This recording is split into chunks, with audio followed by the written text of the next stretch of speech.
Hello, hello, Inner Circle family, and welcome to today's ultra high ticket closer class. Now, I hope you got your drinks ready. I hope you got your pen and paper ready because today is going to be ultra valuable. All right. Now I'm just going to make sure I do a quick mic check first. I see everyone is rolling in. Great. So please let me know in the Discord chat that you can hear me loud and clear. Loud and clear. Yes, yes, yes. Okay, good.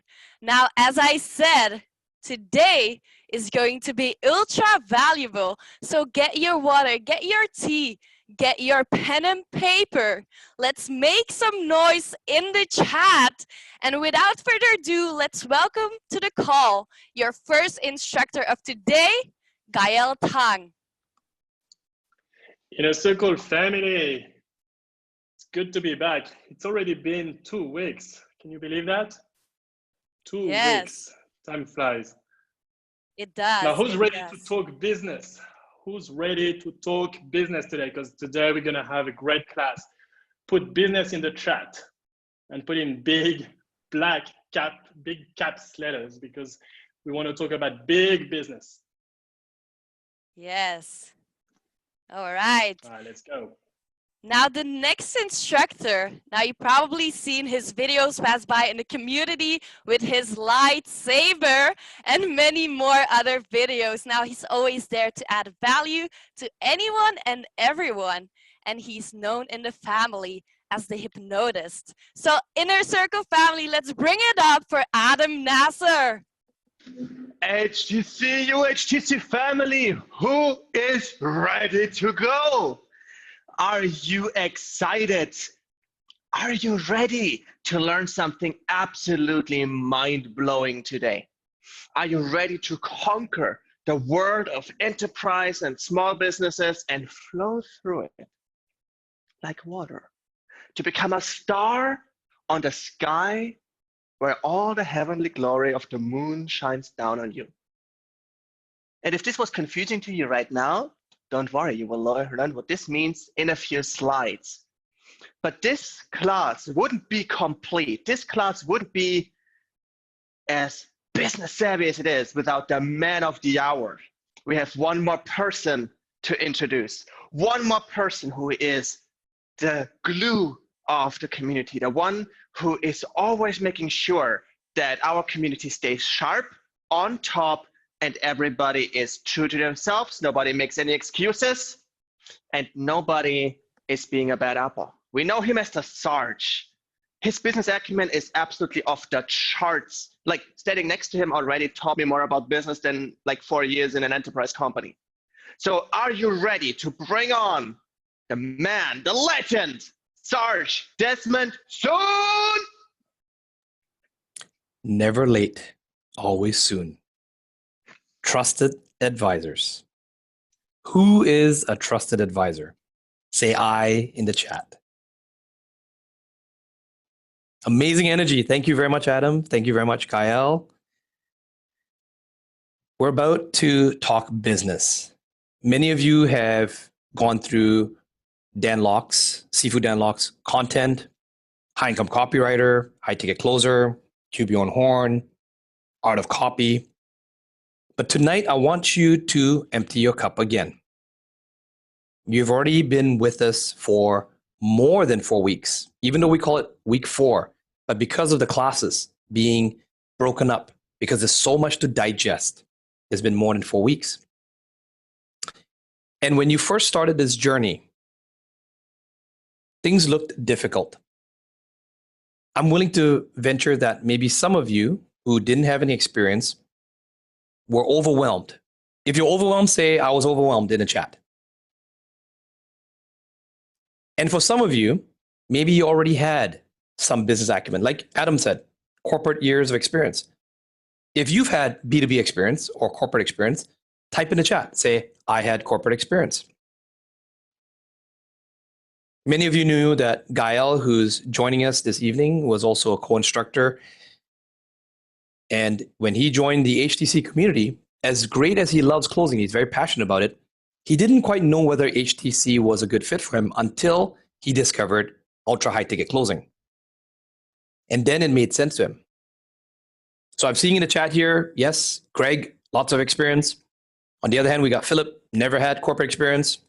Sonia says no corporate experience. So the playing field is leveled. It doesn't matter what background you had, everyone's going to benefit. Can we agree on that? Have you already benefited from ultra high ticket closing? Which has been your best class? Which one has, and this is not, you're not being biased to whoever delivered it. I'm talking about which one made a difference in your life already. Let us know in the chat. Dahlia says module 4. Philip says 1 and 2. William says GK, FCC, QC. I can see you doing very well at that, William. Keep us posted. Andrew, module 3. Shang, module 1. Good, good. So to begin this evening, morning, wherever you are, the simple, predictable way to close more B2B deals so you become the trusted advisor. Simple. Not easy, simple. I want you to think of something here. Think of something you learned when you were younger. Something that seemed difficult. And I think for most people, we can always talk about, say, getting a driver's license. How about that? Can we agree on that? Driver's license? And if you haven't had a driver's license, think of something else where you did not know the skill and it looked complicating at first. But once you got the skill and you could see the matrix, you could see how it happened, it started to become simple. As long as you followed the steps, as long as you followed the framework, it became simple. In fact, now these days, when you actually do it, when you do this activity, you probably do it unconsciously at an unconscious competence level. Yes? That's what we're about to do with you over the next few hours. If you follow the framework, if you go back through the previous classes, if you watch the replays, if you commit to yourself, don't overwhelm yourself. Everybody has a different biorhythm. Everyone has a different pace. All it is 1 foot in front of the other, 1 day at a time. Some of you out of the gates, like a jackrabbit. Others, a tortoise. And maybe even others, a sloth. As long as you don't stop, as long as you commit to just being consistent, you will be a better version of yourself, a better trusted advisor than you were a few weeks ago. Does that make sense? Say yes in the chat. So let's get started. Tonight, we have a lot to deliver. I am telling you a lot. I hope, many times we tell you to get dressed up. I hope you are in your professional attire. Well, get ready to roll up your sleeves. I mean it. You will hear me. Look, cuffling taking off. Rolling up my sleeve here. I'm actually at Danlock Media headquarters right now. How's my sound, by the way?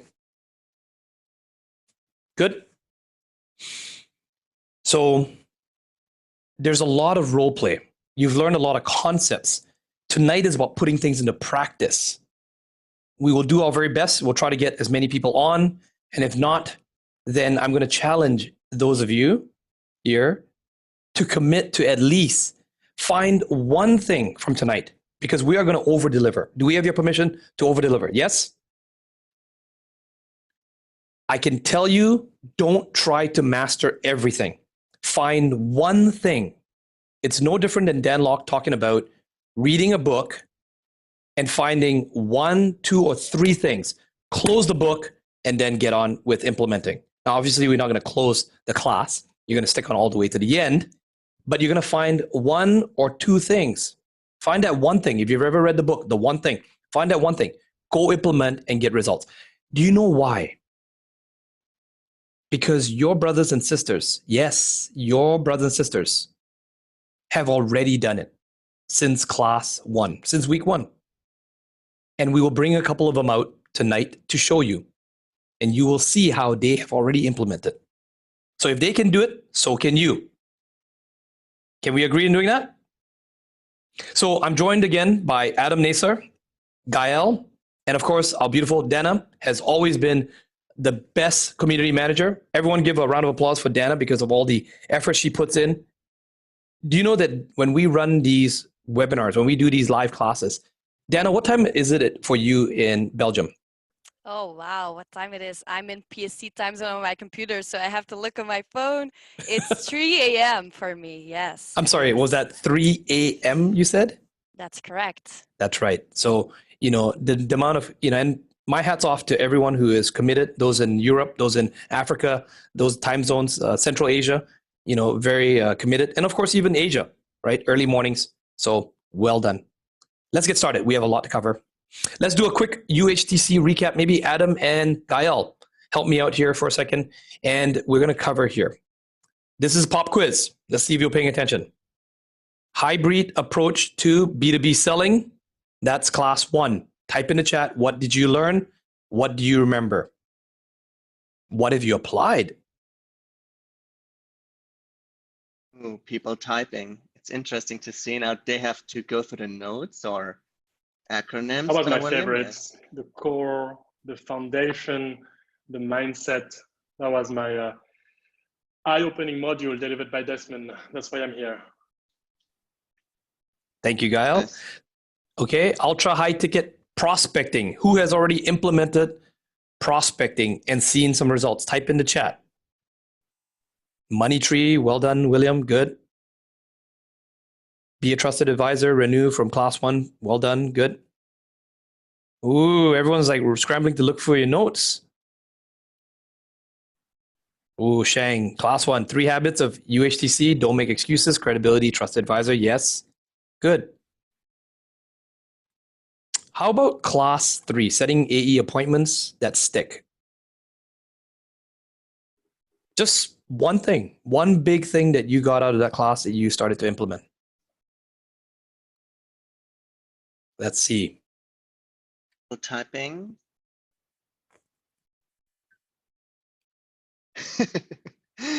James is typing furiously. WFM messages from Delia, she says, and the call with a reminder from Renu. Good, Philip. Yep, module 2 and 3, I was doing prospecting and I was working on a JV in Mississippi where I will set appointments. Keep us posted, Phil. Let us know in the Inner Circle Facebook group how that's going. Yes, William, I know definitely QC, qualification calls, asking powerful questions. And then, of course, class 4, part 1, trusted advisor while closing B2B. Let's do a quick recap. What do you remember? Frameworks, anyone? Anything from class 4, part 1? What has been useful? What have you applied? Knowledge without application is useless. Adam's framework for instant rapport, Des triangle. Good, good. What is the Des triangle? Who can break it down for me? The Gael triangle? You mean the Gael, maybe pyramid? Yeah. Gael is into those pyramid schemes, those things. I should copyright it. You look like a smart guy. Do you want to have some extra income? That's right. Yeah, you're keeping your options open. I loved the Des triangle. Thank you. Thank you. And actually, I was watching some of the comments, the feedback. Sifu was watching them. Well done. I think a lot of you took action and you were posting your feedback. We really appreciate it. Seriously, from the bottom of our hearts, when we put a lot of work and time into this, and to see you, our brothers, sisters, we're in the trenches with you. To see you growing and excelling and pay it forward, use it for good, and improve your conversion rates. Be more professional. So expand, supply, Did anyone trust. win the challenge? That's what I was about to ask, right? The $100 challenge. I haven't seen anything yet.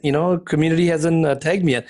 I don't know. I might end up spending the money for myself. I'm sure. I know Bo had posted a video. Several of you had posted some videos, right? Again, who remembers what the challenge was? To win the $100 prize, what's the challenge? What did you have to do and provide proof that you did?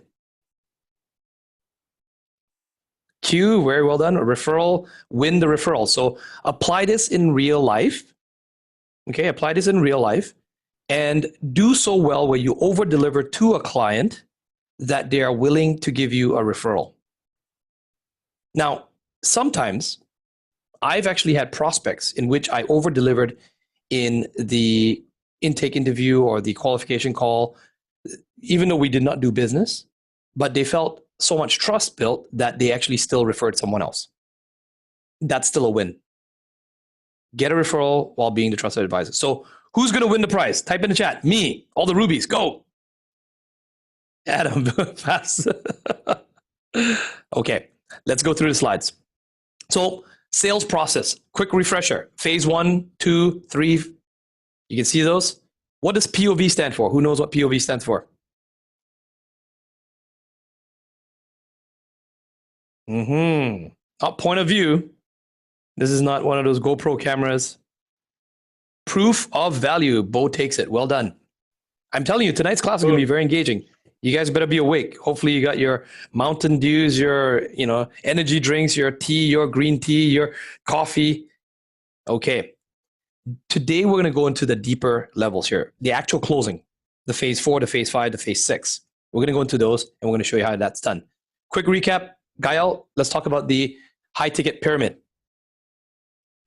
The high ticket pyramid, that's how I build trust with the senior executive very early on. I use it as a pattern interrupt in my first slide when I present to align my solutions with the business risks, the problem areas, what the customer is trying to achieve, and the business strategies and the vision. This way, what you want to do is position yourself as a consultant to their business, not as a salesperson selling to them, but a partner working alongside the prospect to solve a common goal and problem. How many of you are not getting it yet? It's okay. You can just say not getting it. If you see this pyramid, maybe you missed last class and you might need to go back and rewatch the replay. Not getting it, and don't feel ashamed. We just need to gauge. If you're not getting it, that's okay. Going back, right? Sometimes you might need to apply it in a real life situation to, and don't. I want to give a disclaimer here. Everything we're laying out tonight, it's not set in stone. There's many ways to skin a cat. If you've taken HTC or even copywriting, it's like a dance. Ultra high ticket closing and B2B closing is like a dance as well. There's many different ways. You're going to find that we might present something tonight and someone will say, well, no, but in my company, we do it a different way. Or you guys do steps 1, 2, 3, 4. We reverse the order. We do step 5, 6, 3, 1. Again, there's no hard and fast rule. What we want to do is if you have no experience, we want to give you a basic framework that you can follow. It brings your awareness to a higher level, which then as a result translates to you having a higher conversion ratio.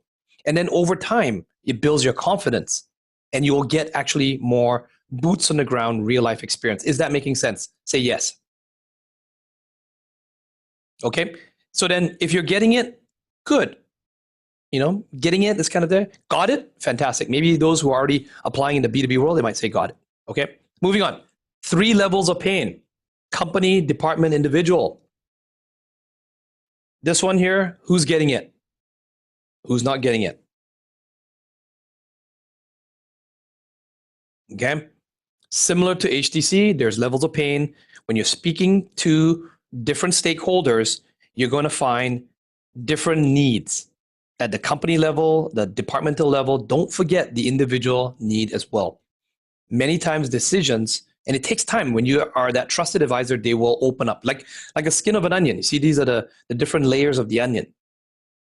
You're doing the right thing. Your work is going well when you are able to peel the layers of the onion and get to the individual. Is that making sense? So we're going to jump right into it. This is one of your brothers. His name is Scott Jackson. Scott, are you with us? Hello, can you hear me? We certainly can, Scott. Really proud of you. Been watching your journey since you started. And how many of you have seen Scott's posts in the Facebook group? Yes? What has been one of his posts that caught your eye? See if anyone can remember. What was the boom or what was the deal that he closed, the B2B deal that he closed? Oh, let's see. Again, I'm telling you, this is all about implementation. This is all about full screen display. Mohammed, unfortunately, because of the way I have it set up, I won't be able to do the full screen display. Focus on the content, and I appreciate the suggestion as well. Okay, Ultra One, most recent, thanks. Is it small? Mohammed, is it too small? I don't think my screen is small. Like, Dana, let me know. Adam, Gael, you guys can see it? I think it's okay. It's good. Okay. I can see clearly. Yep. Looks fine for I me. can see clear. That's a song right there. We're not going to go into that. That's the Sapphire that just got cut off. Sapphire. Okay. We don't have time for that. We got so much content to cover. Okay. So, Scott, let's talk about your results. I mean, did you have prior experience? Was this something that, you got some booms, you got some wins? Was it because you learned this stuff before Ultra High Ticket Closer? Tell us a bit about that, your story, your background. Share with your brothers and sisters. What happened? Of course. So I've been in the HTC community for 2 years. I ran my own business for 12 years before joining HTC, and I have no B2B experience. All my sales experience comes from B2C, and it's been a huge learning curve for me. And because of the previous class of a little framework in there that I saw, it kind of triggered an event for me that actually helped me close a 5K deal right away. Now, Wow. I mean, Sifu has said this many times, but just imagine that. Like, they don't teach this stuff in school. One class, the next week, I close a 5K deal and make money. And was it just a 5K deal one time, or is it like a retainer? Yeah, no, this is a recurring. So he's going to be paying us 5K a month for up to a year. And that's just the first one. I have another call tomorrow. This one's a 10K deal. Damn. So Damn. yeah, I mean, implementing fast, I absolutely love it. I'm grateful to be here tonight. Obviously learning from Desmond, Adam, and Gael, it's been fantastic. Big boom for Scott, everyone. Everyone boom in the chat for Scott. So let me get this straight. You implemented right after class. You got a 5K recurring deal, B2B deal, from implementing a framework. Did you remember all the content? Did you go back and memorize all the content from class 4, or did you just focus and narrow down on one concept and one framework? Yeah, so basically in the last class, when you got to the decision criteria and decision process, I realized that was my weakest point. And then there was this framework, which we'll get to in a second. And that framework kind of triggered a little thing, and I kind of adapted it and twisted it into my own way to help me with the decision criteria and process. And so that's what I'm going to talk about. Got it. Tonight. So how many of you would like to see, type in the chat, do you want to see the framework that Scott implemented? Yes? All right, Scott, take it away. Perfect. So have you ever felt lost? I want you to just imagine this for a second. For me, going from B2C to B2B was quite a shift, and it wasn't techniques, it wasn't skills, like a lot of that's still the same. What was different was kind of the scope, because now you're talking to companies, so you have to understand different things and how that company works and all that. And I was kind of overthinking things, so I felt like this sense of despair, miscommunication. It felt like I was going around in circles. But here's the scary part. I was doing that on calls with COOs and business owners. Can you imagine what that would feel like? Put in the chat, how would you feel if you were just going in circles on a call with a COO? Yeah, right? So you were sort of you're like rambling, you're kind of rambling. You did not know what sort of, like, you did not know what to say first. You did not know if you're on track or off track, whether or not the deal is getting closed or not. Is that correct? Exactly. I didn't know what to ask next because I didn't quite in my head have the perspective. And that's what the last class helped me with. It helped me gain a lot of that perspective. And so specifically, I didn't know how to talk about decision criteria and the decision process, because the pains, all of that was kind of a similar discussion. But when I got to there, it fell apart. I had no idea what to ask. I had no idea what to look for, what look out for. And I thought to myself, like, how can I solve this problem? In the previous class, class 4.1, it solved that problem. And I was attending that class, and then you guys brought it up. It was talking about being the trusted advisor. And by kind of having this bigger goal of being a trusted advisor, I'm going to quote Bruce Lee. It's kind of like when he says, focus on the moon, not your finger, right? So that's the big goal for me now. I'm still beginning my journey. That's the goal for me. Always be the trusted advisor. So keep moving towards that big goal, because that's going to help me serve these businesses to the highest standard possible. Does that make sense? Put in the chat. Perfect, perfect. And so the question is now, like, how do I become the trusted advisor? Well, the last ultra high ticket closer class got me moving towards that really fast. So quick question, who remembers the 3-tiered framework for closing the CXOs from the previous class? Does anyone remember? I gave it away too quick. Uh-oh, we may have hinted at it. I may have just given him a sneak peek. peek. Emerald's probably took a snapshot of it already. Does anyone remember? Let's see. Oh, Dahlia takes it. Got it. Miss Lee, she got it. Yeah, so discover, clarify, quantify. So what happened when I saw this slide and we were talking about decision criteria, process, and timelines? What happened was it was just like this epiphany moment. And I said, oh, that's it. That's what I needed to hear. And it wasn't even related to what problem I needed. It kind of was, but just seeing those 3 words, I went, okay, here we go. I had a little micro script that popped in my head. So before I moved into discovery, what I would do is I would recap the call. I would recap any pains we talked about, any goals they might have. And then from there, I would move into discovery and clarify. So I would talk about their decision criteria. What does that look like? Their decision process. And by asking basic questions, which we're going to get into, you can actually begin to clarify that process. So and let then, me pause there for a second, Scott. So let me ask you then. I mean, this is quite easy to memorize, right? You know, were you like, did you have notes written down, or did you just kind of like take a snapshot with your eyes and memorize this: discover, clarify, quantify? And then so like when you're talking, you don't have to look at lots of notes. You just kind of remember, oh, I need to just discover first. I just need to clarify again. I need to quantify. Is that how it worked for you? Basically, yeah. So what I did is I spent some think time and just came up with a couple basic questions that were going to be very easy for that. But yeah, that's basically what happens. When I get to that part of the call, I just go, okay, discover, clarify, quantify. Okay. Yeah. So yeah, keep going. Okay. And then the quantify part came in terms of like timeline. So we were just talking to a big franchise, corporate franchise for gyms, right? We were talking to a huge company. They have over 100 locations. Their timeline looks completely different than if you're talking to a small business, maybe medium business. So we were asking those questions too, and that helps us quantify how much time is going to be in between calls, and like, who do they need to talk to? The CFO? Okay, how long will it take for them to talk to the CFO? So you can start to really narrow in on how long this is going to take. And what do you think happened when I had a framework to help me with this portion of the conversation?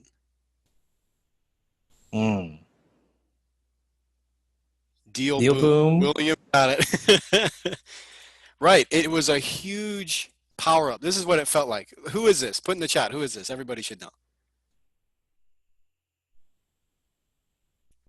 Yeah, Iron Man. Sifu, yeah. Exactly. This is Iron Man. So after that class, it felt like just a huge power up. A bunch of stuff connected. All of a sudden I had a lot of confidence because I had clarity, I had direction, and I had perspective. And this script that I created was really valuable because it led to a lot of clarity, both for myself, but the business owner. And it gives them a lot of confidence in my abilities. Why? One, I understand the business processes and I'm asking questions about it to understand it even more. You can speak confidently about them, which I'm learning isn't very common. And it shows that you actually care because you're trying to make it as easy as possible for the decision maker to move forward to the next step. Does that make sense? So imagine you're talking to a CFO, a COO, a CEO. Imagine the responsibilities they have on themselves. Like, how many tasks do they work on every day? How many meetings are they in every day? they don't want to have to take their physical, mental, and emotional energy just to go through your sales process. Make sense? So what happened was I made a little mini script. Do you want to see and hear how this mini script goes? Put in the chat. Who wants to hear it? I see a hell yeah. I saw the hell yeah too as well. Wow, we got some energy here. So basically this is what it was. It was just very simple in my head so I can remember it. Discover, clarify, quantify, recap, clarity questions, quantify questions. Very simple. This framework helped me close a 5K deal, and you're gonna hear this in a second. I'm gonna briefly run through this, and then Desmond and I are gonna do a quick role play so you can hear how it was used in a live setting, okay? Yep, let's do that. Okay, so basically the recap is like this.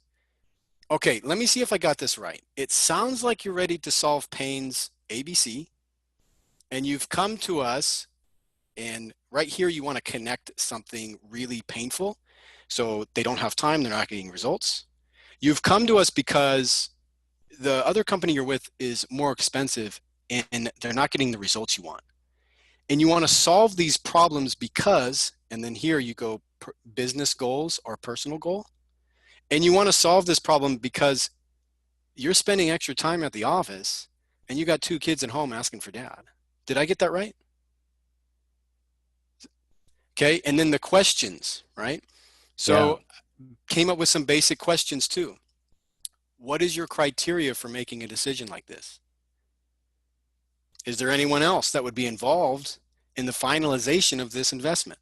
Oh yeah, pause here for a second, Scott, because I'm telling you guys, this is golden. This is something you can take away immediately from tonight's class and implement. So Scott, say that first question again. Let's run through it. Sure. What is the criteria for making an investment like this? And then second one, is there anyone else that would be involved in the finalization of this investment? And these are great starter questions, right? These are great discovery questions, and you can even clarify even more after you ask these. And then you can ask, what does your decision process look like? Can you explain that to me? What's the step-by-step? How does this usually go? Right? You can start to dig even deeper. And then you can quantify. So is there typically a timeline for this process? Like, do you have to talk to the CFO? Okay, so how long after that discussion with the CFO, like when can we meet again? So you can start to develop a timeline which quantifies the sales cycle. Making sense?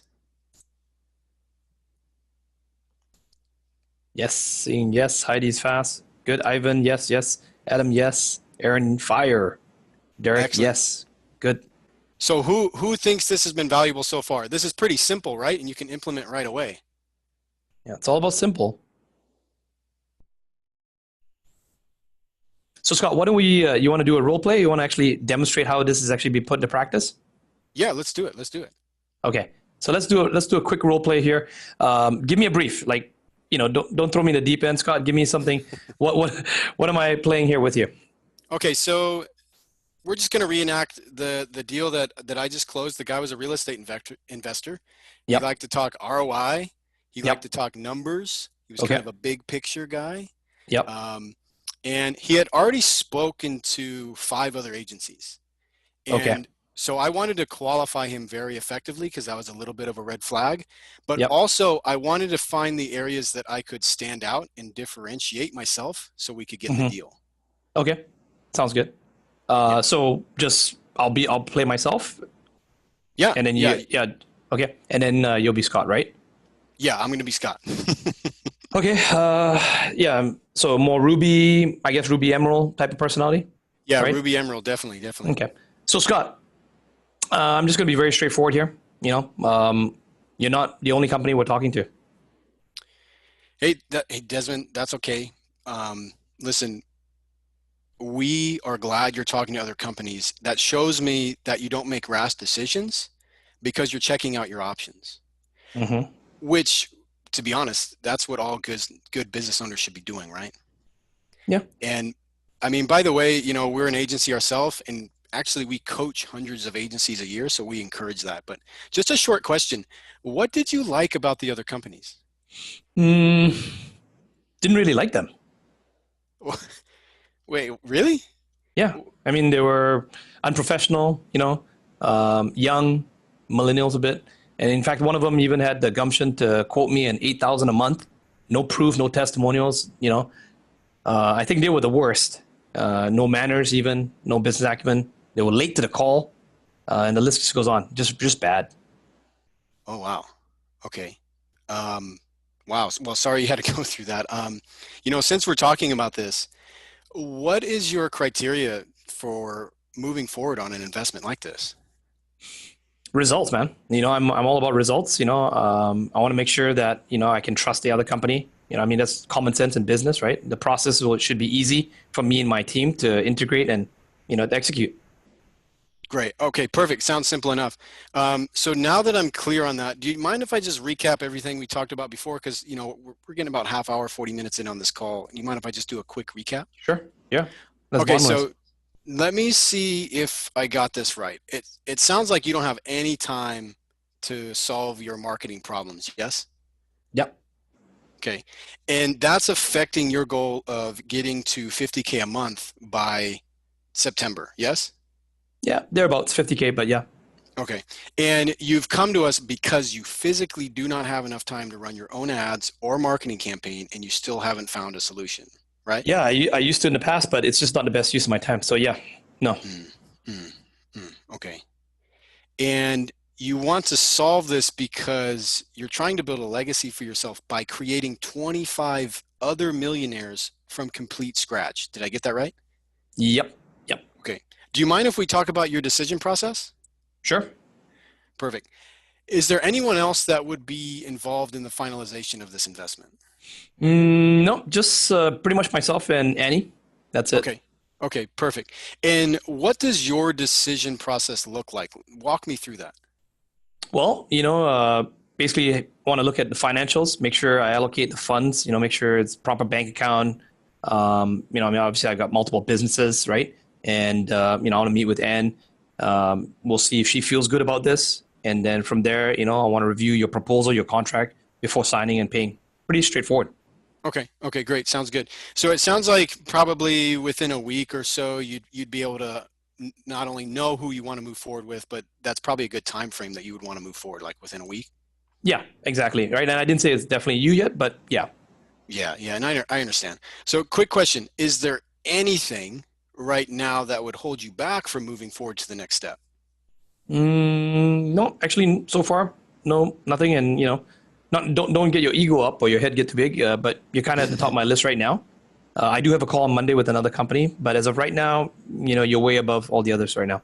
Okay, that's good to hear. I appreciate that. So let's go ahead and set up a time for next week. How's Tuesday at noon? Tuesday noon, let me check. Yep, Tuesday works. Okay. Well, listen, Desmond, it was great talking to you today and getting to know you. I think you have a great mission creating those 25 millionaires from scratch. Those people are going to be extremely thankful that you're doing that for them. That's one of the criteria that we actually qualify for too. We want to make sure we're working with businesses that have a great mission. Mm-hmm. I just wanted to send one note to you before we leave and talk next week. Is that okay? Sure. What's that?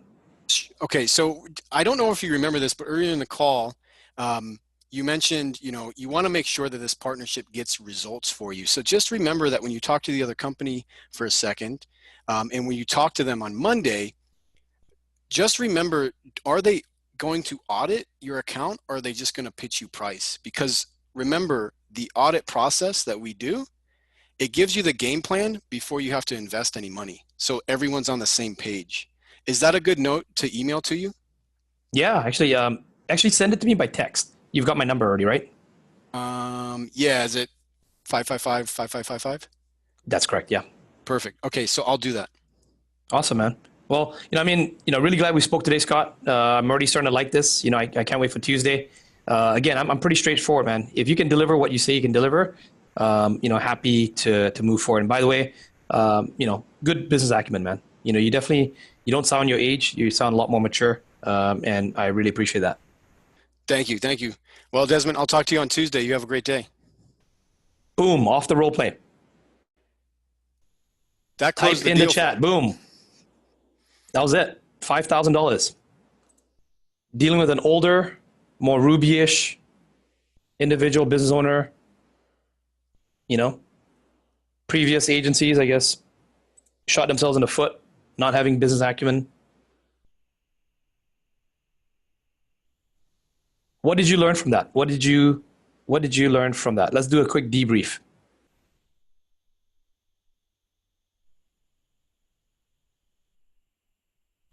Looking in the chat here.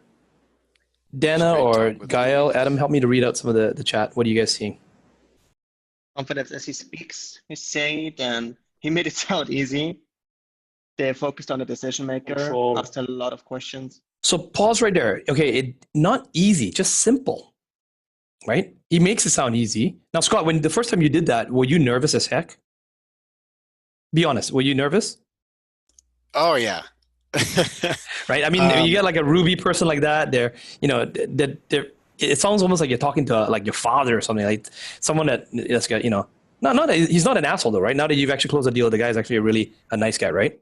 Yeah. No, he's very, very kind, actually. Mm-hmm. Actually, some of the kindest CEOs or business owners, you actually find that they've got this front because of in business, you know, they have to put on this front. And you'll find that actually when you get through and you earn their trust as a trusted advisor, they actually open up and they actually turn out to be, some of them even become mentors. I remember some of my clients in the past, corporate clients, and ended up becoming like mentors of mine. You know, we went out for dinners. During those dinners, I learned so much about investment banking. I learned so much more about, you know, consulting. In fact, one of them became one of my mentors and invested in my company $500,000. Right. So, you know, VP of in Japan at the time became in lifelong friendship, lifelong relationship. Right. So you never know. Some of these clients you may meet, if you earn their trust, the trusted advisor, it goes deeper than just closing a deal. Is that making sense? Okay. So let's quickly just do what were some of the questions. See if any of you are paying attention. What were the questions? Who can break down the framework? And then we're going to move on. We got lots to cover. Scott, thank you very much. Boom. Well done. Thank you. Round of applause for Scott, everyone. Okay. Moving on. Adam, I know you've got some great content here. Can you take it away? Thanks, Desmond. Yes. UHTC, put in the chat. Do you feel by now overloaded? You have so many techniques. You have so many things you learned, so many strategies, and they're amazing. But maybe you feel a little bit like this guy here. He has like a zillion tools. He comes perfectly like equipped. But let me ask you this. If he is as he is right now on this picture, would he be able to start any work? Would he be able to do anything? No, he wouldn't, right? So why not? And where's the difference to Batman here?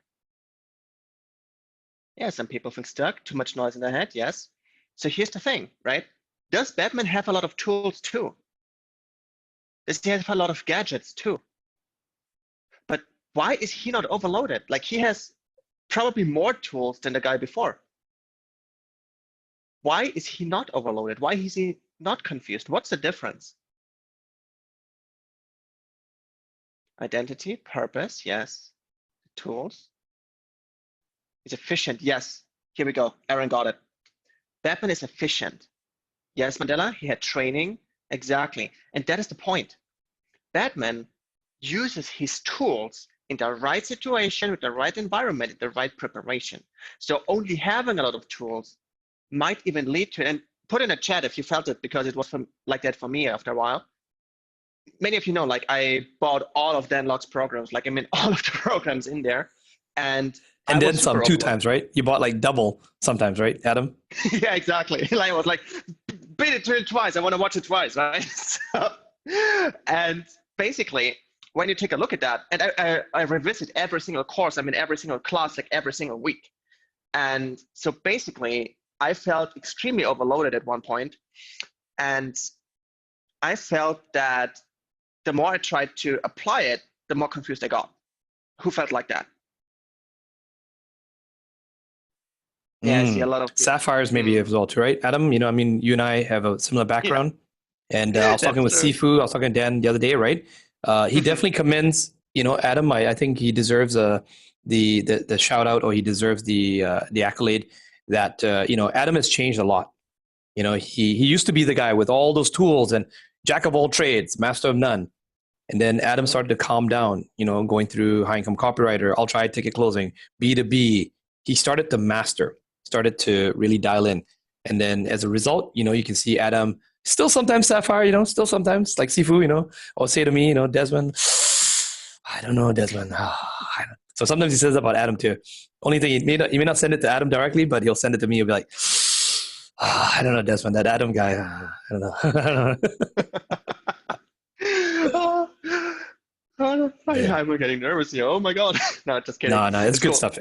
Yeah, Adam's been contributing a lot. He's growing. And so what's the moral there? Is that, even if you feel overwhelmed that way, you can narrow down. Here's the simple way to do it. Adam, go ahead. Yeah. So the simplest way of doing it, and this is specifically important for our Sapphire brothers and sisters, the more stuff you have, the more you need to focus on extracting the core essence of what we learn and make it graspable. So we put it together for you in an easy 4-element process. So the most important categories of business and business closing. As you know, there are different environments to work in, right? We have enterprise, we have small business, and so on. And there is no one fits all. So therefore, we need to focus on the most important elements. And I'm going to give you an overview over small business now, because this is one of the most experience I have for now. And those are the things that most of you also will experience. Because let's face it, not many of you will just straight up go to an enterprise and say, hey, let me close for you, right? So therefore, you will probably deal with a lot of small business owners. So Adam, wait, hold on. Let's dial that back again. So what did you just say? Most people will not just go straight to enterprise. I thought B2B is all about enterprise closing. Well, this is like you start out, right? This is how you think of, and you are like, oh my God, I want to go, like, give me the big bucks. Like, yeah, no. So are you saying we can get B2B experience without closing enterprise deals? Yes. Isn't it amazing? You don't have to close Apple to get some B2B experience. Exactly. So tell us about this framework. What are we seeing here? We got challenges, we got sales processes, important categories, decision making. What are we looking at? So what we see here is based on which type of business you deal with, like SMB, like small medium business or enterprise, they have different goals. And there's a very important thing. You cannot apply a framework and just blow it up for enterprise or reduce it down for small business. So you cannot say, okay, let's use the framework for small business, just make it bigger and put it to enterprise. That does not work. So therefore, we need this differentiation on what to do. But what I try to do here is focus on the most essential elements, so you have in mind what you need to watch out for, and then you can adapt. Make sense? Bo says yes. So what about challenges? What about sales processes, decision making, goals? How do they differentiate? Like how do I know which one is a smaller size business, what's an enterprise business? Yeah, let's dive right into that. So let's start with the decision making process. Take a look at this picture, guys. What do you notice on that picture? Where's the difference? Put in the chat. Okay, control freak. Bo says, control freak is what, the small business owner? Yeah. SMB solopreneur, yes. Small business owner have lots of work. More people involved in enterprise, yes. 100%. So what you can see here is in enterprise, you have a lot of people that are involved in the decision-making process, several layers of people, different time zones, different departments, and so on. But in a small business, mostly the person, like the business owner, is doing everything himself. And that leads to certain challenges. You might think, hey, that's awesome. Like, not a lot of people, like I can go through easy. I don't have to fight like all the different CXOs.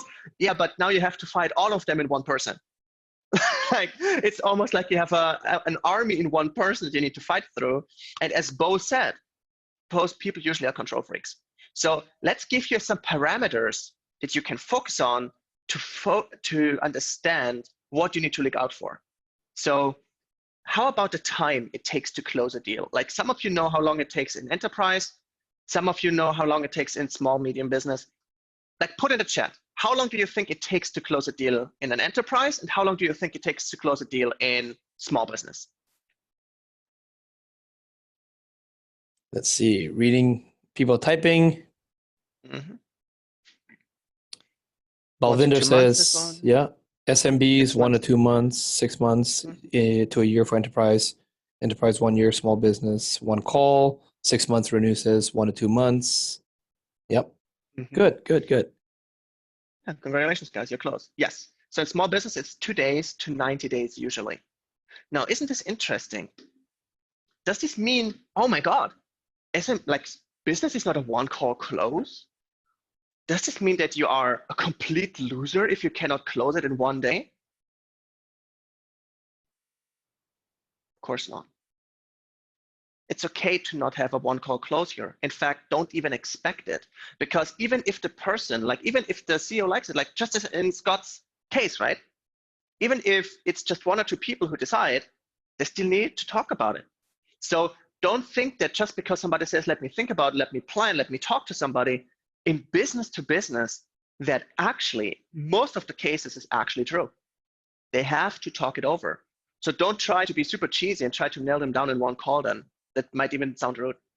And prepare for 90 days. So that is super important. And something that I learned when I started out with HTC, back then there was no ultra high ticket closer, there was no B2B closing, and I was just straight up talking to every business owner I knew to work with them. And I did not calculate to close a deal for 90 days.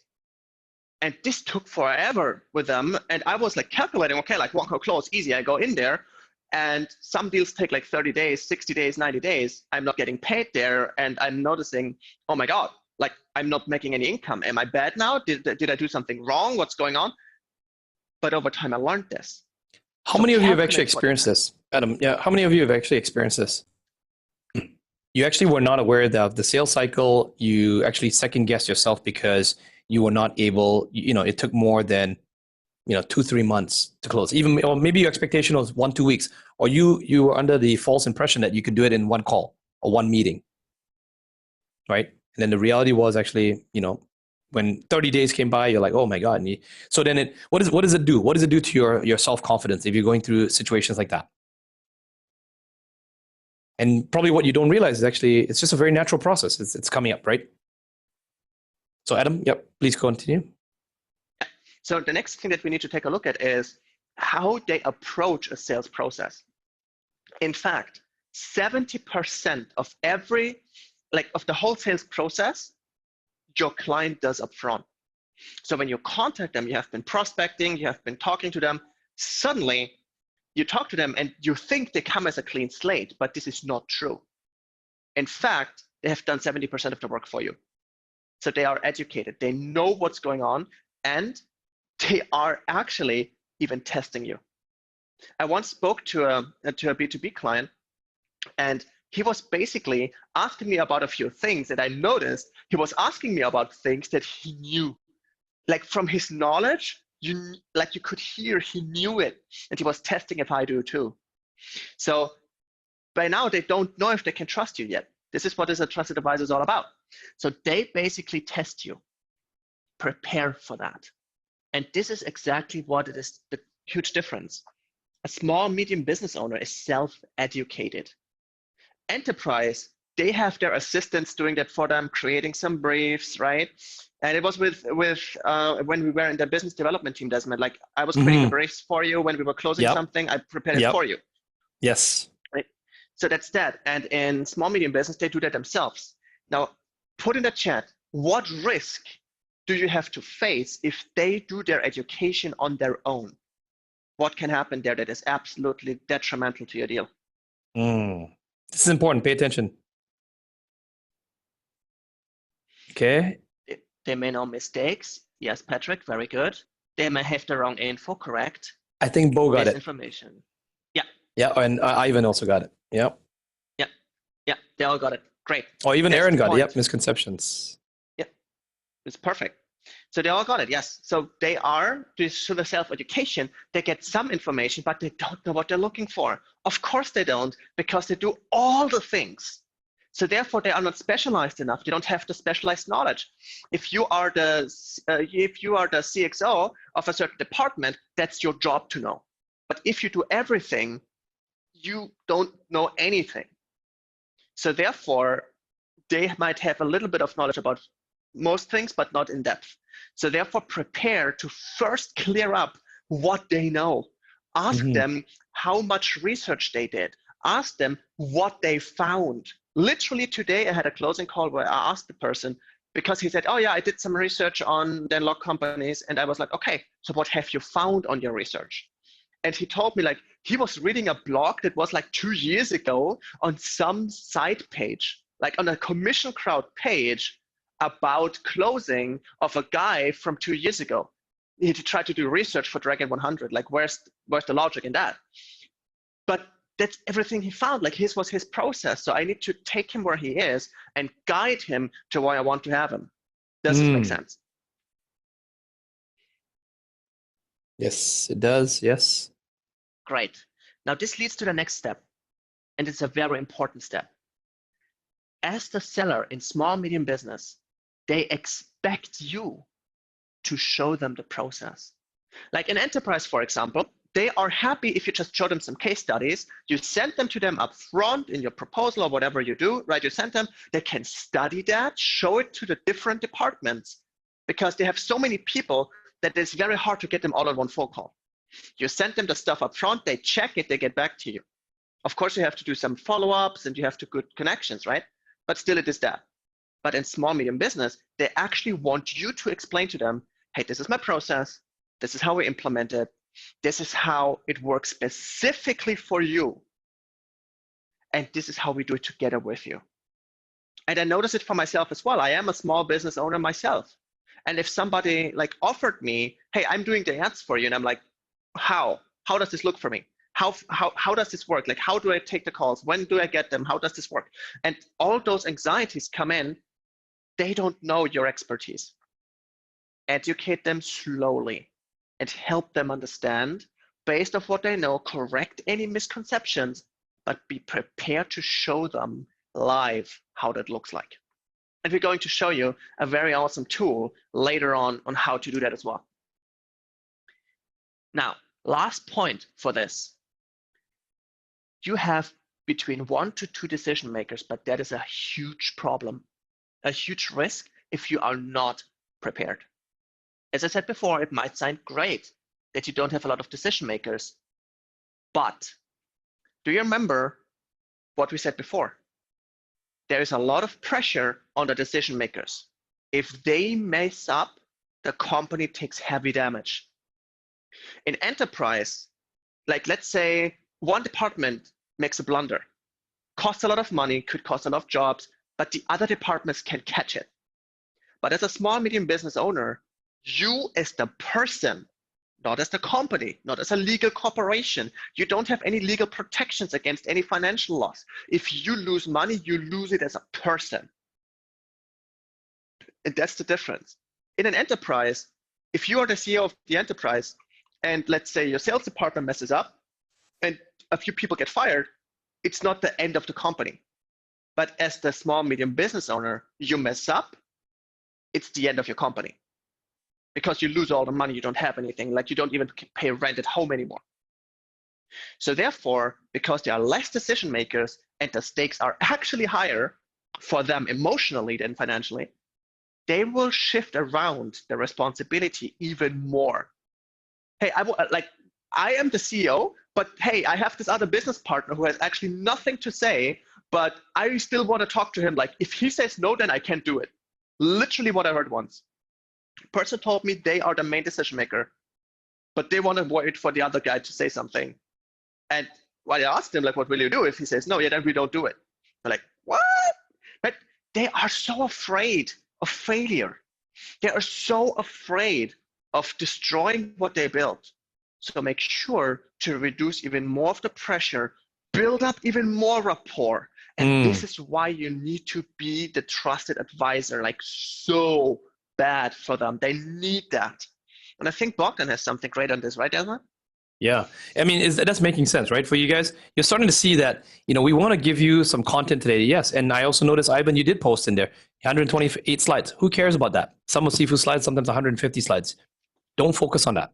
Don't focus on the finger, or you miss all the heavenly glory, right? We could just end the class right now. I mean, if that's what you guys want. I mean, if you want to keep it short, right? I mean, you guys know how to do B2B closing, right? You don't need this. Shall we continue? And I know, Ivan, you didn't mean it that way. So, okay, stretch, shake it out. Okay, everyone type in the chat. Even shout out loud, say, "I am a trusted advisor." That's right. All your neighbors, people, your spouse, your partners, babies are crying, right? What the heck's with this guy? He went and got some trusted advisor. He got blessed with a trusted advisor. Okay, let's bring on one of your brothers as well. Another implementer, Bogdan. Are you in the chat? Round of applause for Bogdan. Hello, everybody. Bogdan, are you? Hello, UHCC family. Hello, Desmond. Hello, Dana. Hello. Hello, Adam. What time is it over there for you, Bogdan? Right now it's actually good. It's 5 a.m. But it's tonight only 5. It's only 5. Yeah. Yeah, that's right. I usually Only get 5. up at about 2:30, but it's okay. It's typical for me. There you and go. By the way, with the last call of action, I may have an issue with my wife right now because I can hear the baby crying in the background. I just yelled, "I'm a trusted advisor." Yes. Good morning, right? Yes. Good morning. That's my way Okay. of saying I love you. Good morning. That's right. Yeah. You're getting results for the family. Well done. So, Thank you. Again, we decided to bring Bogdan out here. We were researching, looking at some of the wins, reached out to him. And I get to give some hard love, tough love to Bogdan as well too, right? How many of you have actually role played with Bogdan in Discord? Bo, right? Okay. Now, how would you describe Bogdan's personality? Who can best describe him? And don't worry, I know, don't pull your punches, but at the same time too, be direct. There you go. Sapphire Ruby, people saying only in Kumite, okay, good, direct and funny, strong, Batman. Oh wow, these guys are quite kind to you, Bogdan. I was pretty tough on you. Yeah. I was telling Bogdan, he's a little bit too long-winded sometimes. Got to get concise. I am. That's true. Be straight to the point. I'm probably the worst case, like a old Desmond plus Adam combined, but only in the right environments. Yes, and then also you have a bit of that. You have this very hybrid of the Sapphire Emerald. Sometimes overthink things, but then sometimes talk too much as well, right? Yeah, I think I have a good combination of all 4 sometimes. Yes, but definitely not super sympathetic. So right. More on the Ruby side. More on the Ruby side as well too. So you have that hybrid. Yeah, again, you'll see you'll probably change. And here's the moral of the story. You don't have to be perfect. Bogdan's on here because he got results, because he's implementing in the B2B world. So that's why we brought him on. Bogdan, why don't you share your story for those who don't know who you are, as a civil engineer. Take us through it. What is your journey? Just give us a quick highlight of your story. And then what was the lesson you learned and how did you apply it? I'm humbled to do so. So my story started all the way back in like 2008 when, the economic crash happened. That's when I started putting a lot of time into my family's business. So always working outside of just studying, going through high school and college. And that ended up in 12, 14, even 16-hour days with 4.5, 6 hours of sleep, if I even got that, and not taking weekends off, not really having a good social life. And post-graduation, for the next 3 years from 2014 to 2017, the life was pretty much the same. So you could call it monotone. And I was trying to get out of it, but keyword is trying, which means failing miserably. So I burned out. I went massively in debt. I'm safe to say I didn't really go into depression, but very close to it. And to top it all off, me and my wife learned in late 2017 that we're expecting our first baby boy. And that was like, okay. What were you feeling like really panic? You was feeling, was your chest getting tight and stuff like that? No, can't pay the bills, I felt disappointment. I really felt disappointment. The question that kept going inside my head was, how are you going to support this family? What examples are you going to give to your son, right? I mean, they're expecting things from you. You're a man, or you should be, right? You can't depend on your parents. You can't depend on somebody else. Mm. So that was a huge pressure. And I'm safe to say that even though it took me a little bit longer until discovering Sifu and the HTC family, I'm happy that it happened when it happened, because I'm here. And you'll So tell hear us, me say that a lot. yeah. So what was the changer? What's changed? What changed for you? What was the pivot point for you? My biggest pivot point was when I understood that leveraging people's knowledge and being the person that connects the dots is more important than how much knowledge I have myself. So just stuffing my head with everything that I can get my hands on doesn't prove anything. It's just noise, a whole lot of noise that created in my head. So I was distracted all the time and couldn't focus. So I get to class 1. I was basically on the floor, new apartment. I completely changed the environment when I started HTC, moved to a completely different city, 9 hours away from my previous city, away from all the crowds, away from everybody. So yeah, and then, first interaction with Sifu Dan, with you, watching your CIB video. I watched it 4 times and a 5th time with my wife, and she was crying, so she made me cry as well. And Adam's story, Tatiana's story, Jacob's story, Simona, who was my accountability group leader. You all played a key role into who I am today, who I became, and I'm saying, well, it's been an amazing 9, soon 10 months. Good. Into Inner Circle. Good. Proud of you. So then, Bogdan, let's talk about your win. What did you do? What did you apply from the last ultra high ticket classes? What did you actually implement? Because I know you've got some framework as well. You want to actually, show what you actually did, right? So I have this concept that I applied back in the day several years ago to help my parents in their business, because their business was failing miserably, and Okay. They're now declared bankruptcy, but that's so long overdue. Basically, right now I'm getting ready to let's just call it that if this deal goes through, forget the 6-figure closer award. We're going straight to the next one. Wow. But Okay. I can't really talk too much about it. I'm under NDA, and I don't want to overpromise. Plus, I tend to jinx things, so I'm just gonna keep it at that. Don't say that. Don't say I tend to jinx things. Just say just don't even bring that up, because you don't put the word out. I won't. Just say, I like to keep it under wraps until I produce results. Talk less, make results, right? Like my wife said. Correct. Yes. Okay. So tell us about this framework. You applied, and this framework looks very familiar. I'm looking at this. Did you pick up some of Gael's pyramid or something? What's going on here? Tell us about this.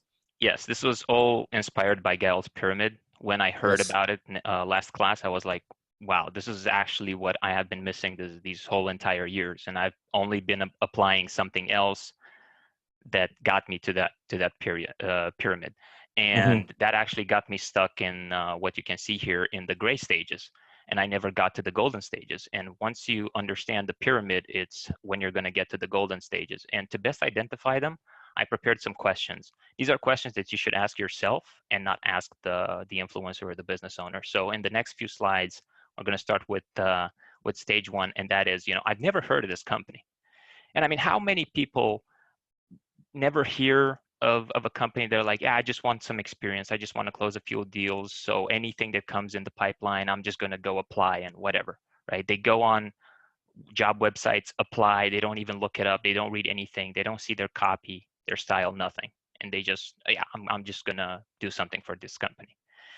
And we're going to go quickly through these on the second question, because these are all in the gray area. And the second question, what is this company I keep hearing about? This is the stage where you're in the noise area. And then as we move to question number 3, or to stage number 3, that is where you basically, this is a major red flag. Like, I think I heard of that company. And these are where 90% of the problems come from. 90% of the problems where you're like, I think I heard of this company. I think I know about this company. And then you start closing for them. You don't really know their internal core values, their principles, nothing. You don't know their philosophies. And you stumble, and especially in B2B, stumbling in a situation like this could be damaging. I mean, I've been 10,000 euros in debt because of this stage number 3. But then you leverage what I learned from Gael in last class, and as we move to stage number 4, this is where we get into the golden area. And yes, I definitely know of that company, but some people might be unclear as to how exactly we get here. But the ultimate goal is stage number 5, and that is, yes, I do business with that company. So I want to tie this up to module 2, where Rich J presented the Dream 100. And as we move to the next slide here, putting all these stages, the bottom 3 are the gray area. You always want to stay away from those as much as possible. You want to transition to the 4th stage and eventually to the 5th stage. So basically your Dream 100 is going to be consistent of companies from stage 4 and stage 5.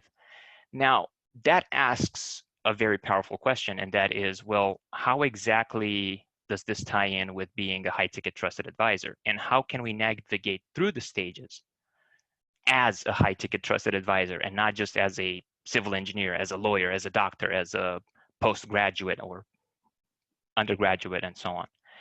And that is actually where leveraging the UHTC pyramid and what I call the backend dream team comes into play majorly. So let's, how many of you have heard me tease the concept of the backend dream team back in module 2, if you were here with Rich J? Okay, Patrick says yes, William says yes, Adam, Q. Yeah, we covered a little bit about the KPIs, the OKRs. Yes. So when we're talking about the so-called backend dream team, there are some core concepts related to this, because you will see a very good connection to Dragon 100. I'll give some examples with 2 different company structures. So let's actually move to the next one. All right. So here are some examples of backend dream teams: a team of professionals, right? Investors, an advisory board. And the question is, do you guys have a team of heavy hitters, of top-end professionals? These can be bankers, accountants, lawyers, consultants, advisors, and so on, that you can leverage at any time when you're pivoting from industry to industry. Or are you just relying on what it says in the media? Are you actually going and putting your commissions and investing with these people to learn from them, have an hour of their time, sit, lunch, without the desire to sell them on anything, just to get the information from them?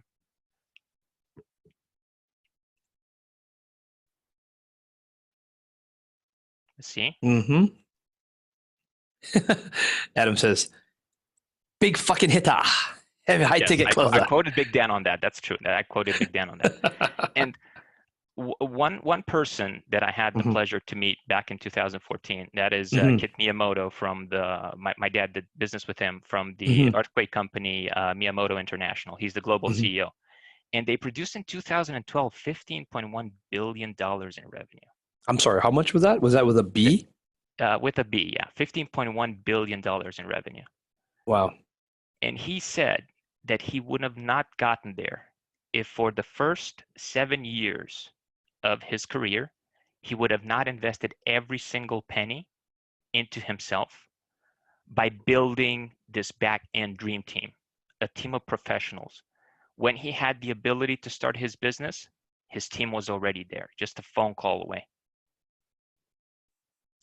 So we actually have a back-end dream team right here. So you're saying let me understand this correctly, Bogdan. So in order to, because I think some of the members might not be getting the concept right now, they're not understanding, but we'll get into it. We'll actually demonstrate, I'm sure. I think I'm getting it as well too. You're saying that even in the B2B world, that whether you're on the CEO side, you're the AE, the closer, having that back end, that dream team, the back end dream team is very, very critical or important to know, or in order to help you close. Which one is it? Both.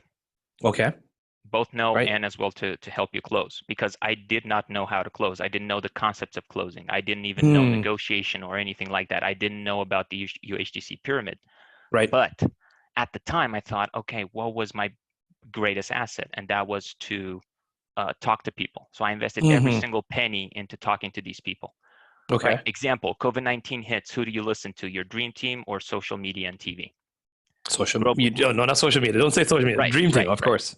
Right. So Yeah. I would always leverage them, and they would come to me and they would say, okay, example, when closing the CFO, and you will see in later slides, Desmond actually has something prepared from Connie, right? I didn't know about those things, but talking to my dream team, I would be like, okay, so you want to do business with this company. Okay, these are some of the key decision makers. These are the things that they focus on. They also did this business. This is how it went. You can talk to these guys to get their input as to how it went. They usually go for short-term deals, long-term deals. This is their natural sales cycle. A lot of information that I would get before even talking on the phone with anybody from the company. So are you saying you have your own team of advisors? Is that what we're hearing here? Team of advisors, powerful people that have my back. These can be in the form of even a list of clients. I mean, example, I'm coming in to close, for example, for Seafood Dan, right? Yeah. I just come in and go, hey, Desmond, I'm amazing. I'm the best. Let me close for Seafood. Or, Desmond, listen, for the past 12 months, I have put together a list of people. I have been nurturing them, pay close attention to their business. I have about 20 prospects in the pipeline. They're super hot. I would like to pass them over to you to see if they close for Dragon 100. I can't promise that it's going to be all 20, but I'm quite confident that 40 to 50%. This is how much time I put into it. Would you mind taking a look at it without asking anything in return, right? Yeah. How would you pay react? attention there? Everyone pay attention without asking for anything in return. Without how would you react? Anything in return. How would you react? Yeah. Not How just would me. you react? Yes, right. So critical. Some of you might have to go back and re-listen to this part here. See, you can see how Bogdan, a different style again, but it applies even in B2B sales. Again, it's relationship building. It's not the, try to bust your way through the front door. There's many ways to skin a cat. Yeah, so what happened then, Bogdan? A great example, and I think we can role play this with the lawyer company, right? Okay. He told the CEO told me, when I first came into this world, I had to get clients. I went and applied to businesses. Nobody would take me, even as a first-year associate. Nobody would take me because I had to bring something to the business. So what he did is he went out there and made a list, his Dream 100, and then some of these people became his clients. Some of them became their mentors, like in your case, like you said, right? And out of that group, he had selected 5 to be his clients. And then when he went and applied to the first business, the highest, he went for #1 company in the state. They said yes in literally a 45-minute negotiation. They just closed them on the spot because he knew that he wasn't just coming into the business to take money out, but he was bringing a lot of money in. So wait, hold on. This is a new concept here. Are you saying give value first? Always give value first. Never ask for anything in return. If you can bring massive value, that is what matters. Mind blown here. Oh, wow. New concept here. 2020, new latest concept. We got to trademark this. Add value first, get your foot in the door with B2B sales. It's very generalistic when you say add value because people can't pinpoint, okay, what does it mean? That's right. Does add value mean? This is an example. This is not the end all be all, but this is an example. So maybe the moral of the story here is put on your thinking cap. Thinking time. This is everybody wants to polish. Everyone wants to shine. No one wants to do the polishing, right? They say everyone wants to shine. No one wants to do the polishing. Putting on the thinking cap and seeing how you can get creative to get in the door. If you don't do this, how can you position yourself as a trusted advisor? How can anybody in the marketplace see you as a trusted advisor if you're not even willing to do this, if you're not that selfless? So again, add value first. And this is what worked for me. And I'm going to keep using it and doubling down on it with everything that I learned from HTC and of course UHTC. And one important thing that really helped was understanding their end-to-end ecosystem. These are the companies that I choose to close for. The companies that have this structure, a free product, a low ticket product, a high ticket product, and a back end. And example would be, let's take, I don't know, let's say a law firm, right? Free would be the pro bonos. A low ticket product, LCP, a low cost product or low ticket product would be first through fourth year associates and paralegals and legal clinics. High ticket product would be the senior associates and junior partners, and the back end would be the senior partners and the managing partner. How about we apply this to Dan Lok, to Sifu and Dan Lok Enterprises? What would be the free content? YouTube, social media, newsletters, the Dan Lok podcast, FU Money, the books, yes. Very good. And what would be the low cost products? Some examples of low cost products.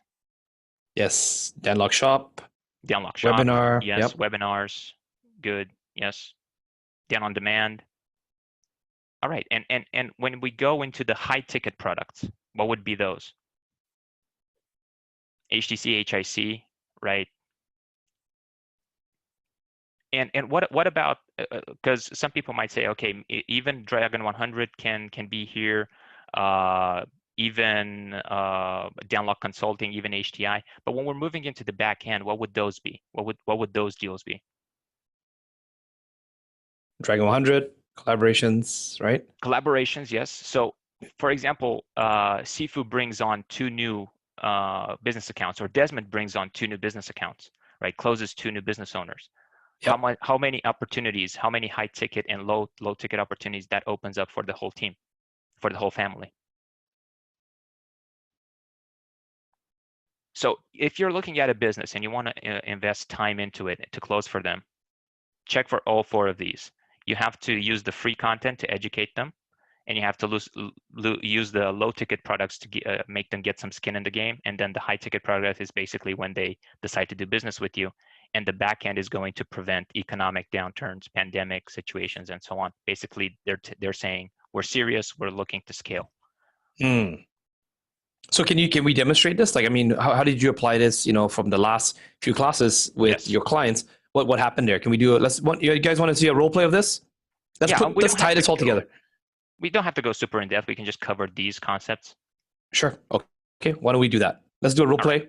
Okay. So give me a brief. What am I playing here? What part are we doing?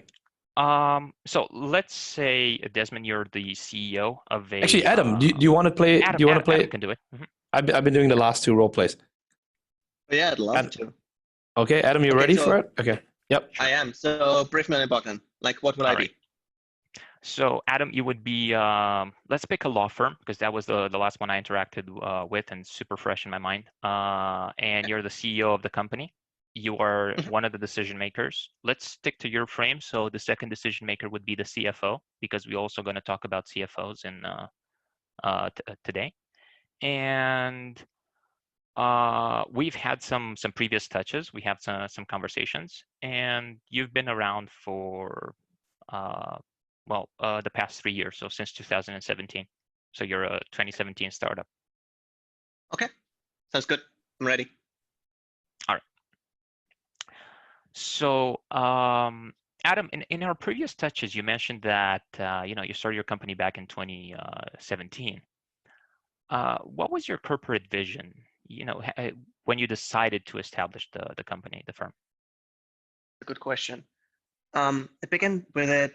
I noticed that a lot of companies, they have been rising and falling over the years, right? Mm-hmm. And especially my father, he had a company and he started it from scratch. And back then he had extremely poor legal representation and he sold it for pennies on the dollar. Oh. And it just hurt to see like his life's work basically sold for nothing. And so I wanted to prevent it. Like, that's my vision. I want to prevent that to ever happen to my own clients. So you want to prevent that from ever happening to your clients. I see. And yeah. What business strategies did you implement early in order to kickstart the whole business process? Because, I mean, let's face it, you started in 2017 when the market was already overflowing. Yeah, that's true. So I'd say the bigger the company is, the harder it is like to keep the client at the center of everything, because you just have to divide your attention so much.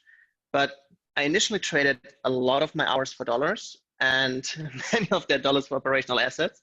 So I would say for the longest time, I went without a break. I had no return on investment, no ROI. So that's basically it. So having to put so much work into it, having to go months without a return on your investment, how can your mindset, your heart, keep you on the right path, staying true to your vision and still focusing on your client overall? Okay. In my opinion, the only way that is possible is by implementing the right systems, adopting the right strategies, and of course, hiring the right people that share my vision, especially the vision, like the same vision that I had from the beginning. And those people, they have to be loyal, no lone wolves. So loyalty at the forefront. Yeah. Okay. Well, I congratulate you for that. And, I just want to ask you, because you seem so calm and you have such clarity, how are you able to keep that in your next moves, especially with what's going on in the marketplace?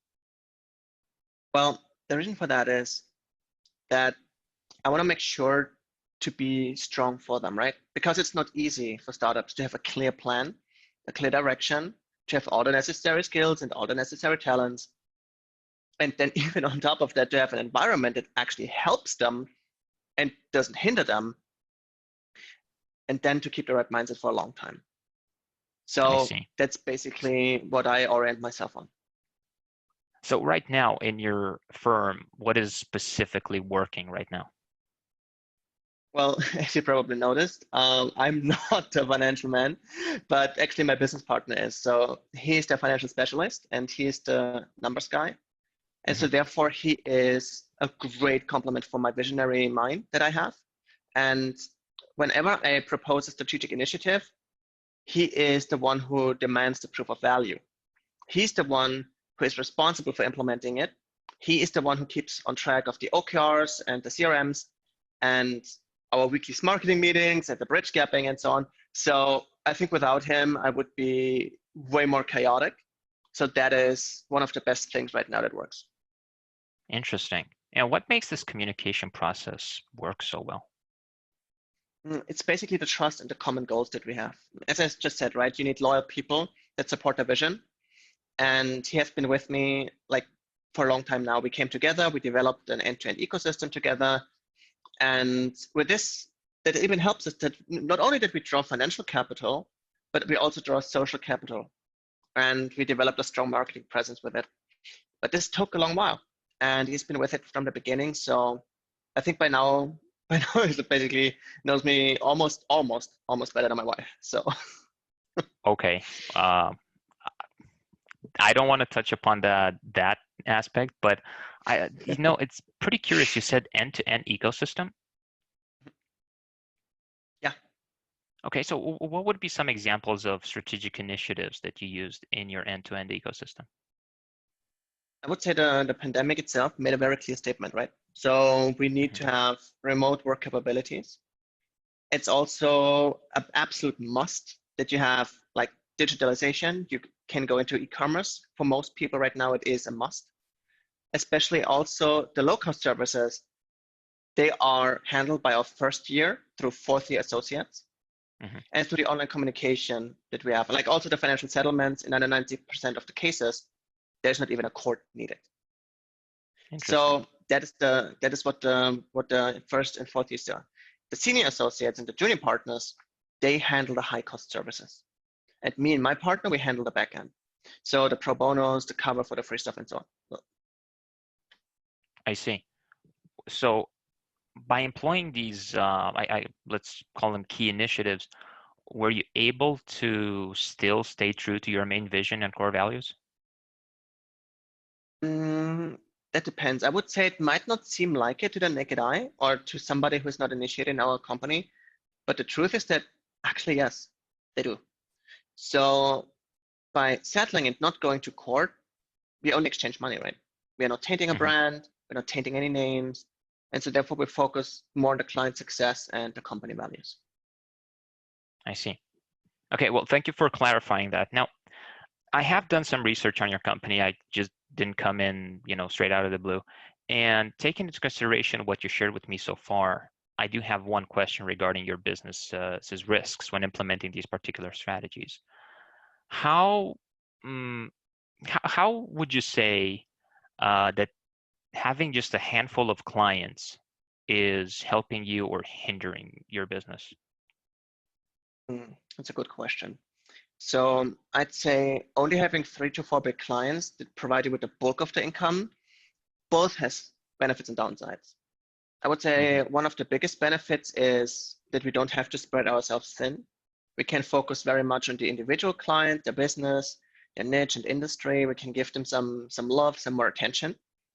The major downside, though, is if they decide to switch their legal representatives, or they merge with a bigger company, or we lose a case and they leave us, we lose a huge chunk of our revenue.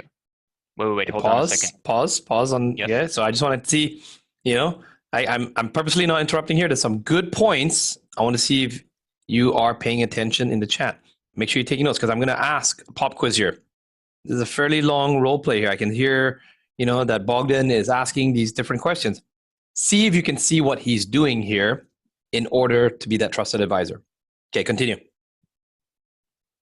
All right. Well, we're not going to go on for very long because people see now. Right now, we're uncovering what the key pains are in his business, and we pretty much transition into. And this is kind of a real life situation, right? You actually the outcome of the deal. What actually happened in the end? What happened was that this person really understood that, okay, in order for me to do something, I need to take some action. And by some action, it meant that they had to really come together, discuss a CEO and CFO, and have a clear initiative. And they did. They stopped procrastinating. They stopped making excuses as to, okay, we don't know about the online stuff. We don't know. We don't have experience in the digital marketing area. We've only dealt with brick and mortar type businesses.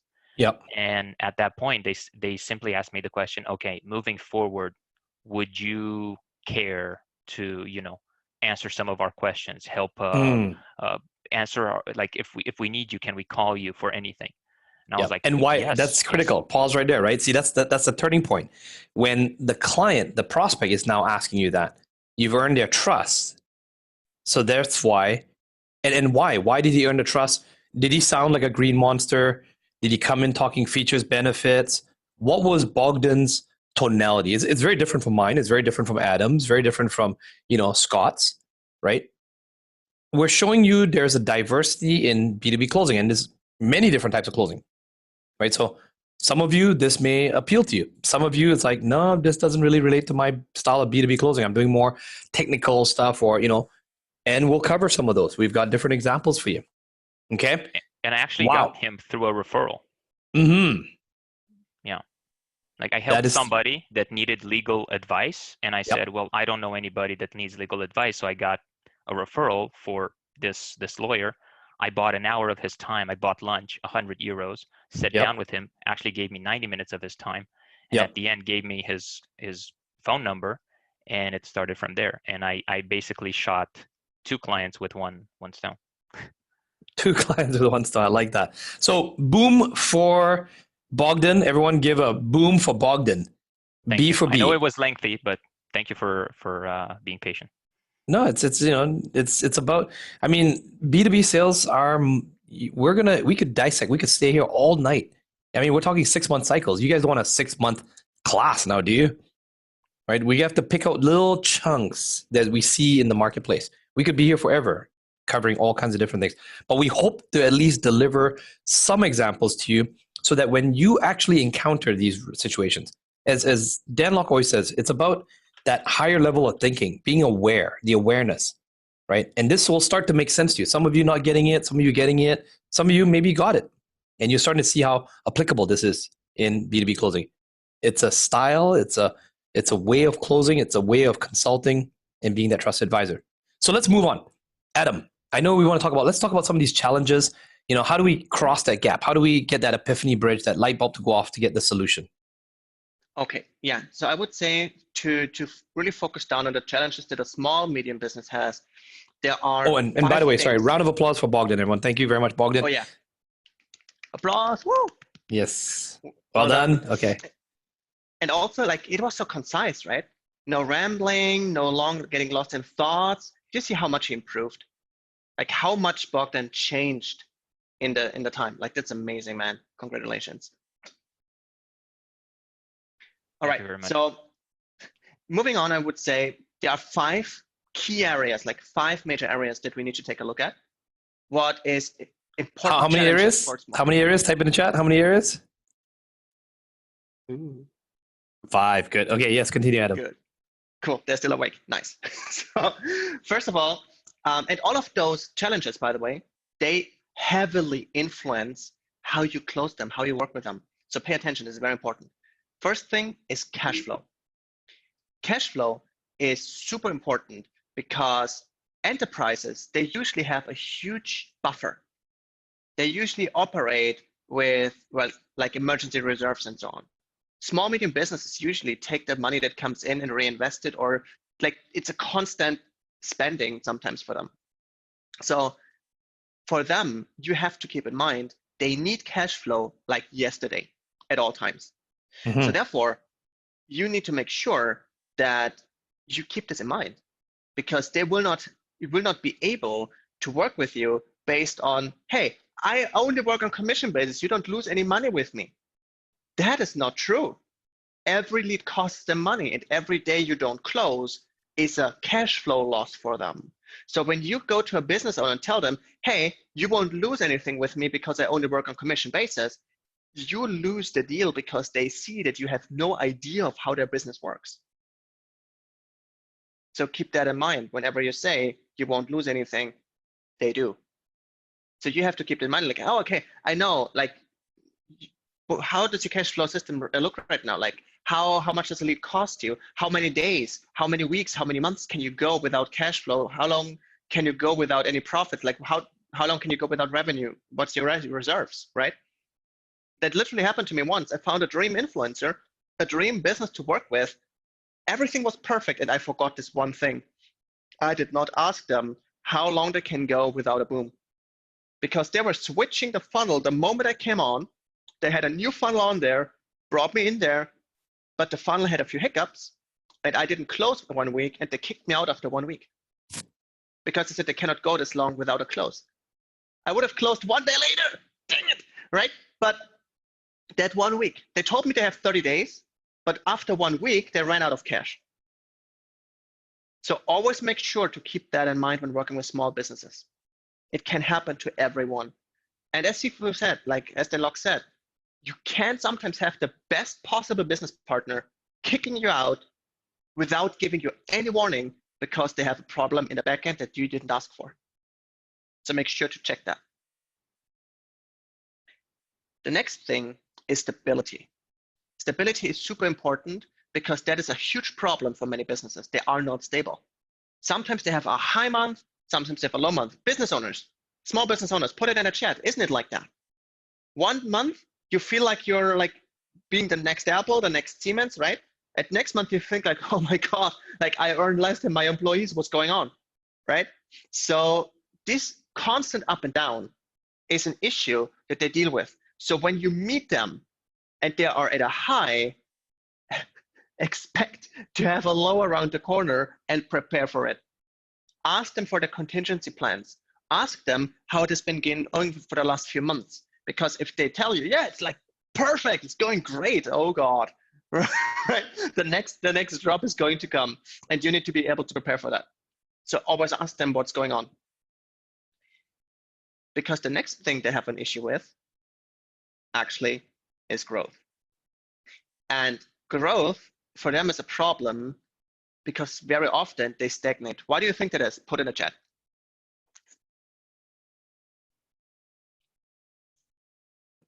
Funnels are not always stable.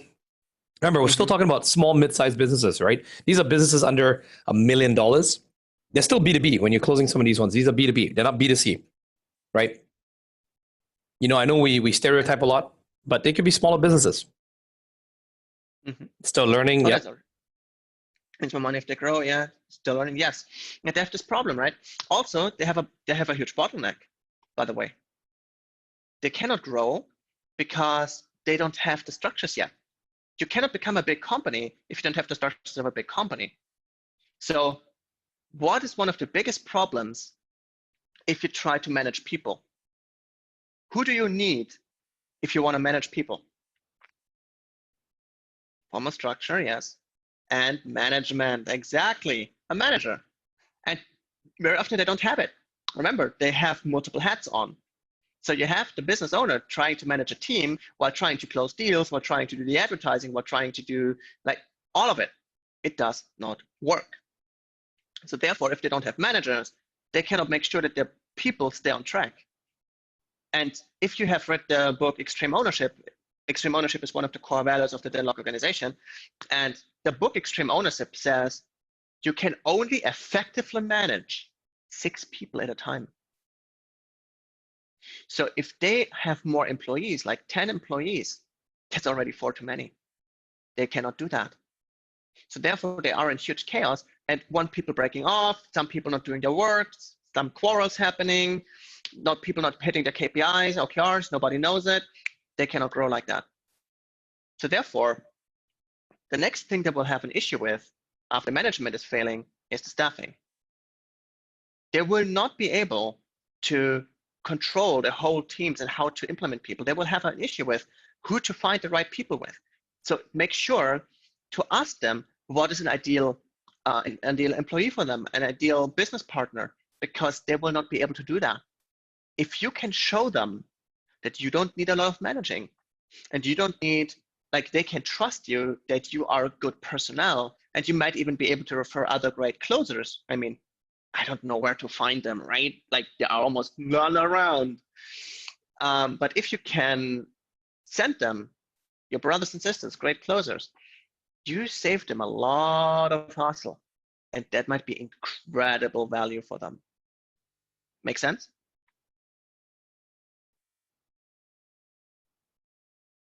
Great, awesome. And I think in this case, Nick also has some very interesting thing to share. Yes, Nick does. Nick, are you with us on the call? Hello, UHTC family. How's it going? Nick, it's good to connect with you. You are now in Greece, are you not? I am. Yes, I am. It's 5:45 in the morning here, and yeah, we're not slowing down. Super pumped with this class. Great content. Yeah. Who has seen some of Nick's boom posts, his B2B boom posts in the Inner Circle Facebook group? You only saw one, Patrick? Oh my gosh, you haven't been looking very much. It's like almost every other week you're seeing another boom post coming from Nick. Nick, maybe introduce yourself to the community here. What's your background? What is it you do? How is it related to B2B? And what sort of what sort of challenges were you experiencing, and then what did you implement?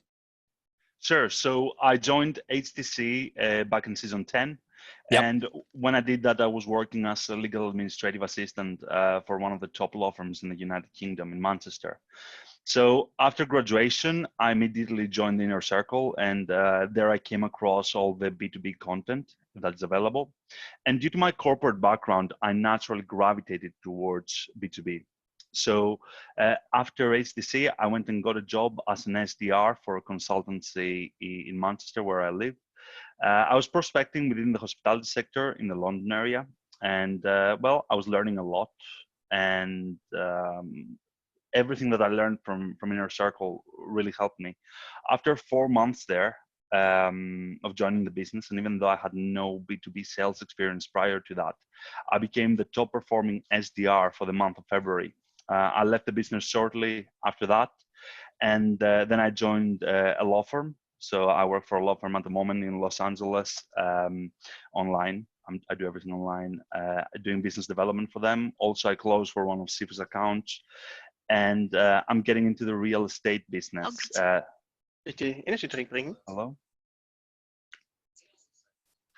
Yeah. I think maybe someone's mic was on. Okay, go ahead. Keep going, Nick. Yeah. So, and I'm selling. I'll be selling properties shortly in the southern of Europe. So I just wanted to sort of share a couple of stories with you today. So, The so first, Nick, are you saying you got properties, maybe what, Monaco or something, Southern Europe, Monte Carlo, something like that? there are some cool properties. There are some cool properties there. Yeah, it's pretty good. Yes. So yes. So let me get it straight. UK law firm, now Los Angeles law firm, but Yep. you don't have to be in Los Angeles. You can be in Greece doing this. Yes. So You're not meeting face to face. You're not flying on airplanes, but it's still B2B closing. Yeah, sure it is. Okay. Sure it is. Okay. It's mostly So- business development and marketing and all that area. So from the lead generation to the closing and everything between that. So can you share, like, maybe share some of your stories? Like, what happened? What did you apply? What did you get out of UHTC? And then what did you actually implement to get some results? Sure. So the first story that I would like to share with you, actually, it starts with a quote. So it's a quote from Sun Tzu, which says that victorious warriors win first and then go to war, while defeated warriors first go to war and then seek to win. Now, this quote conveys a lot of wisdom that I certainly did not possess when I started my B2B journey. And I have to be real with you, right? I know that HTC is all about being strategic and about working with a system. But back then I was working in a green monster environment, and well, sometimes you lose your way, and you forget the lessons that you learned. And that certainly happened to me back in the day. So my first B2B role was setting appointments for a consultancy that provides software and health and safety packages to restaurants and hotels. And during my time there was one particular deal that taught me a lot early on. So I was trying to book an appointment with a business that operates 4 restaurants in the south of London. And what I was doing at the start was to target one location for weeks and weeks, trying to get a hold of the owner and ultimate decision maker. Now, in this setting, the waiting staff are the gatekeepers, and they were adamant not to give me access to their boss. They kept asking me to call back, which I did for weeks and weeks, yet nothing was getting accomplished. Now, the last time I called, something that changed everything happened. One of the staff actually pretended he was the owner. So I started asking questions, doing normal FCC tasks and trying to sort of understand the business and find a way to help. Very quickly, though, it became apparent to me that I was not actually talking to the owner, and the staff were actually playing a joke on me. They were making fun of my accent and the way I speak, and then they just hung up on me like it was nothing. Now, saying I was furious is an understatement. I was furious, I was insulted, disappointed, and tired. Now, actually, scratch that, I was exhausted. I had been trying so hard and nothing was working. Now, I could have played the victim, but instead I chose to take responsibility for my failure, because at the end of the day, it was my failure. I had lost my way. I was acting like the green monster. And you can always give up, or you can try to find a better way, because there is always a better way. So I spent that night analyzing the situation, and I realized my mistake. My mistake was that I was not being strategic, and I was just trying to find a quick way to get the appointment. So I kept trying to get in the business through the same door, and everything was about to change after that. So the following morning, I started to map out the business and its different locations. I knew that there was no point calling that location, so I had 3 locations left. And I started calling. When I would not find a manager, I would talk to the staff and would try to build rapport with them. Some of them were very chatty, so I would ask questions about the business and the manager, and they would actually provide me with a lot of information. They would talk about the personality of the manager, the hobbies, the shift patterns, the best time to call, based on how busy the location was at certain times of the day. Pause there. Okay, so are you guys paying attention here? This is not so simple as like, oh yeah, an inbound lead comes in, you pick up the phone, and you do a 1-call close, right? So you can see the background here, how Nick, the different types of firms he's worked in, and then you're now also leveraging and you're getting information. You don't get disappointed easily, right? And you're trying to get as much information as possible. So you're applying, in other words, you're applying, UHTC tactics, strategies. You're doing, FCC stuff, right? Is what you're doing? Yes, absolutely. And Mhm. actually, back then, UHTC was not available yet. Okay. If it was, it would have helped so much, as I'm going to convey in my next story, because my results are purely because of UHTC. So, and I'll get into that in a bit. But Sure. Keep going. Yeah, keep going. so what happened? First of all, is this valuable? Are you guys getting some value here? Are you seeing how this is applied in real life by one of your brothers and sisters, and how, if you encountered the situation again, how this might paint a roadmap of things that you could do? Yes. Okay. Continue, Nick. Sure. So after a few weeks of calling and actually talking to staff, I got my chance to speak to a manager in one of the central London locations. So I called one evening and I knew that he would be there, even though it was his night off. How I knew that? I asked one of the staff the previous day, and they pretty much told me, because they had become very familiar with me and they were actually rooting for me at that point. So once we were on the phone, I used the standard. Oh, wait. Hold on. Did you just say they were rooting for you? Yes, they were actually. Okay, so in other words, maybe are we saying there's multiple stakeholders in the company, and maybe they could have been, I don't know what I don't know. What do you think? The staff that were rooting for him, what of the five? That's right, the hero. Right, it could have been the hero that was helping him out to get him in there. Continue, Nick. So once on the phone, I used the standard FCC structure. I had learned that from Inner Circle, from the classes. So I identified the manager's pain very quickly. The pain was that his location had the lowest health and safety score out of all 4 locations. This reflected really bad on him individually and the brand as a whole. And the only thing that separated them from the higher rating was improving their processes and tidying up a little bit the paperwork.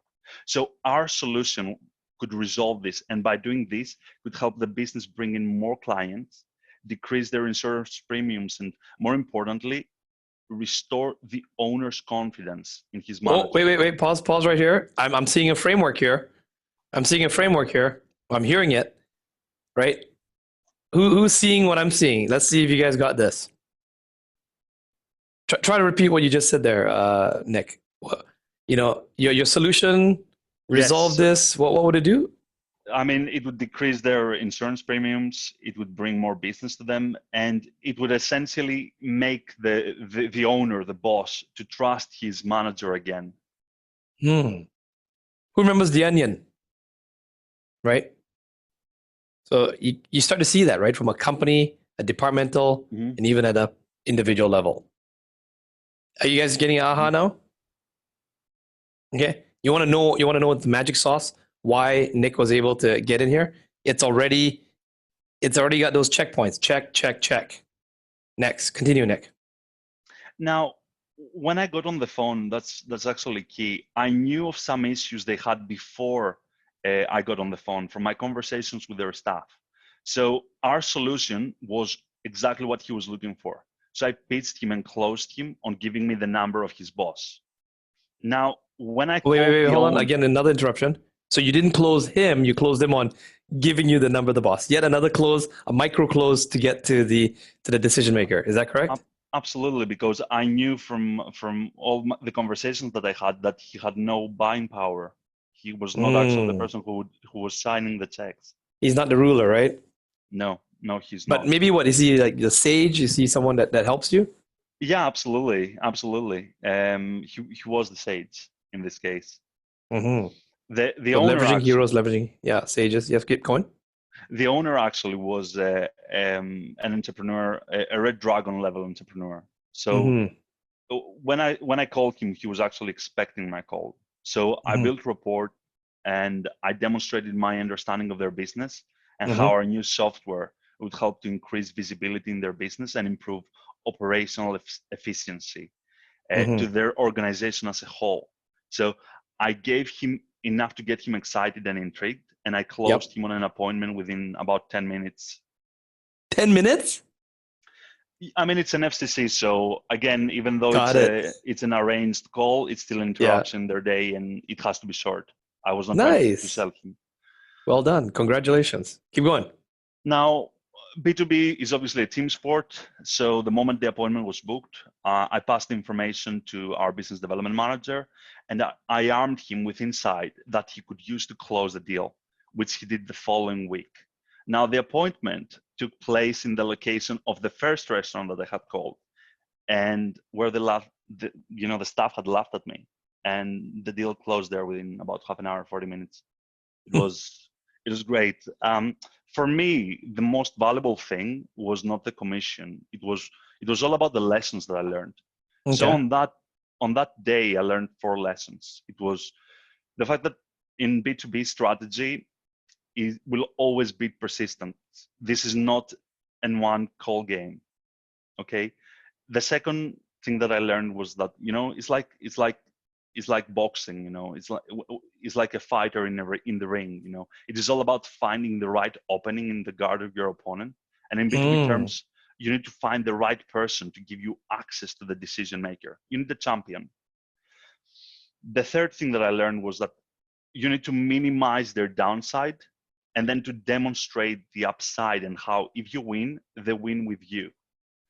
And the fourth thing was that when you're on the phone, it's showtime, you need to research the decision maker ahead of time, and you need to have a rough idea of how you can add value to them. You need to be able to articulate that concisely and effectively. Who's having some big aha moments here? Is this making sense? This is some real life case studies here. This is not something we just made up in a dojo or kumite. This is some real life situations. Can you see yourself now having a clear path or clear idea? I'm telling you, you're gonna have to go back. This class is so jammed with so many case studies. It's full of so many nuggets. You're gonna have to go back. You could just take this one class and go back. And the next time you have a B2B situation, review this before you do the B2B. Promise me, just review this, and you will have a way better chance. You will have a significant competitive advantage over even average B2B closers. Probably do this sometimes. They don't even know they're doing it. Here's what we're doing. We've broken it down. We've made it simple. When you understand, when you know what to expect, it now becomes simple. Are you starting to see how this is becoming simpler? B2B is not that hard. Don't have to overcomplicate it. It's pretty simple. Maybe you might have to listen a couple of times, but you'll get it. We're not forcing you. We're not rushing you. So Nick, you'll tell me before when we were connecting before class, you have another story as well. You want to share another story? Absolutely. So let me ask you a question. So let me ask you a question. Can a small hinge open more than 40,000 doors? Small hinges that swing big doors. I like that.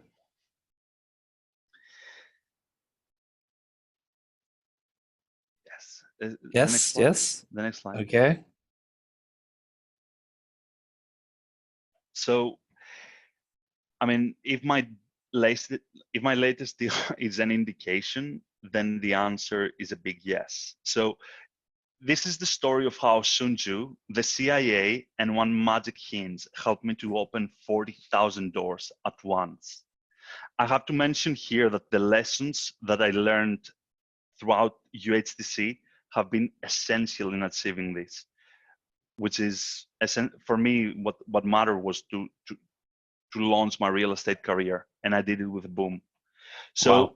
Nick, I'm hearing a bit of copy here too. How this is a nice good catch headline here. It's got a nice hook to it. How Sun Tzu, the CIA, and the magic hinge helped me open 40,000 doors at once. Yeah, that's right. Ben, are you in the chat there? All the copywriters, you guys seeing the copy here? All right, so you can stack on top of your skills. You got ultra high ticket closer, you got trade, you're the trusted advisor, and you on top of that, you got copywriting as well. Okay, keep going, Nick. Real estate has always been of interest to me, and I have never worked within the industry, but I have taken courses and I have been looking for an opportunity for some time now, but I had no luck. And ultimately, what I've always wanted to do was to sort of launch a real estate business in the southern of Europe. until recently, I had made no progress at all. But things changed dramatically a few days ago, and that was largely due to UHTC. So how did I do this? So to get in the industry, the first thing I needed was a product to sell, right? Now, to start a real estate business, you need houses. So I needed to sort those houses. I could have started calling potential sellers, and persuading them one by one to list their homes with me. The issue with this is that it is time consuming, and also I have no track record in the industry, as we have already established. So instead, I chose to follow Sifu's advice. More specifically, the kingpin strategy, which was first used by the CIA to fight the cartels in the drug war. So this strategy is all about finding a small hinge that can help you swing a really, really large door.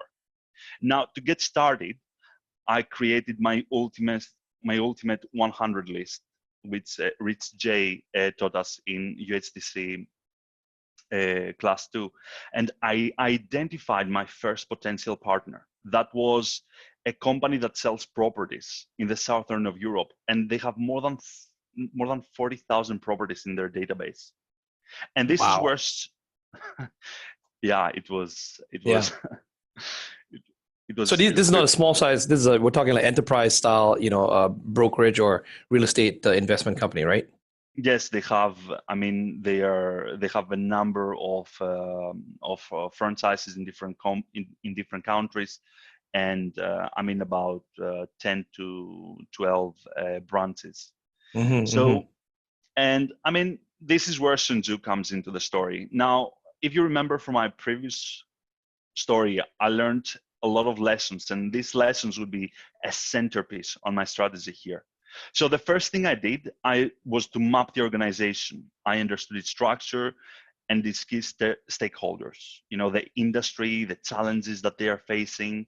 For example, this was right after COVID-19, and COVID devastated the world economy, and it severely affected the property market. So I read around the subject, and I armed myself with useful industry information.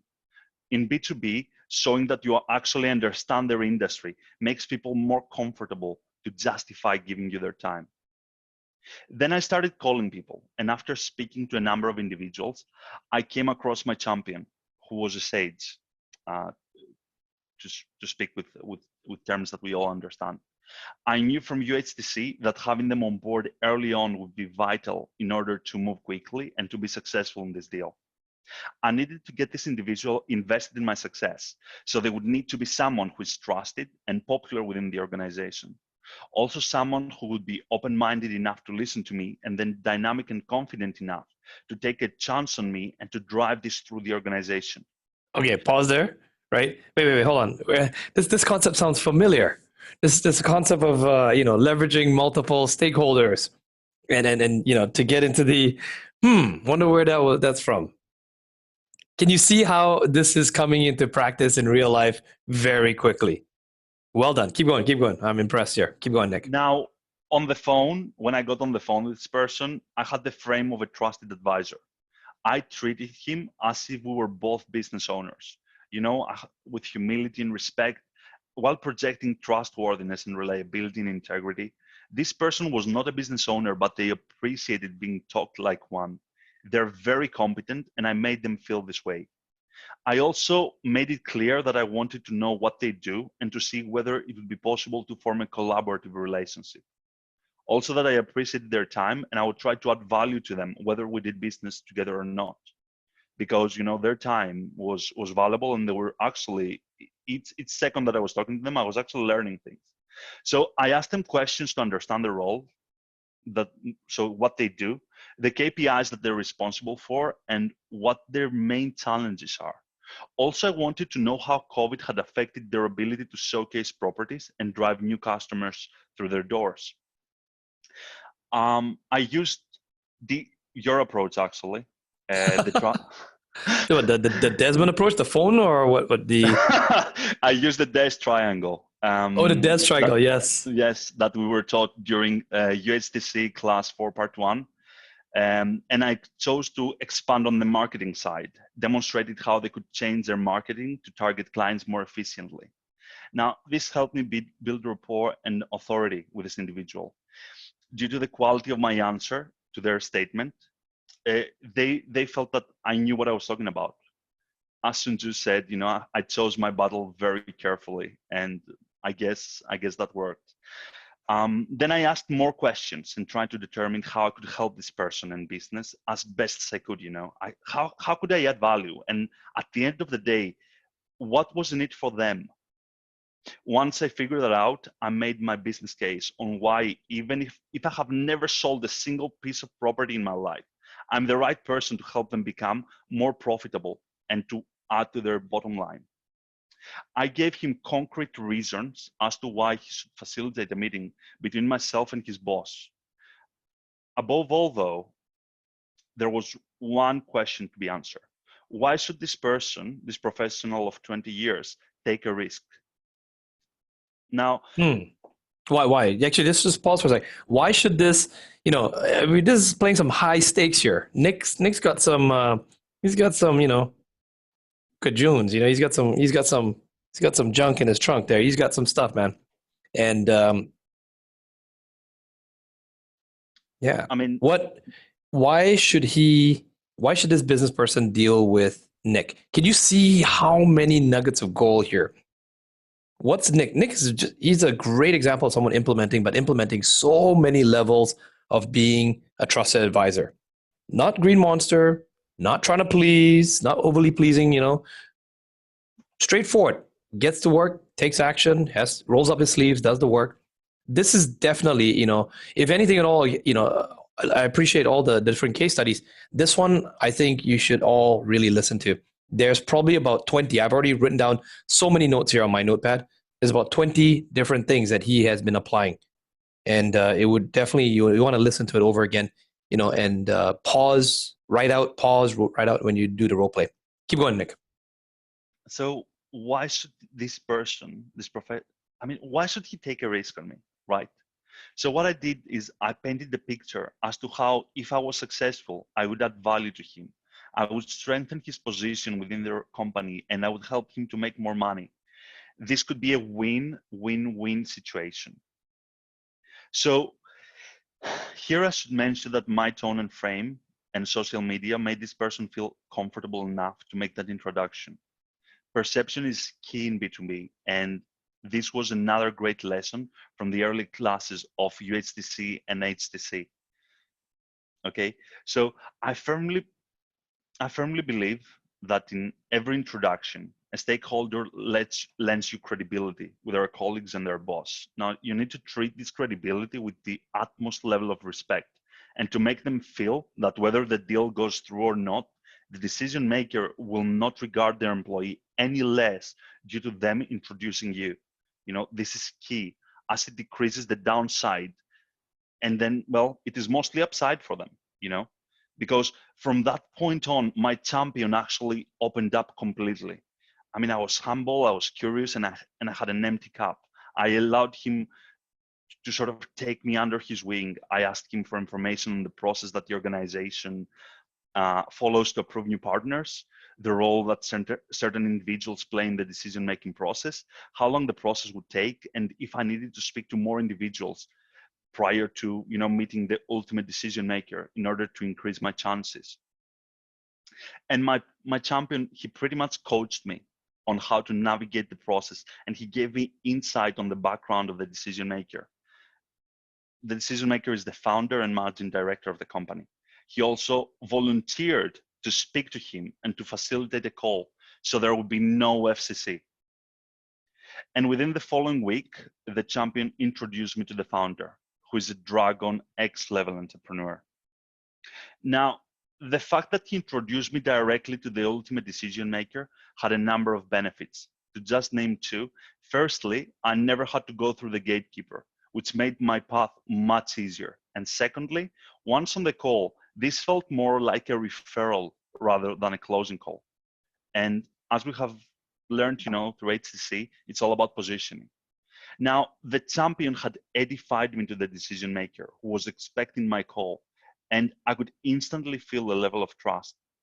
Apparently, he had said some very positive things about me and how professional I appeared to be. Now, once on the call, I paid the decision maker an indirect compliment. I did this by edifying my champion and mentioned how sharp and competent he appears to be. By offering praise, I achieved a number of small but essential wins within a very short amount of time and created, a favorable atmosphere for the call, while at the same time increasing the level of trust between us and, making the decision maker feel more comfortable that if I were to do business with him, my positive relationship with my champion would make this partnership more straightforward. The reason being that, as we learned in a previous UHTC class, when a decision maker is choosing a partner or a product, they want to make sure that it's going to be integrated seamlessly in their organization. So I wanted to make sure that that would never be a problem for him. And then I was ready to move to the next part. And the next part was all about the decision maker. I leveraged all the knowledge that my champion had provided me during our coaching session. And I started by asking them impactful questions. And he would talk more and more about his troubles and his accomplishments. And again, to quote UHTC Class 1, an executive is someone who has no time to listen to you, but has all day to talk to you if you ask the right questions. And that was definitely the case here. So I used the Discover, Clarify, Quantify model to help him open up. And throughout the call, I demonstrated that I understood his business, troubles, and industry, along with how COVID has impacted their operations and their deal flow.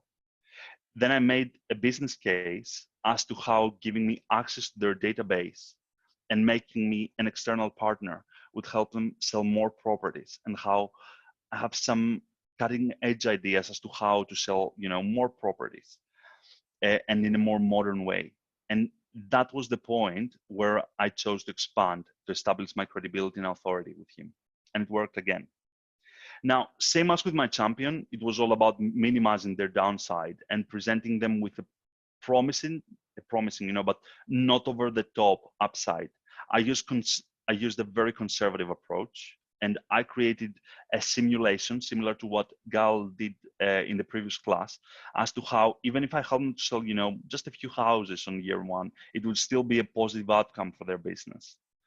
And he appreciated my down-to-earth approach, and he had almost no objections. He actually made the decision right there on the phone. And with one signature, he gave me access to more than 40,000 properties. Stop there. Hold on 1 second, pause. He gave you access to how many properties? So the database has more than 40,000 properties of the exact properties that I'm looking for.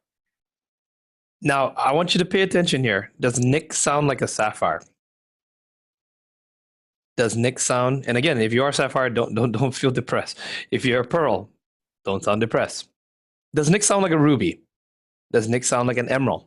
Which one do you think he is?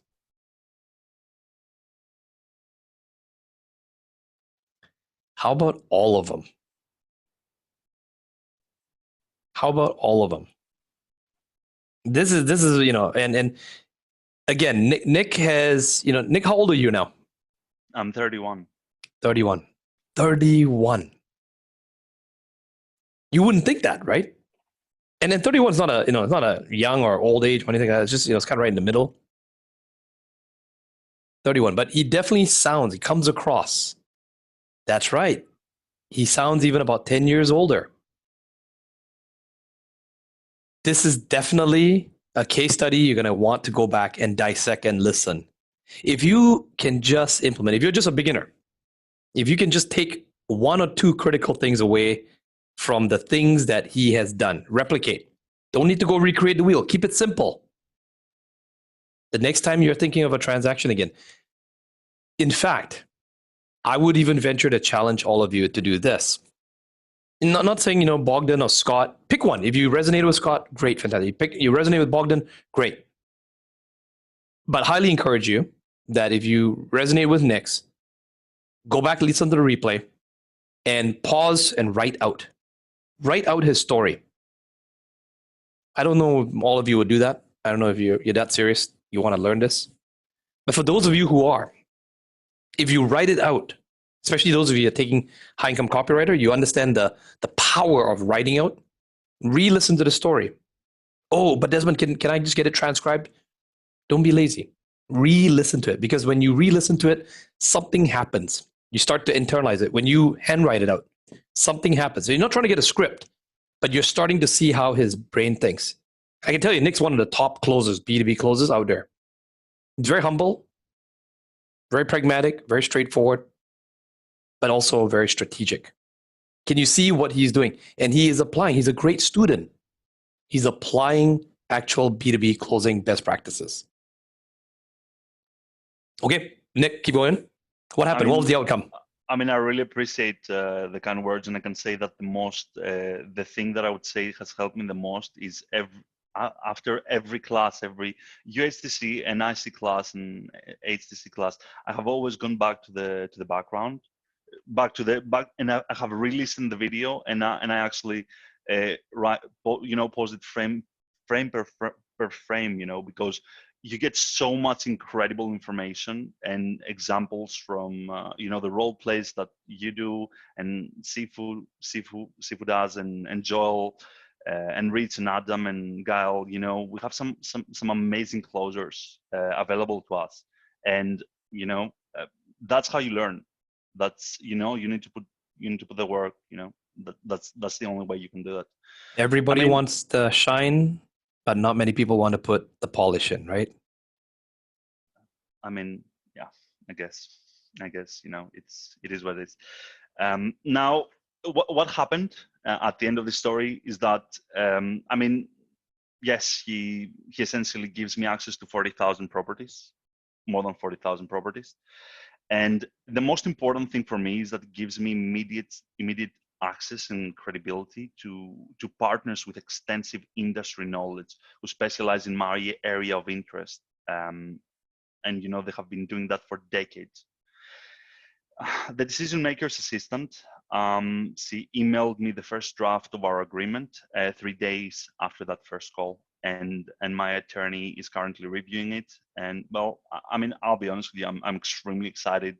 I could have never imagined when I embarked on this journey about a year and a half ago that that would have closed something like that. I have never even dreamed. Can you put a dollar value, Nick? What is this worth to you? Wow. Just estimate. What next 12 months? What do you think this is going to be worth to you?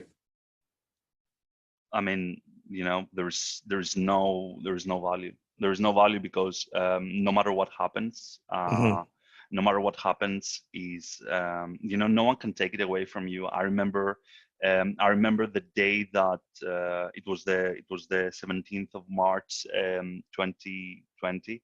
It was the day after the British government announced the measures for COVID-19, and the consultancy that I was working for, it was devastated. We lost almost 50% of our business within one day.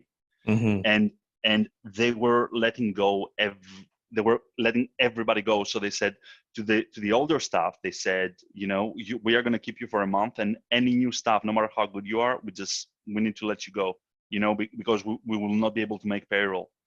And I remember sitting in this board meeting table, and everybody was around me, and they announced the news that they're leaving. They're letting everybody go, and I can see the faces of the people that I work with every day, and they're broken. They're so upset, and they're so they can see they have bills to pay. They have families to feed, and I guess I lost my role there as well, but there was this strong light of hope that was coming through me, because I knew that no one can take your high income skill. No one can take it from you. So even if you lose everything, you can just rebuild it. So it's priceless as far as I'm concerned. It's just priceless. What have you learned? What have you learned? Nick, I'm truly very proud of you. I know Sifu Danlock's very proud of you. The entire community is proud of you. I know that you're a very humble person. Now that I've gotten to know you, Even with all of these things, definitely the family is rooting for you. We definitely want to continue seeing your success, to your success. We raise a glass to your success. This is a great inspirational story. And when I started following Nick, I was looking at all his posts. I reached out to him. He responded very well. Extremely busy. He made time. Didn't matter about time zones. Communicated. Always responded. And I kind of kicked your butt a bit, right? Put some pressure on you. Didn't matter. You just sort of landed in Greece. After traveling the whole day, no sleep. It's like we still had to connect. Yeah. Because I knew that the rest of the family could really benefit from hearing. This is not someone with years and years and years. No, he's just really applying what's already been covered. Now, again, maybe lower self, your other mind, might crocodile mind, whatever it is, if you know that, might be thinking, okay, well, I can't do what Nick does. You don't have to do what Nick did. Do a fraction of what he did. And your life will already be better.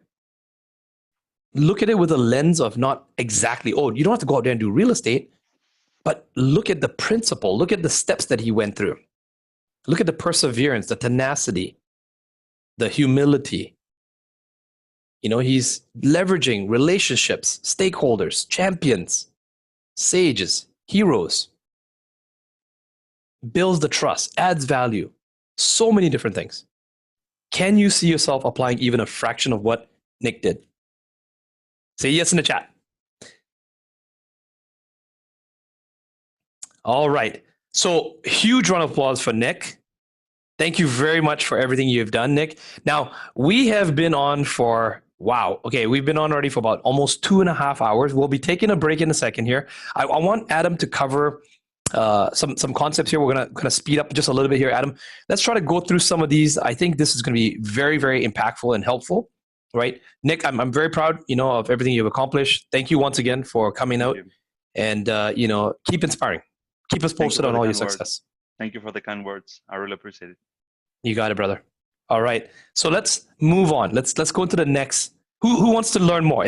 Are you feeling overwhelmed already? Can we stop the class here tonight? No, some of the emeralds are going like, well, we can see your slides. We can see you still got,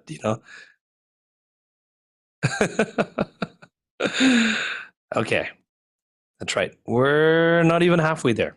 Let's go through a little bit more, okay?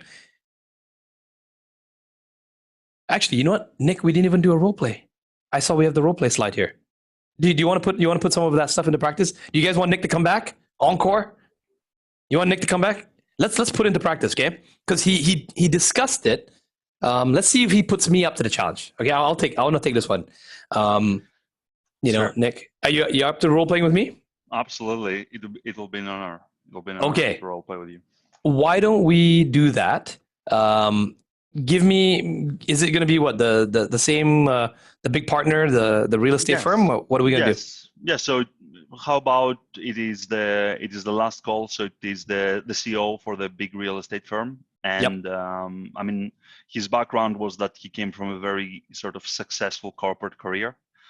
Then he founded a company. The company, let's call this, let me think. Sunny Properties. How about that? Yep. Okay. And then, so the champion has already made an introduction, and he has arranged for me to call, and I'm calling to discuss with him the potential of working together. Okay, got it. And I'm guessing what kind of a personality is this CEO? He's definitely an emerald ruby. Got it. Okay, got it. Very close, the two gems. Okay, get ready, man. The Sarge is coming out. All right. Okay, so let's start. So you already said that the champion is already introduced, and we're definitely now getting to the call. Okay, so Nick, John mentioned to me that you'd be calling and that we should connect. How can I help you? Good talking to you, Desmond. So, I've spoken to John a couple of times, and, in one of those occasions, he mentioned to me about, how the two of you have known each other for some time now, and how, you launched Sunny Properties almost a decade ago after leaving your corporate job. Now, I come from a corporate background too, but mostly consulting and marketing. And I mean, I'm actually considering launching my own real estate business, and I'm interested in the process of choosing the right partner with whom I could create a strategic alliance. Now, John informed me that you have created similar partnerships before, and that you take this part of the business, very seriously, because these are your properties, these are your clients. So I wanted to have a brief conversation with you to see if we could be a good fit and whether we would explore this any further. Now, do you have a few minutes to talk? Yeah, sure. I have a few minutes. No, I'm not going to guarantee anything, but yeah, sure. Tell me more. Cool. So, I mean, Desmond, before we begin, let me say that even if we don't do business together, right? I hope that throughout our call, I will be able to perhaps give you some information that you could implement immediately, to make your business even more successful than it already is. But first, I would like to get a better understanding of where the business is at the moment and what your current business goals are. So, what's at the top of your priority list at the moment? Well, as you know, we got the pandemic, right? So main priority is to deal with the issues of the pandemic that's caused us over the last few months. No one could have predicted that. It's completely changed, the business landscape, right? Mm-hmm. And in what way exactly has the pandemic affected your business? I can imagine it has affected viewings, correct? Yes. Yeah, that's right. Obviously for real estate, right? We can't have viewings because of the quarantines that's happening in place. Mm-hmm. So, and then of course, that affects our sales, right? And was it only the viewings that that they were getting affected, or were there other problems too, perhaps in terms of demand? Well, actually both, right? We had to cancel a lot of viewings, and then due to the fact that people were not opening their homes, they were scared, and then justifiably so, right? Of course, buyers don't feel comfortable buying a house without, walking in first. I know there's a lot of VR technologies, but traditionally, 99% of the business, 95% of business still done, mostly with a walkthrough. So people were losing their jobs. They're worried about their livelihoods. Disposable income was not really readily available. Banks, so they were conscious about making purchases, and then of course this obviously had a resulting effect of slowing down the market. And then to add to that, travel restrictions for the summer months. A lot of the properties, these are investment properties, are summer rentals, a big part of the revenue, right, for the months of July and August. So I guess all in all, we've seen about a 30% drop this year compared to last year. Oh, wow. I hear you, Desmond. This sounds like a pretty tough place to be. And if you don't mind me asking, how has this affected your bottom line so far? That is, I guess the for the bottom line, we've lost a lot of sizable business, and it's almost impossible to hit even our most conservative targets for this year right now. We're so low down that even if we are able to recover, so we did not have a spring and a summer. It's like like this. Basically, I think we haven't had a situation like this for more than a decade. Mm-hmm. I can understand, and you're not alone there. I was reading an article in the journal the other day, and it was all about how the pandemic impacted businesses on the sector, both in terms of the deal flow and profitability. And as you're aware, the airline industry has been devastated, which will make traveling even more expensive once things get back to normal. And this will affect, the leisure property market. So Desmond, let me ask you, what are you doing right now to fix the issue and, to improve the situation? There's really not much that we can do until things get back to normal, and the dust settles down. I would say at the moment, there are not many people looking to buy or rent, summer homes. And what we can do is to focus on selling the ones that are looking, and so they're focusing on improving, or, we're improving our marketing, our sales, trying out some, initiatives that we put out more to get more inbound leads coming in as well too. And what exactly is the issue currently with the way your marketing is performing, for example? Well, we've always used like newspapers, advertising traditional our properties, right? We put out, direct mail that we've done in the past. And then Okay, sometimes we use just industry websites as well too. And I mean, okay, and what is the issue with that? We cannot control the audience, right? So people come to us when they're looking for property to buy, but we're not, in their minds prior to that, right? Like it's not top of mind. So in many cases, we're too late, right? Some of the competitors seem to be everywhere, right? They're flooding the market with information. Customers seem to be responding to that. Our company is a little bit bigger, a little bit slow to move. I had to let some staff go. So yeah, it was a little bit of by the time we realized it, it was a little bit slower. I mean, I hear you, Desmond. And what actions in particular are you taking to change the way that your business is doing its marketing? So I've already been talking with a couple of marketing consultants, plan to hire one. I'm kind of interviewing them right now. We definitely want to improve our social media. It's something I've been considering for several years, even before the pandemic, but I just never expected something like a pandemic to hit that fast and affect us this quickly. So yeah, we're kind of trying to speed up right now. I mean, that is definitely, a step in the right direction. While working with one of the top branding experts in Europe for the past few months, I have come to, fully appreciate the value of having an omnipresent brand. Are you familiar with that concept? Sorry, what was that? What is it? Omnipresence in terms of marketing. Are you familiar with that? No. What is it? What is it about?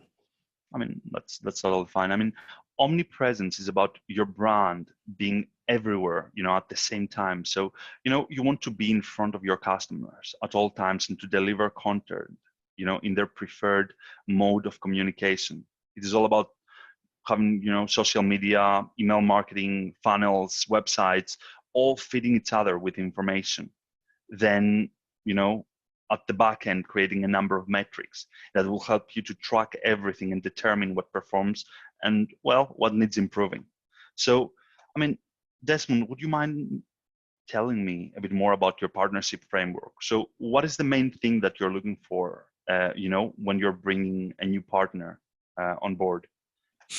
I guess the main thing that we're looking for when it comes to a new partner is, basically for them to be able to target clients, right? The reason we bring them in is because they may have a database, right? They build their own distribution channels, and ultimately they're selling the properties, right? So that's why we, it's kind of like not a franchise model, but we bring them in as a partner, and then they get to leverage our umbrella. But ultimately, they're helping us to sell more properties. And I mean, are there any KPIs that you use to measure the performance of your partners? Yeah, definitely. I mean, it's really all about selling units, right? So the target for a new partner, the last one we did, first year is about 10 properties. It's kind of conservative. I don't make it super high. Yeah, I mean, you mean 10 properties the entire year? Yeah, entire year. I mean, all right, Desmond. So, I mean, let's just suppose that, I was able to leverage my marketing and sales experience, and I could sort of source 10 properties in the first year and, then sell them, which is about, it's less than a property a month, right? What difference would that make in your business? It's it'd be a good start. It's not a lot, but at least it's a positive result. And I always like to reward positive results. And what if I could also provide you with some advice on how to modernize the marketing channels of the business? Would that help? Yeah, definitely. It'd be helpful. Very helpful. Thanks a lot. Pause of the role play. Okay, let's recap on this. What have you noticed? What's going on here? Right, I want to, we got a lot to cover, but this is critical. Nick, how'd you feel role playing with me? It was, you didn't take it easy on me, but it was a great honor to role play with you. Type in the chat. Thank you, Nick. Thank you. Type in the chat. What did you notice? The style of questions, the business acumen. Yep. Everything comes across. Right? Trusted advisor, adding value. Yes. So the whole process of how he got to the decision maker. And then once he got that time with the decision maker, remember, right? The executive, what's the phrase? Who remembers that? Opens up. Oh, that's a long one to type. So Nick, actually, yes, Nick used the DES. He did. He deconstructed, he expanded, and then he supplied. And he did it very smoothly. It didn't feel like a script. It didn't feel like, it was canned answers, nothing. Just very natural, very conversational, very, very well done. So well done, Nick. Once again, thank you very much. Adam, let's dive into the next section here. Let's talk about our goals. Oh, yes. Love it. So, goals for small business owners are vastly different than for enterprise. Now, see, in an enterprise, most departments have their own specific goals. They have their own targets that they want to accomplish, but a small business actually only has a very small set of goals they really care about. Now, would it help you if I could give you those 3 goals in detail? The goals that you need to hit to close them easier. And I want you to take your memories that you have right now, what you learned from the role plays, look back and see if that happened. Now, first of all, small pop quiz. Do you know what those abbreviations on the slide mean? Put in a chat.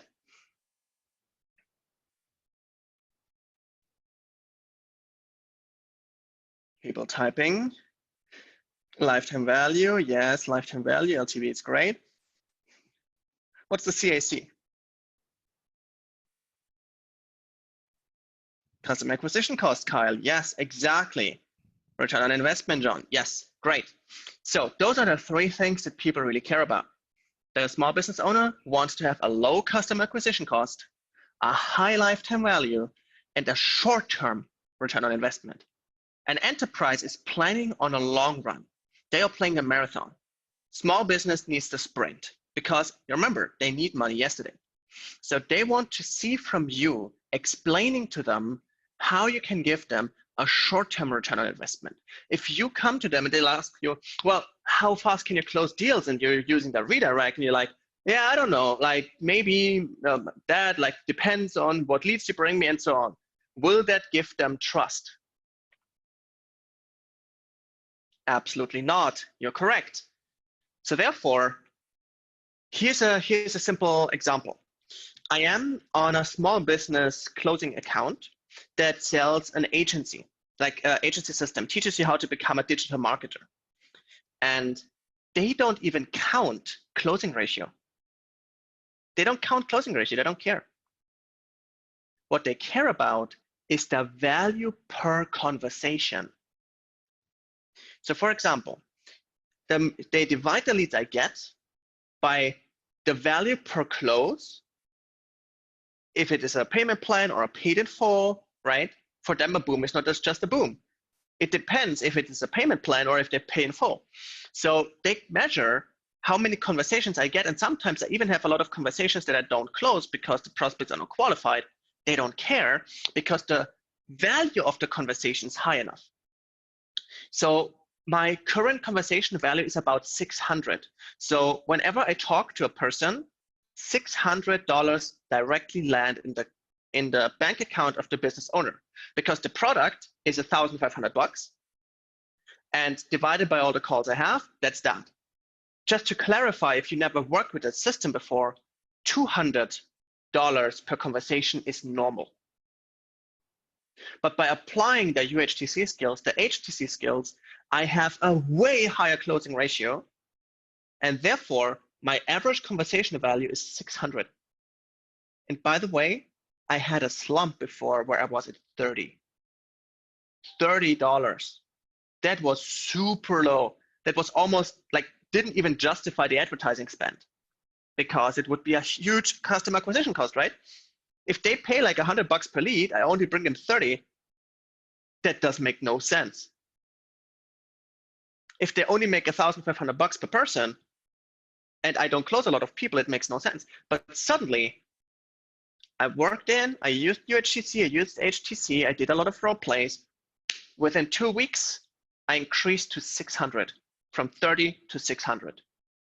2 weeks, because of the techniques we learned here. So therefore, make sure to focus on the things that are important to them. Tell them, ask them, what is your customer acquisition cost? What do I need to do as a closer to reduce that? Maybe you can help them, right? Maybe you are a copywriter too. You can help them increase their output and their input. You can maybe fix their funnel so their cost goes down.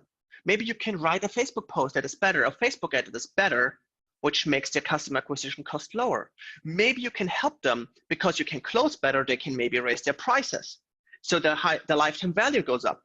And if you can close fast and you're good, they have a high short-term ROI. If you can give them that, why the hell would they say no to you? You don't even need to close them. They will beg you to work with them if you can provide that to them. And this is basically how you get a 40,000 properties, right? This is how you close people on 5K a month deals or 10K deals. That's what people care about. If you hit those numbers, you win. So how about we dive into the process of the sales now? I mean, you know now specifically what you need to do, you know the environment, but how about I give you an insight in the daily life of a small business closer? Small business does not mean it's little business. Small business can still mean that you have high ticket deals, like super high ticket deals, 10K, 15K, and so on. But there are a few things you need to know that you focus on to make your life a lot easier. Would you like that? Yes or no? Lots of yeses, seeing lots of yeses. Love to see that. And start with one of the most important things, which is persuasion. So put in the chat, do you know what it is? Do you remember it?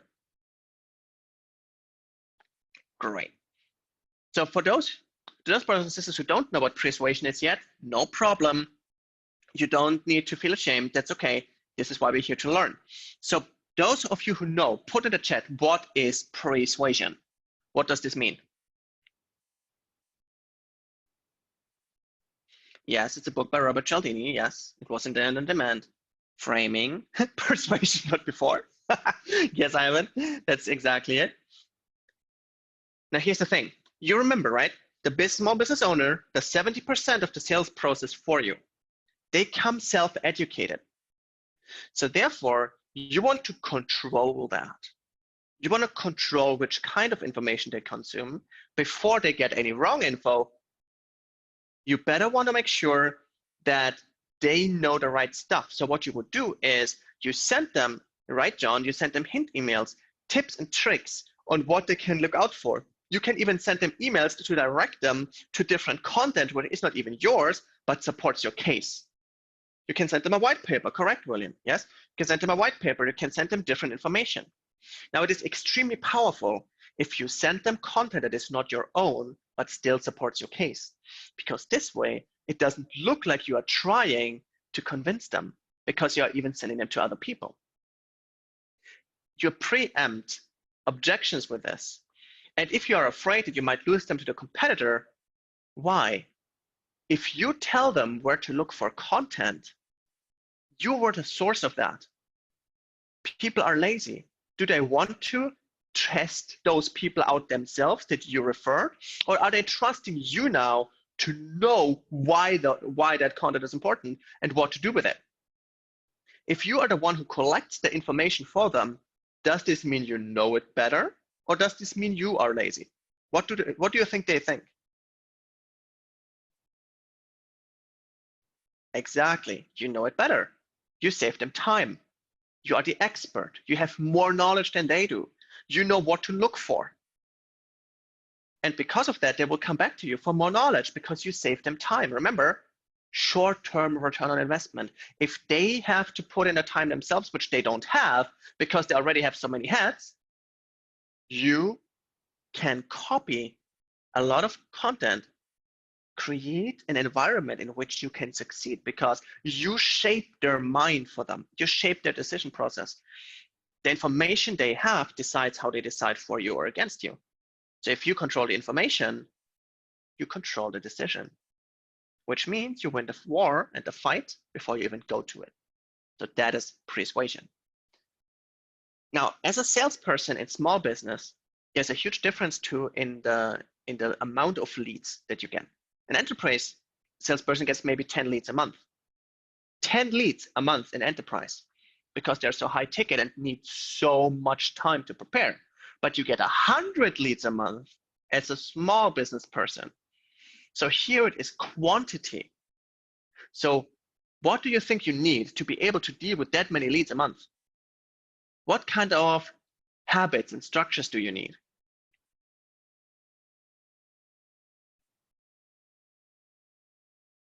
What is important to focus on? People are typing, that's great. Research about those leads and prior them, yes. Now here's the thing though, if you have 100 leads a month, you don't have a lot of time for research. Yes, Patrick, consistent follow-up, very, very important. Balanced process of marketing, sales, and processes, yes, Kyle, very good. Nurture strategy, Aaron, yes, that's correct. And a very important thing also is automation. You see, in small business sales, I would say about 70 to 80% of the whole thing is automated. The email sequences, the information, webinars, all of it is automated because you give them what they need, you educate them, and you only show up to take the check, basically. Enterprises need more hands-on, but small business can have a lot of automation, which, by the way, is a great business to close for because more people need it now than ever. 5 leads a day, 25 leads a week, and 4 weeks a month, exactly. You can automate your research. You can have a template for this. You can use a lot of tools and technology to make it easier on you to do the research, to engage them, to put them on certain kinds of sequences, and so on. With this, you can deal with it faster because if you want to close them fast, you have to make sure you're on top of things. You need clear structures. You need to have like timers in your phone to need to know, okay, today I have to talk to this person again. If you just meet one day, you have a problem because here's a secret. You want a secret? You want a secret of B2B? Small business owners are B2C customers in the B2B space. So they want to be treated like the CEO of Apple, but in reality, they think like a B2C customer. So therefore, if you miss to write them on the right time, if you even miss a day or two, they become very emerald. They hold it against you. They even forget about you, like B2C customers. Those of you who ever had like closing in B2C, remember, you just miss an hour, like 1 hour later, and they don't have time for you anymore. They don't even remember you. The same in B2B because they are even more busy. They're so important, right? Like they lead this amazing small business. In their mind, it feels like it's a global empire. And so therefore they take things extremely seriously and personally. It is their person, their business is them. So whenever you do something that hurts their business, you hurt them personally. Make sure to keep up your commitments. How you do anything is how you do everything. And this is what you need to watch out for as a salesperson as well, how you close deals. Like that's the sales cycle itself.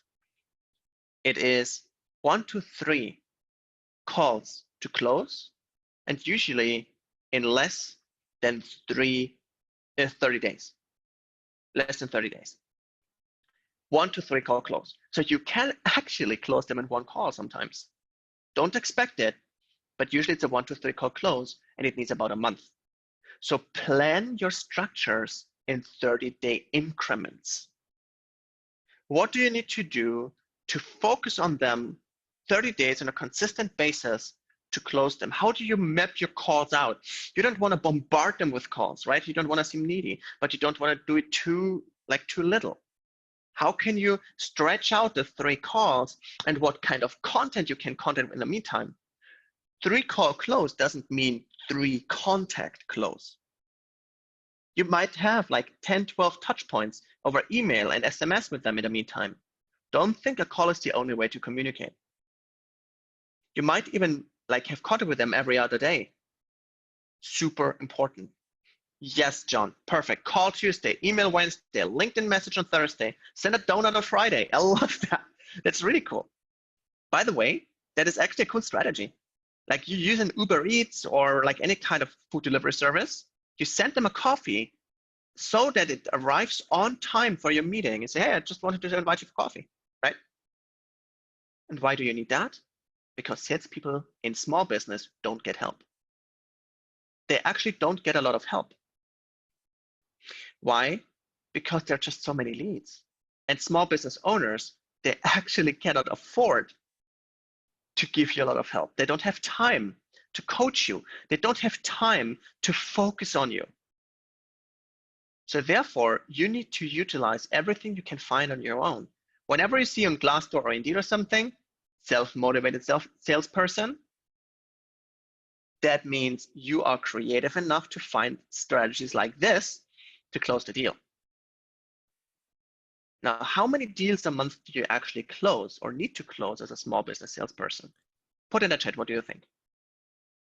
How many deals are expected from you? Before people answer that, Adam, I mean, is everyone getting this? Are you seeing this? This is, again, yet another helpful framework. We told you at the start of tonight's class, we're going to deliver so much to you. Okay? Pick one or two things. Some of you, depending on where you are with understanding B2B, this kind of overview, these tips, these power tips, these pro tips are going to be very super helpful for you. You know, I also want to point out a comment I was reading in the comment section there, right? You know, even John had said exactly, right? Very well documented the fact that it takes about 5 to 6 touch points to get a response back, right? And so, again, going back to the question, Adam's asking, how many? See if you're paying attention. How many? Who knows? Adam, ask the question again. How many deals do you need to close as a small business person per month? What is expected of you? I'm saying 1 to 3. Not enterprise sales. Yeah, these are small, like under $1 million businesses. Mm-hmm. Yeah. Between 100,000 to $1 million. Yep. Okay, 1 to 3, 10. I'm seeing what else we got here. We got 15. We got 4 to 5. John says, and 20 to 25 leads average. And drum roll. Let's get a drum roll. 9 to 12 deals a month are expected of you. 9 to 12 deals. Well, imagine that. That's basically a deal every third day. Is that hard to do with the skills you have? One deal every 3 days. That's like in a normal working week, that's 2 deals a week. 9 to 12% conversion ratio. Is that hard to do if you have great follow-up, great relationship building as a trusted advisor? It's not hard to do. Exactly. Perfect. Now, there's only one problem. Some of you might even say it is hard. Yes, for some people it is hard to have these 9 to 12 deals a month. It might be a little bit intimidating. And that is okay. For some people it is. And if you feel it is intimidating, if you feel 9 to 12 deals a month is a lot, feel free to put in a chat. You're not alone. And it's okay. You are allowed to feel intimidated. Yeah, you know, maybe even if you're just getting started, right? If Adam, I think when we first all got started, none of us had 9 to 12 deals, you know, per month. You work up to it. Heck no. Right? It's like in HTC, we talk about the genie, right? And your vision board. I mean, if you've got 0 right now, get 1.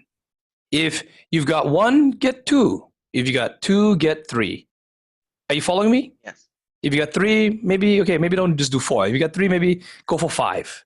You got 5, maybe go for 7. 7, get 9. You know? Just always, just a little bit. Stretch it each time. Stretch a little bit more. Again, this is not difficult. This is simple. Just if you do the work, if you follow the framework, B2B closing can become very simple. It becomes a way of life. It becomes, and then you know, but it has way bigger rewards if you know how to do it correctly. Okay, keep going, Adam. Now, would it be helpful to you if I revealed to you how to get to this 9 to 12 deals a month with as little stress, as little nervousness, as little problems as possible? Now, if you have been paying attention to the previous role plays, the previous successes of Nick, of Bogdan, of Scott, you have noticed they have been edified. They have been coming to people that were expecting them, people that were ready for them. Now, would you say it is hard to sell to a prospect that wants what you have, is expecting your call, and already is in the right state of mind? Is it hard to sell a deal to a person like that? Absolutely not. So if you have the right person at the right time, at the right mindset, are 9 to 12 deals a month hard?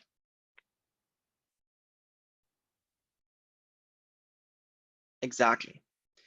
Now here is a framework that will help you find the right state of the prospect at all times and know what to do to make sure that you sell to them in the right way. And it's called the 5 levels of prospect engagement. So pause for a second. Pause for a second, Adam. So Aaron was asking, where do we find these people? So the finding the people, that's class 2 and 3, right? UHTC Exactly. class 2 and 3. Now, once you've got the prospect engagement, again, which phase is this? If you're going back to the 6 phases, 0, 1, 2, 3, 4, 5, 6, that Gael shows, again, you can see we're bouncing a bit around here. B2B, again, this is prospect engagement. This keeps you having a full pipeline. It keeps you, it brings in the deals that you need. So Adam, can you break down these 5, prospect engagements?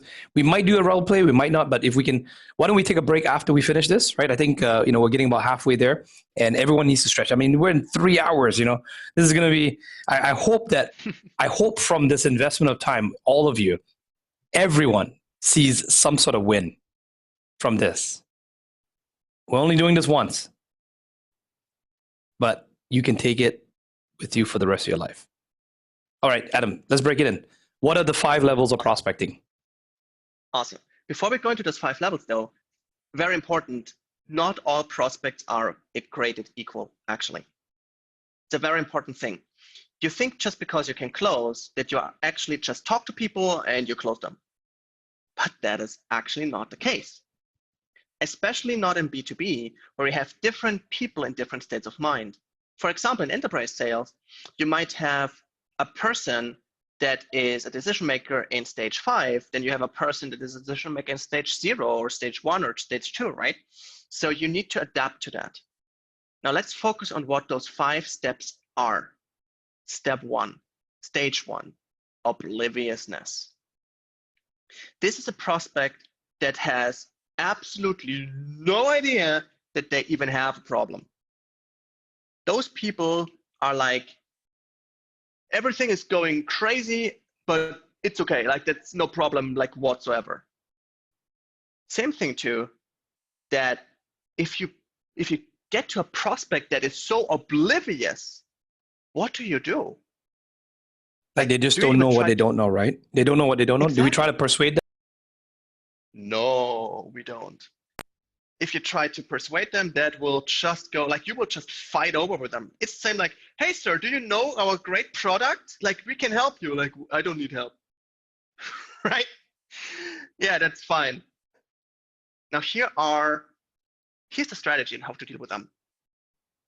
Take a look at that. What you need to do is educate them about the problem. If they don't know they have one, they won't take action. And how do you do that? You give them the right content and you qualify them deeply in the call. Remember what Scott did? Deep. Or what Bob did. Adam, I was deep. looking in the chat. I saw Q wrote, she said, white paper. Yeah, white paper. This is an educational sell. When you're dealing with a level 1 and oblivious, it's an educational sell, meaning that it's law of consumption, right? For every dollar you want them to spend with you, are they consuming? So if you work with your marketing team, if you're working with, especially marketing meetings, this is where you communicate to your department head, you're communicating with the sales and marketing team that you are structuring and curating content that, is being put out there via social media, via, paid ads, whether it's brand ads versus, actual like direct response ads, but you're curating lots of content. And if you're working with as an AE, with an SDR, the SDRs are equipped with content that as they're doing their outbound calls, as they're not trying to one call close, level 1 clients take a little bit more time. You need to educate them. They need to be even aware of the problem that they have, right? they're not even aware of the problem. So you educate them, get them to understand that they probably have a problem, that you have a solution, and then over time you've been giving value. That's when you move it to booking a call. So you have to be very aware as a closer.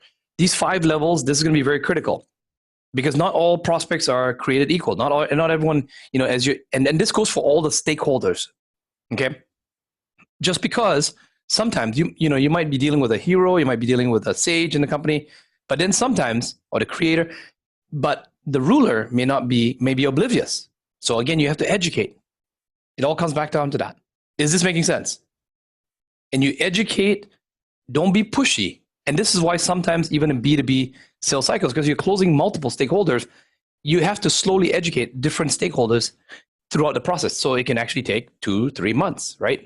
Put aside all the admin and compliance and approvals, all those kind of things. But at the same time, you still have to educate. They have to get to know you. They have to know the facts, know the numbers, know what value you bring. Okay? Then Adam, number 2?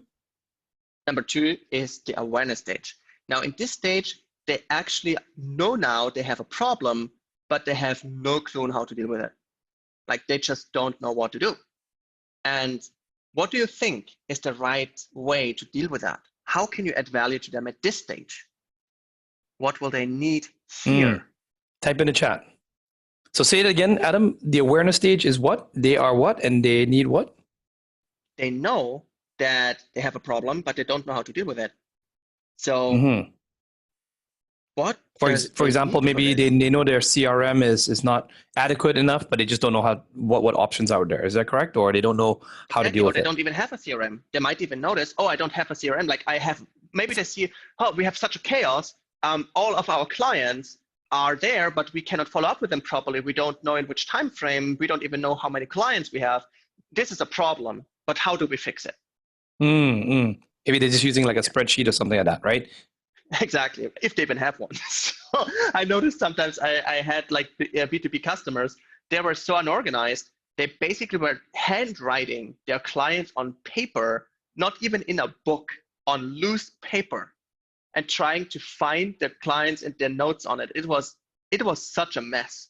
But I told them there is something like a CRM. They were like, who are you and what divine tools are you bringing me, right?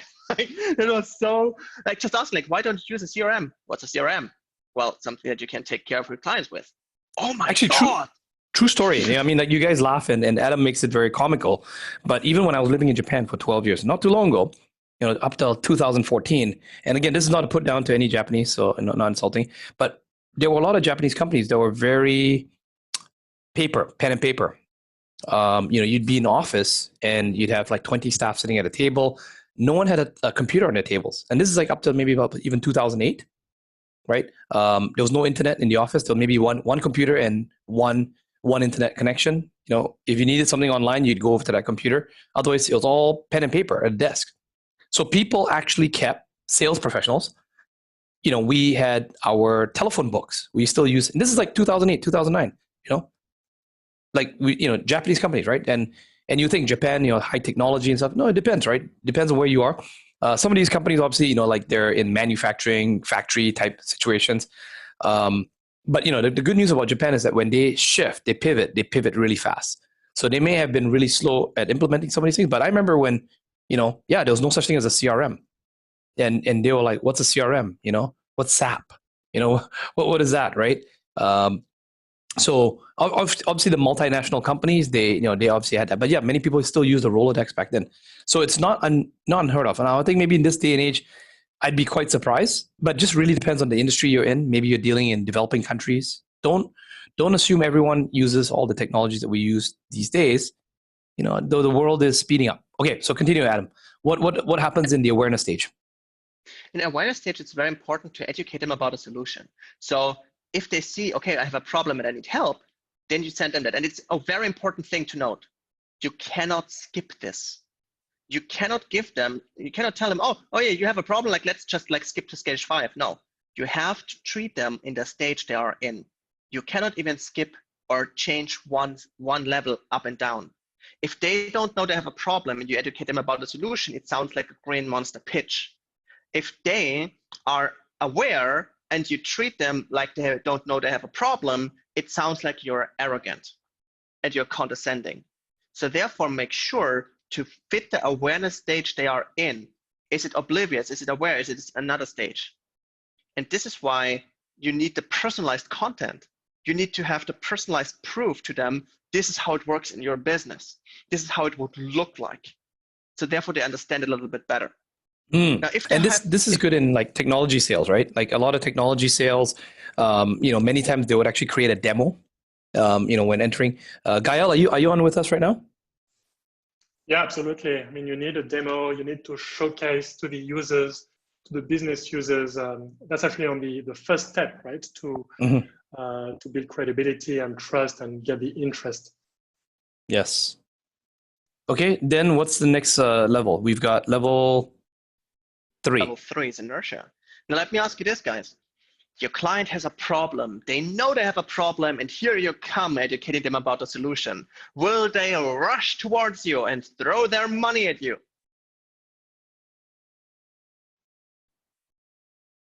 Of course not, right? So why not? Why don't they take action? What's the problem? Procrastination, ego, change is scary. That's right. Crocodile brain, not sure. I see some of the copywriters are getting this. Okay. Excellent. Yeah, that's the reason. Now in stage 3, in the inertia stage, the prospect actually understands how severe the problem is. So here's the important difference. Stage 2, they know they have a problem, but they don't know how bad it is. In stage 3, they know how bad it is, but they didn't take action yet. Why? Because they don't understand yet what happens if they don't act. Now remember back to the closing when you learned it. What happens if you don't change, right? Creating scarcity and asking them what happens if nothing changes. Sometimes the technique works and sometimes it doesn't. Now you know why, because if you use the technique on somebody that is not even in the inertia stage yet, that is maybe just in the awareness stage, that technique has like literally zero effect. Yeah. So that's why it's called the inertia stage, right? Because you want to keep the inertia going. Inertia means, the forward movement. So done strategically, adding some sort of scarcity into the deals or to the stakeholders. Usually you can always leverage the person that you're in communication with, especially if you've got a champion or you got a hero, someone, a sage that's on your side. This can help, especially inertia stage, right? So if you got an inertia and you're dealing with, like, say, normally it'd be someone like a ruler that's more skeptical, needs more numbers, which we'll cover in a sec. We'll cover. I'll trust me. You want to stay on all the way today. And I'm going to give you one freaking ninja move here, but you want to be able to create some scarcity so that you don't want to seem like, oh yes sir, anytime, take your time to make a decision. We'll send you a proposal. Take your time, no problem at all. Anytime, take till next year, right?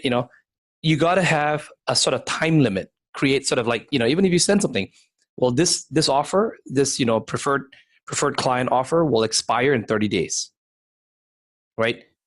Show them the consequences of inaction, right? At which point, unfortunately, our CFO and our CEO will not be able to approve what we have put together in our proposal, right? Simply we can't. So, and this is, of course, you're respecting their budget, their cycles, everything. You've investigated all those things, but you can do that in the close of the deal. Does that make sense? Type yes in the chats. Energy, we're almost there. 2 more, and then we're going to take a break. This is some good stuff. I'm telling you, man, millions of dollars. How about this? If you don't pay attention to this, you may leave millions of dollars on the table. How about this? You could be the next Nick. 40,000 doors could be opened for you, proverbially. Who wants to know how to do that? All right, Ivan's like, me. Okay, moving on. So the next stage, Adam, is the searching. Yes, it's the searching stage. So in this stage, they know they have a problem, they know how severe it is, and now they even have overcome the inertia, but only the inertia of doing anything at all. So they are not ready to buy yet, but they are at least taking as much action as it needed to look for a solution. Even they try themselves to solve it. Now get this, until now, they didn't even try to solve it themselves. Now here's the thing. In stage 3, they didn't have any scarcity. So they didn't even try it out themselves. How would they try a solution from you if they don't even take action on their own? Now they are looking for the extinguisher. Yes, Philip. They are looking for the fire extinguisher. But this means right now they are checking out all the different options. And if you have done a good job before and educated them, you will be on top of mind. And that's the best thing you can do. By the way, so provide proof. By the way, so can you see, I mean, even when I look at the comments and I see what Phil wrote there. Now, Phil, you've got these 4 stages in there. Where did you learn that from? You get this is fine, wow, fire, oh, I'm on fire. Where's the extinguisher? Where did you learn that from, Phil? Type in the chat. I don't know, memes and used to see it. Believe it or not, it's actually a YouTube video that Sifu did. It's actually one of his videos, and it's no different. Again, you can see the similarities. Whether you're closing B2B or B2C, again, the principles are fairly similar. The types of clients are very similar, but you understanding this, you need to adapt the way you close. It's not a one size fits all. You don't just go in and treat everybody the same. That's why I sometimes disagree when you get these gurus that say, oh, it's a numbers game. It's a numbers game. Yes, it's a numbers game, but you want to personalize and treat. We're a doctor. That's like saying, oh yeah, it's a numbers game. It's a numbers game. Everyone comes in here, penicillin, penicillin, penicillin, penicillin. I got a foot ache, doctor. Penicillin. Doctor, I got an eye infection here. Penicillin. Oh, maybe okay. Doctor, my hair is falling out. Penicillin. Oh, I got a backache. Penicillin. Right? Do you know what I mean? You can't close that way. So understanding, if it is something that all of you should be getting an aha moment. Type aha in the chat. When you're going through ultra high ticket closing, is that there's stakeholders, there is different stages, but the philosophy is still very much the same. The giving the value, the building the rapport, being that trusted advisor. There's going to be different types of prospects. You got people that don't know what they don't know. You got people that don't know, but they don't know what to do. Right? They have no idea what the options are. And then you got people that they know, but they're just not taking action. They don't know what to do. And then now you get to stage 4. They are searching. They know they're searching. So then how do you, how do you treat this situation here? Yeah, as soon as they're give them looking, testimony. Yeah, you give them testimonies, right? You provide proof to them. You show them testimonials and case studies. And this is why we need to have different kinds of questioning, right? You need to ask them, have you been looking for anything yet? How do you experience your business right now? What do you have experienced any issues right now? Yes, I do. Okay, which ones? Okay, this one. Okay, he knows he's stage 2 now. Okay, good. Have you been taking any actions yet to find out how to solve those issues? Yes, I did. Great. So now we know it's stage 4. What have you been looking at? I have been looking at this. Great. Now, what have you been finding with this? Have you been seeing any ways yet how this could work for you? No, I didn't. Great. Stage 4, here are a few testimonials. But of course, you cannot send testimonials to people that are not ready for that yet. Now, here's the next thing. You send them testimonials and all, they have been searching for things, and they might have even tried a few things, and it did just not work, because otherwise they wouldn't talk to you. So they are frustrated. If they tried a lot of things and they're still talking to you, you can guarantee they feel frustrated. So why? They tried so many things, right? The prospect here feels they tried everything. They don't know what they don't know. So to them, it feels like, remember when they look in one of his videos, he said, some people say, oh, I tried everything. And you ask them, what did you try? 5 things. But they don't know there are 100 things they can try. You can say, well, what about the 6th, the 7th, the 8th, the 9th, the 10th thing? And they're like, whoa, that's genius. So, but they are very skeptic now. So in this stage, it's not enough to give them testimonials because they have seen other solutions with testimonials too that did not work. So here, the testimonial is not enough. The penicillin, right? Hey, I saw that other people took penicillin. It helped them, but I don't know if it will help me. So therefore, you need to show them on their own body, on their like proverbial body, this is how it works. This is like this is how the virus looks like. This is how the bacteria look like in your body. This is how the penicillin affects them. For you specifically, it's a certain blend of penicillin maybe that is created for you personally. And this is how it works in that many days. So pause right there, Adam. Okay. So again, tie this back to class 4, part 1, Gael, when he's talking about, right? So, I asked Adam to come in here and talk about B2B closing more on an SMB or a small business owner, which is also still B2B, and a different type of mindset and different type of closing. And then we'll be going into enterprise closing and closing CFOs and CXOs, and when we move into the next part here, we're going to be speeding up again, right? Now, key thing here is, again, even here at the level 5 frustrations, I mean, how do you do testimonials? What do you need? This is just going to post a question. What do you need? What's the best practice? What's the normal way in B2B, which is very different from B2C closing? Is there's something different about B2B closing that we leverage something when it comes time for social proof, when you've identified that you've got a prospect or a company, different stakeholders who are at the frustration level. What do you use to help bring that sale over? Who knows? Let's see. Type in the chat. Use cases, case studies, right? Leverage a vertical company that you've already helped. Okay, yep. Now, results, yes, they're definitely results. There's something I'm looking for. Let's see if you guys can guess this.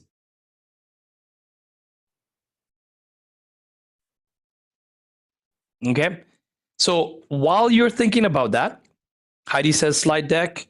I'm not going to answer the question. I'll let you guys keep thinking about it. Why don't we do this? Let's take a 5-minute break. I'm sure many of you need it. We're 3 hours in, 3 hours and 20 minutes, 19 minutes to be precise for the Emeralds. And then we're going to go high speed right after this. Some very impactful. This is going to gear more to those of you also interested in the, SMB, a higher level SME, and then moving into enterprise level. Very real situations, practical things you can use, and secrets that I can guarantee you no one ever teaches or talks about. Okay, so Dana, let's take a 5-minute break. All right. Inner Circle family. How are you feeling? Mind blown, says Ivan. Yes. Well, as I said in the beginning, today was going to be ultra valuable. So I hope you have a new set of papers, you have your pen ready, because we still have a lot more to share with you. So make sure, of course, you watch the replay, because it can happen that you missed something very crucial that could take you to that next level. So who's going to watch the replay? Yes. Okay, good. Definitely do so. And also, let's take a few deep breaths right now, because if you're sitting down the whole time, it's hard for you to keep focusing. So make sure you get some fresh air. If you have to, you can just go outside for just quickly, because we are going to start again in 5 minutes, but just take some fresh air and take some deep breaths, all right? Because that will help you to refresh kind of your brain and be ready for all the knowledge that is still to come. All right. And let us know, what have you learned so far? What is your number one takeaway so far? I know there's a lot, but your number one takeaway.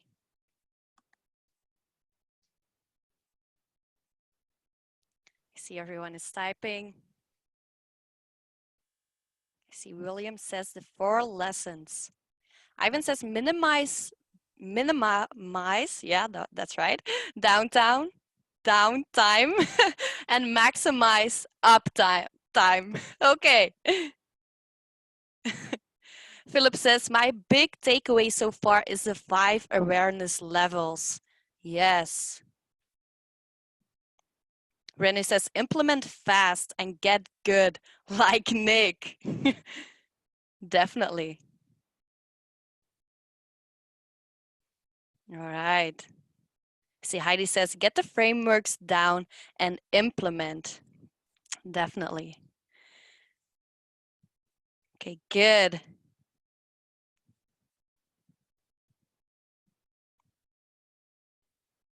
You see, Patrick says, my biggest takeaway is a categories framework from Adam.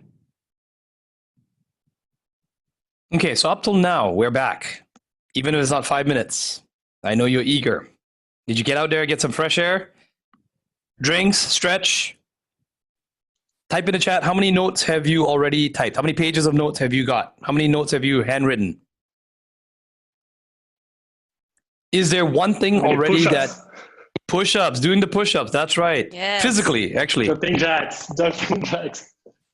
I see Elizabeth says 6 pages, Heidi says tons, Hugh says 5, William says 12, Sirene says 6. I know Heidi takes lots of notes. Heidi is she's a serious note taker. Oh, I see Okay. Philip says no notes, but over 50 screenshots. But notes? I don't know, Philip. I don't know, man. Yeah. 50 screenshots, handwriting, you know. Okay, let's kick this off. Okay, this is I want to bring Gael out. Let's go into the next section here. Let's talk about slide deck. So Heidi, you take the cake. You know, you mentioned it when we talked about it. You know, in B2B world, unlike B2C world, where you know you might close on a face-to-face first-time interaction, you know, a cold call, a door-to-door, a one-call close if you're working inbound. Right. In B2B, it is very, very critical to use a slide deck, but not all slide decks are created equally. Okay. You know, there's a difference between a marketing deck versus a pitch closing deck. Were you aware of that? Type yes or no in the chat. So many companies confuse the difference between a marketing deck and a pitch closing deck. Gael, you know, what have you seen when you have worked in several enterprise companies and also, you know, we researched a lot of other companies as well. What did you realize? What did you notice about the different pitch decks? Yeah, that's an interesting topic, right? And I'm sure many of you who have gone through presentations and decks of many other companies, we've all gone through the same process. And what I've noticed is that there are good decks and there are decks that are boring and not inspiring. And what I've noticed is that depending on the type of deck, they serve different purpose. So what I thought would be good is to show you some examples on decks, marketing and pitch closing decks, so that you can use that in your closing. And actually, Gael, even let's back up a second. I mean, why even a pitch deck? You know, like why would be using a pitch deck important for a B2B closer? Well, that's a good question. Let me ask you this. If you were selling a multi-million-dollar deal to a C-level executive, don't you think they would need some kind of visuals or proposals or a business case so that they can actually present it to the board? So the purpose of the deck is to convey the value proposition, again, the discover, clarify, quantify, and the closing deck will be used to do this proof of value that we talked about in phase 4 of the sales cycle, where you're going to be able to demonstrate exactly by 1 + 1 = 2 that by investing this amount, here's the projected value of on the return, and here's the ROI. So it's all about helping, I think somebody mentioned this earlier, it's all about helping the decision makers making a comfortable decision and presenting it to the board. Yeah. And, you know, let me just chime in quickly on this one now. I've seen multi-million-dollar deals get done without a pitch deck. Okay. When do those kind of deals happen? They're very rare.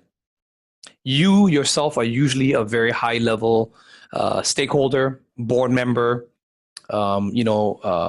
You have been in the game for quite a long time. You know, I saw this a lot in investment banking. It's very revolving door. If you don't know the term revolving door means, you know, it's kind of almost incestuous. People tend to move around and from company to company. And, you know, the investment bankers dealing with a $500 million fund, they go for lunch together. 2 different companies, but they used to be former colleagues. Sit down, no pitch deck. literally talk because they both know the deal over even a napkin. That becomes the pitch deck. A couple of things handwritten Yes. down, they write, and then they say, hey, we'll get back to the office, let's do the deal. But they will still go through the standard steps that you hear from Gael, and they will have to go through many of those official steps. But a lot of times it's the two decision makers sitting down and hashing out the deal. I've seen that happen before, but I'm not saying you cannot do that. I'm just saying that most of you here may not be able to do that for now. So, I'm just going to put that aside. I want to let you know that's possible. It's something you can work towards. Sometimes you see in these glorified Hollywood, TV shows, Wall Street deals, things like that. They do happen. But for the most of you, leveraging a pitch deck is going to be very important because as humans, we retain more information when we see things. We have, I would say, the bulk of you have learned closing to do on the telephone and to not have your cameras on. Yes, though that has worked very, very well from a B2C perspective and can be done for B2B, I would highly encourage, actually, I'm even going to go so far as to say, I strongly encourage that no matter where you work, whether you're with a company, whether you have to come up with it yourself, you're a sales leader, whether you are working with a small business owner, insist on having a slide deck. So would you like to see what good slide decks look like? Take from this, I always use the shopping cart analogy. You're going into a supermarket. You don't need to buy everything. You're not going there to buy everything. Maybe you just need milk, go buy milk. Maybe you just need eggs, go get eggs. Maybe you're a vegan, just go get the vegan stuff. You don't need people offering you free cheese, free this and that. No, you don't need that. So what we're going to show you here as we speed through a bit more, these are examples of real life slide decks. Now, we do need you to, again, because these are actual clients and actual people that we've seen, the information here hasn't been completely censored. Please do not share this. This is only for our inner circle. Can we agree on that? Yes? The secrets we're sharing with you here, these are for the inner circle only. These are for you. We want to give you that slight edge. We want to give you that competitive advantage so you can close more B2B deals. Yes? Okay. And it's not about a scarcity abundance. This is all about abundance, okay?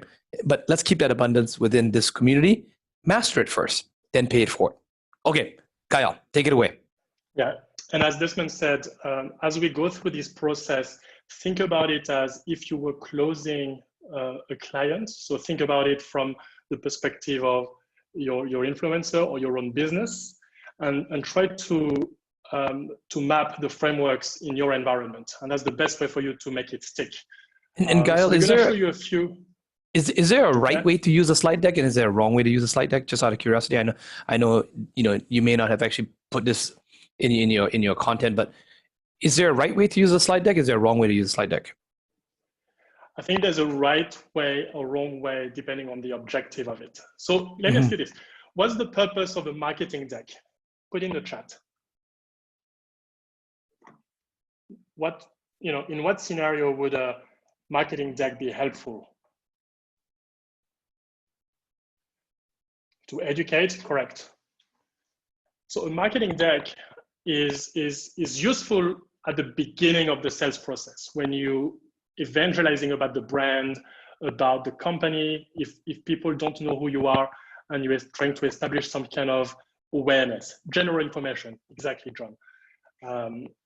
But that's not a closing deck. That's typically not the type of deck that is going to bring you dollars. So when you go to a conference and you sometimes see those speakers going through a 98 slides deck about a company, you fall asleep. I mean, I'm not sure if any of you have experienced that, but has any of you been in a room and has trade shows, right? Trade shows slide. Yeah, trade shows, exactly.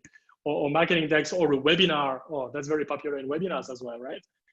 Where they go through all those decks and they tell you a lot of information that is not relevant for you.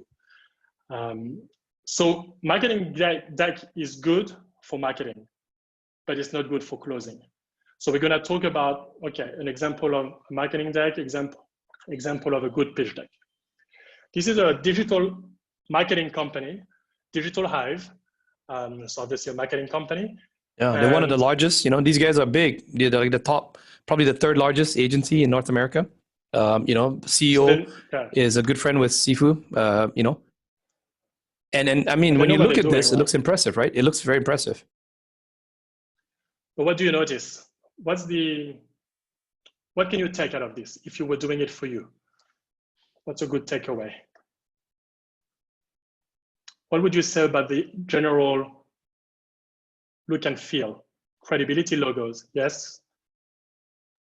Is that a good or a bad thing? That's the beginning of the presentation, slide 4, right? You can see the numbers.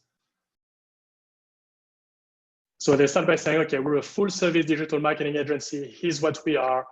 We have plenty of awards. We've done some awesome things building credibility. Here are our logos. Is it a marketing deck or is it a closing deck?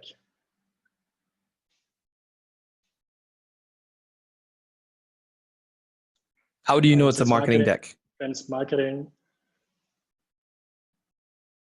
What gives it away? What makes it a dead giveaway that's a marketing deck? I'm looking for something here. Yes, Patrick, because of the first page. Yep. It's all about They me, start me, me. with this, right? Yeah, it's about them. Then they carry on. Say, okay, here's our staff. We have an amazing crew. Here are all our services. What is SEM? And a bit about the product. Again, we're not bashing on it. It serves the purpose that, you know, I like the look and feel. It's really nice, the crew, but again, it's all about them. So it serves the purpose of marketing and branding the company, but it doesn't serve the purpose of actually closing or telling a story. Something that you can take away though from this deck is the educational part. What is search engine marketing? So that's why you establish your authority. And I think all the other closers I've mentioned about how to do a bit of education. Nick expanded on that as well, to build credibility and relevance. So doing a lot of educational marketing there. Then moving on. Again, a lot of education about the different products. Google and Facebook are larger than any other media company out there. Each platform is unique and special, so you have to customize depending on this. So again, the good thing that they do on this deck is that they educate a lot. They do a lot of education because I feel this is a first meeting deck. This is a deck, a marketing deck, corporate deck that would be presented to a new company, so they expand about all of their services. Then moving on, they come to the end of the presentation a bit later on. They talk about the use cases, again, to build the products, to describe the product that they sell, how it works. So they really get into the granularity of the services. And again, this is good because it builds education, establishes credibility and trust, and it's practical use cases. So quick question here, pause for a second, Gael. So type in the chat, can you see the big difference between, you know, when we talk about in the B2C world and the B2B world, do you see a B2C closer using something like this? I mean, even though this is a marketing deck, but even remotely close to something like this. Can you see how this is definitely a lot more professional? I wouldn't use the word corporate, but definitely a lot more professional, right? Looks fancy, but used the wrong way, you know? So don't go copy and paste. If you're new to the world, be aware that there's a difference between a marketing deck and a pitch closing deck. We're closers. So leave this to the marketing team. What you want to do is develop and nurture a pitch closing deck. And there's a certain framework that you want to follow. There's a certain pattern that's in a pitch closing deck that makes it very different DNA. They look similar, but different DNA from a marketing closing deck. Is that making sense? Yeah. But even this too, right? Because obviously. Yep. Sorry, go ahead, Kyle. No, you go ahead, Kyle. No, I was just saying it's interesting because obviously it's a digital marketing company, so they know about marketing, and you can see that the look and feel of the slides is very nice. There's not a lot of text, but it's very visual. So a lot of the things that they do is very good for branding and marketing purposes. But you wouldn't close with this. So how do we close? What do we close with? So just one more slide on the end on this deck. They finish with the use cases again to build credibility and very good numbers. Notice how the last slide here, for example, is quantifiable. There's very strict numbers on ROI percentage, and that's very key, especially for the executives. So you're telling me after what is it, 30, we were looking at what, 34, 35 slides, then we finally get to the ROI? That's then right. we start to see that what's potential for us if I'm the prospect. So Is this making that's sense? the purpose of branding and marketing. So now you have, by the end of the deck, and I think Desmond, you've sat through this deck, right? How did you feel by the end of it? So obviously, I think the AE, the closer that was speaking with us, didn't understand that I was a closer, and he just went on and rambled through almost an hour to get through all these slides. And I was secretly sitting there. I think I was on the call with Gabe, and I was saying to Gabe, I'm like, this guy's not closing us at all, man. This guy needs to take HTC. He needs to go through High Ticket Closer. He didn't even ask any questions to us. He didn't do anything. He was just talking about himself. And literally, we got to the end of the hour, and he got to the last slide, as if he was reading a script, and that was it. Like, he didn't ask for the sale. Well, actually, he tried to ask for the sale by that point, but we were just kind of like, I tuned out halfway through. And there was no way that we would be. And here's the funny thing, because this CEO, we know him very well, has done very well. Third largest agency. I mean, their services are amazing. Definitely get results. Had I not known that, had I just been a cold prospect, this AE wouldn't definitely enough close me.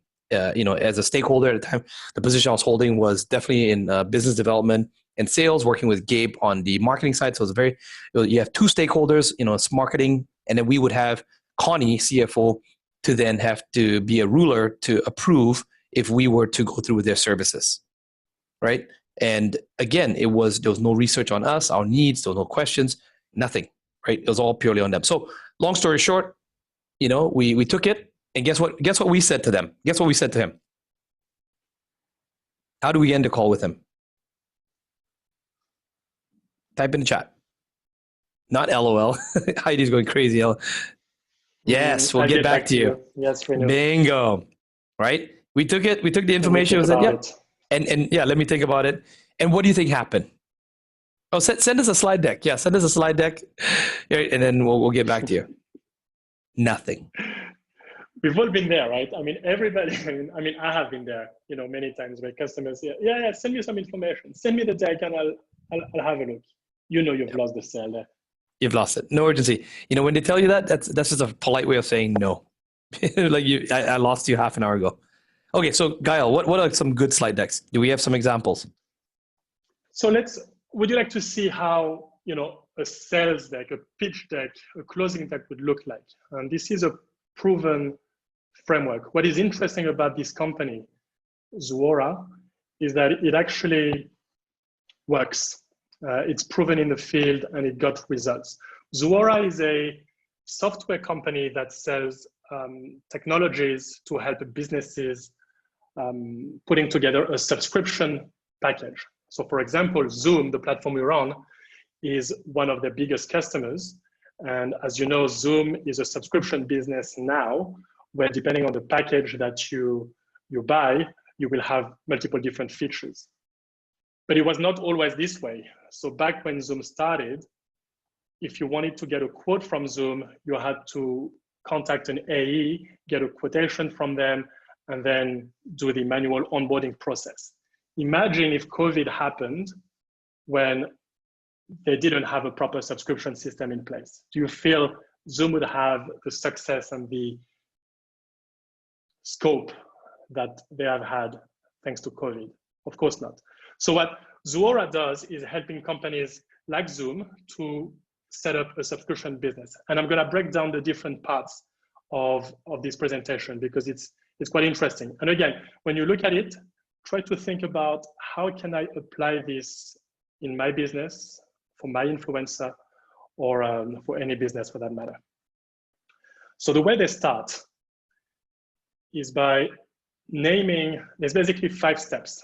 And I want you to take notes on this because this is key. This will really help you. They start by naming a big relevant change in industry, by saying, now we live in a subscription economy.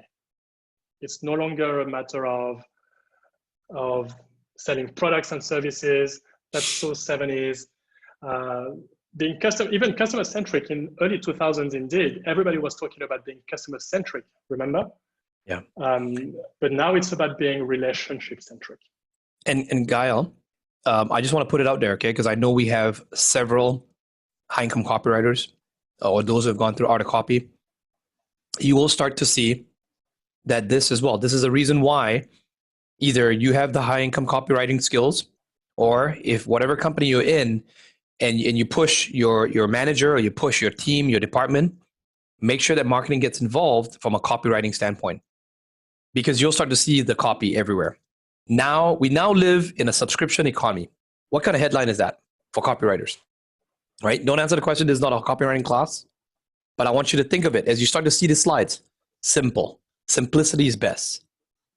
But it's closing in print.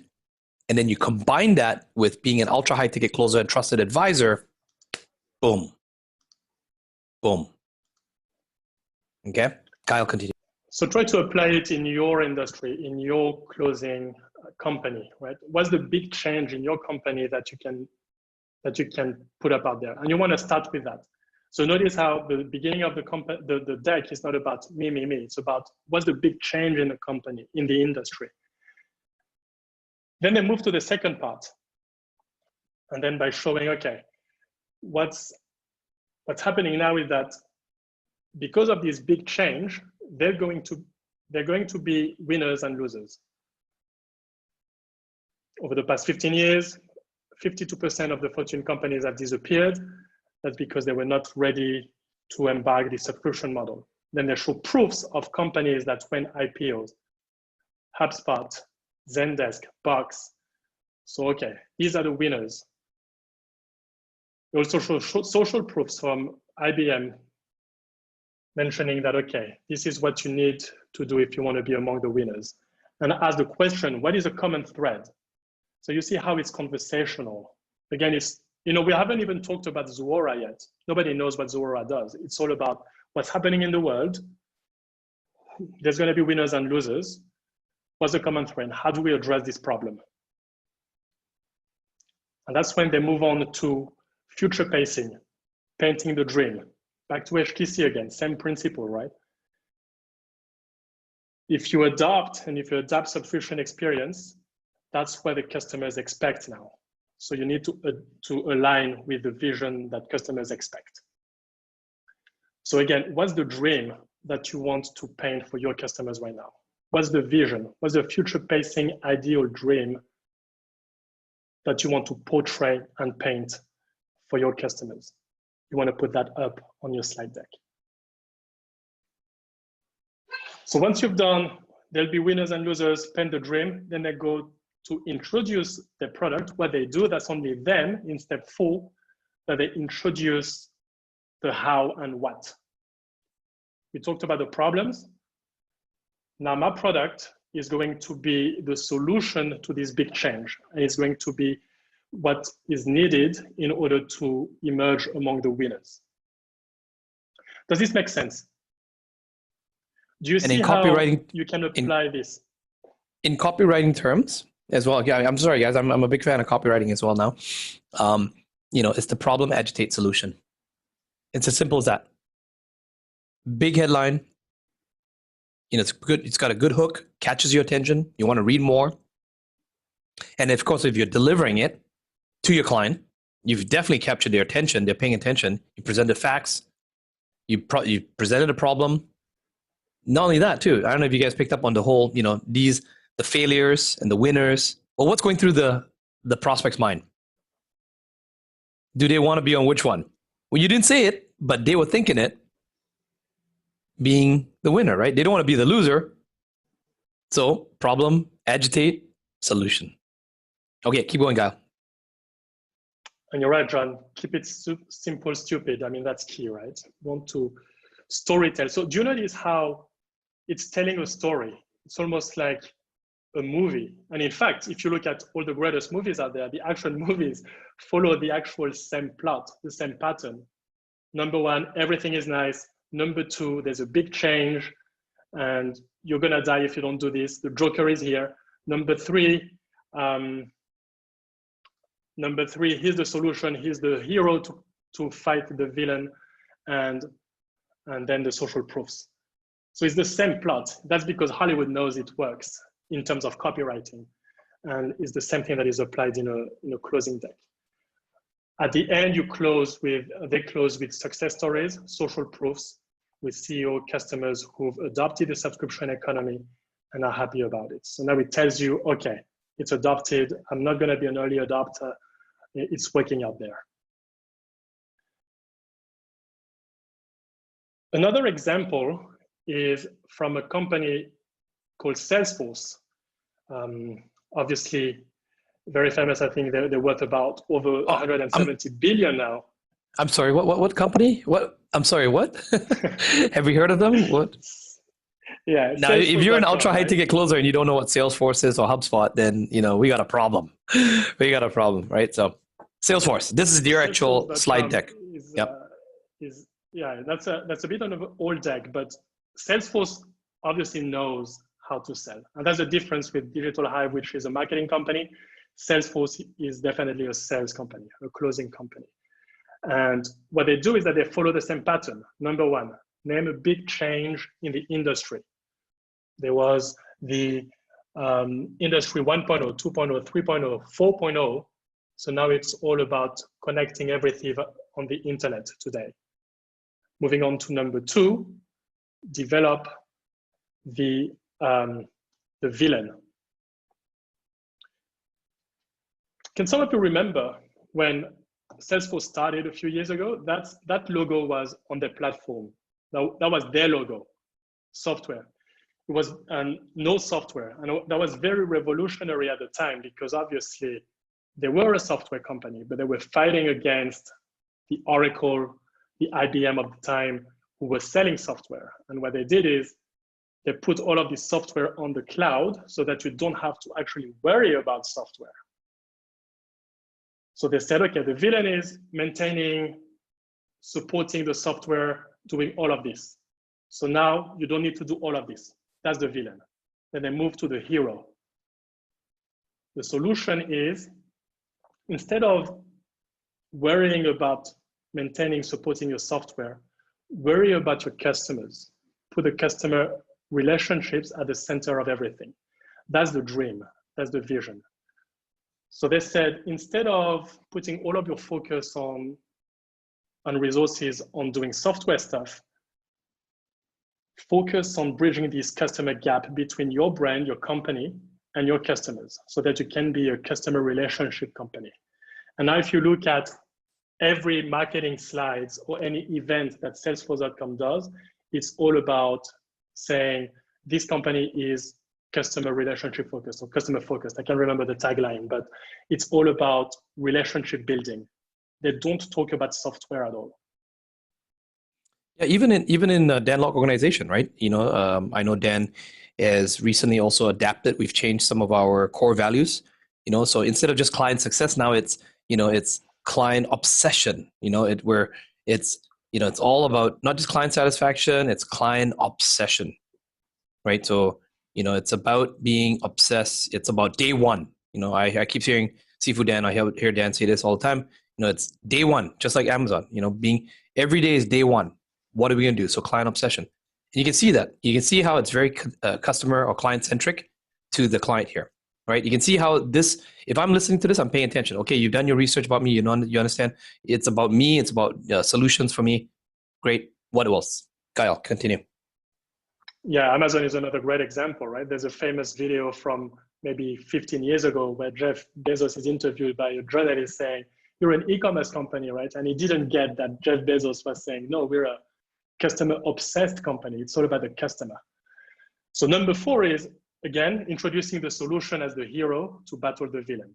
Now we have a platform that can bridge the gap between the customer and the brand. And number 5 is the customer stories, social proofs again. So you see how the storyline is always the same. Start with a big change in the world. Number 2, show there be winners and losers, or name the villain, the Joker. Number 3, future pace, paint the dream. Number 4, introduce a solution as the hero to fight the villain. And number 5, evidence. And then rinse and repeat.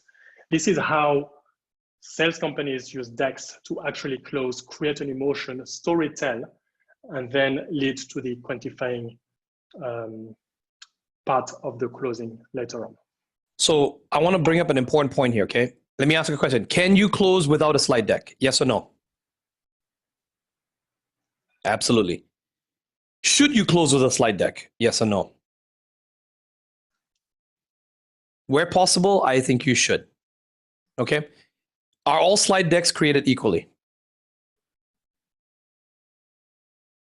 The framework that we showed you, is this the be-all, end-all, hard and only way to create a sales or a pitch closing slide deck? No. This is the start of your journey. If you're not aware of slide decks, this is just a very, very high level, tip of the iceberg in terms of slide decks. This is not a slide deck presentation. We're not going to go into that. We just want to make you aware. Then from today onwards, you're now aware. It's your baptism. You're now introduced to the concept. I would challenge you to always be the humble, hungry student with the empty cup, and look for more options. In the time that I've been doing B2B closing, I've seen numerous slide decks. In fact, one of the reasons I enjoy going to board advisors, or many times I meet with other business owners, one of the first things I'll ask them is actually show me your I think some of the closers who've ever been on a B2B call with me, I will always say, let's turn off the camera, let's save the bandwidth, but feel free to share your screen, because I'm a visual person. Show me, and I'll actually get them to show me their slide decks, because I'm always learning. There's so much you can always pick up. Different companies, different situations, but just know that in a B2B world, this is probably one of the biggest differentiators between B2C closing. We definitely leverage slide decks, because you may need to present it and stay consistent with what you present to multiple stakeholders. You also want them to remember. The sales cycles are longer when there's a slide deck. It's easier. It's kind of a summary. It also acts like a cue card for you to follow your process. It demonstrates thinking. It demonstrates you've done your research. If you just talk your way through a closing call, it may not be as structured as if you are using a slide deck. The risk, though, is that some of you may overuse a slide deck and turn it into a script and become robotic. Don't do that. It still needs to be a dance. Many times I will use a slide deck and I will jump. Just because it's starting from 1 to 20 does not mean you start from 1 to 20. Right, Kyle? I mean, sometimes, I may just be on a call and all you need to do is open slide number, 18, slide number 12. Just show something. Yes. We've done that many times, right? So you use the slide deck as a support of the discussion. You don't, let the slide deck control the discussion. You use it if and when you need it. And sometimes, indeed, I don't use a slide deck. So it depends on where you are in the sales cycle. I personally don't like to use a slide deck at the beginning. So that would be the equivalent of a marketing deck. I like to whiteboard. In technology, we do a lot of whiteboarding because there's a lot of components, or even on the back of a towel or a napkin, rather, sorry. That's enough. So just to tell a story. The pitching deck is useful when you're at the closing meeting, because Which phase do you use it on, Guile? So like say you're on phase 3, you're gathering information. At that time, you're just gathering all that information. Then you go back, yes. You reconvene with your team, you do more research, right? You're leveraging insiders within your clients, your prospective client's company. And then you're preparing a pitch closing slide deck. So you're normally bringing the pitch closing slide deck to maybe a ruler, to a creator, right? You're bringing it to the decision makers.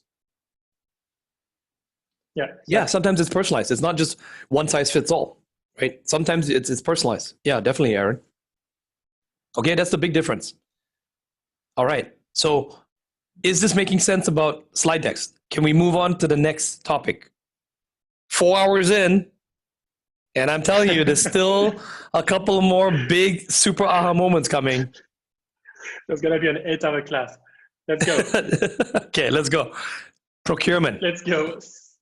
So we talked about this. How many of you have been in a deal where, so let's say you're the AE, you've presented to the decision maker, you've had a good feedback, and the decision maker likes the solution. Say, okay, let's do this and that. Send me a quotation. You send it, and then the deal stalls. You don't hear anything for a while. How many of you have been there? And you're running out of ideas on, okay, how can I follow up? But the prospect said they were happy to go with it. I had a verbal approval already. But yet it's been 2, 3, 4 weeks now that the deal is at the same stage and it's not moving forward. And then what you end up doing is chasing your decision maker or your sage every couple of days, checking in. Hey, John, this is Gail, just checking in. How's your daughter? And that's not going anywhere. Why is that? Because it's actually not about the sales process anymore. It's about oftentimes the B2B procurement process. So if you want to be able to help the client purchase from you, you've got to be able to help them navigate through the different steps of the procurement process. So what I'm going to go through with you now is based on my personal experience on how large enterprises purchase solutions from different vendors. And turns out there's multiple departments involved, and they don't always, and in fact, most of the time they don't, communicate with each other.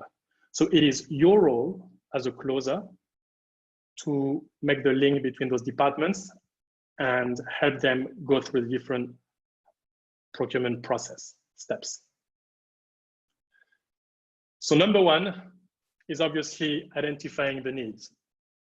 That's what you do at the closing meeting. So let's pretend you're the AE, you've done the desk triangle, you've deconstructed, expanded, supplied, you've had a great customer meeting, you've clarified on the decision criteria, what they need to actually go ahead with a solution, the decision process. So you've got to ask what we're going through now. What is the process for you to buy my solution? Who do you have to go through? You need to ask those questions in order for you to help them navigate through the process that I'm going to describe now. Be very careful. This is where a lot of you will stumble. Okay, when you're new, you're excited. It looks like the deal's going forward. You've got that verbal agreement. Man, you want to go out there, drink a beer. You want to like call it quits, happy hour early. Do not. Don't get happy ears, right? There's a term in the sales industry, we call it happy ears, right? You hear it, stay calm, stay cool. Keep asking questions, okay? This is where it's going to take us to the next stage, right? So sometimes, and most of the time in enterprises, you will have what is called an RFP or a tender, which is a formal document raised by the company, by the procurement department of the company, that lists pretty much all the requirements of the solution that they need, with the closing date of the tender, the submission date, by when you need to submit your proposal, and all the different criteria. This is a very formal process that you need to be aware of, because if you submit your proposal beyond the closing date, you will not be taken into account. So as part of your clarifying questions, when you desk triangle it and you expand, you want to ask, is there an RFP in place? Is there a tender in place? What are the deadlines? What is the submission date? A lot of the time, the procurement department is in charge. So the procurement department is in charge of pretty much negotiating with multiple vendors, right? So they are not your sage. They are not your champion in the account. They are not here to help you out. What stakeholder procurement would typically be? Can you remember? Creator, ruler, explorer, sage, hero.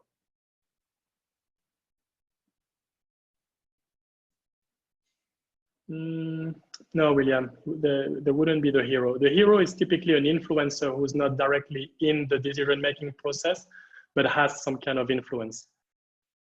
Sage, no, Ivan, I mentioned it. They're not here to help you out. They're here to squeeze as much margin, to squeeze in the price from you.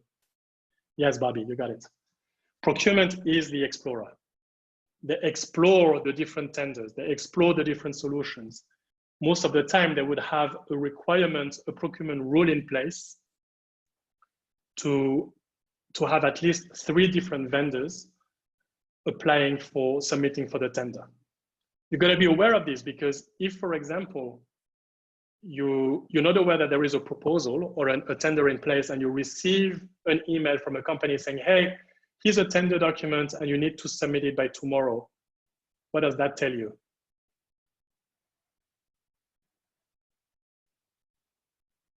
I'll give it to you. Ooh. It probably tells you that you're being shopped around. Yep. It probably tells you that they've already made their choice on the vendor, but because they need a 3rd vendor as part of the procurement process, yep, they contact you. Now you can strategically use that. I mean, if your company, if you have leeway and autonomy to lower your price or even go in and negotiate, we're not going to turn this into a negotiation, but you know, that's a key. Again, that was a very advanced thing that what Gael just mentioned to you.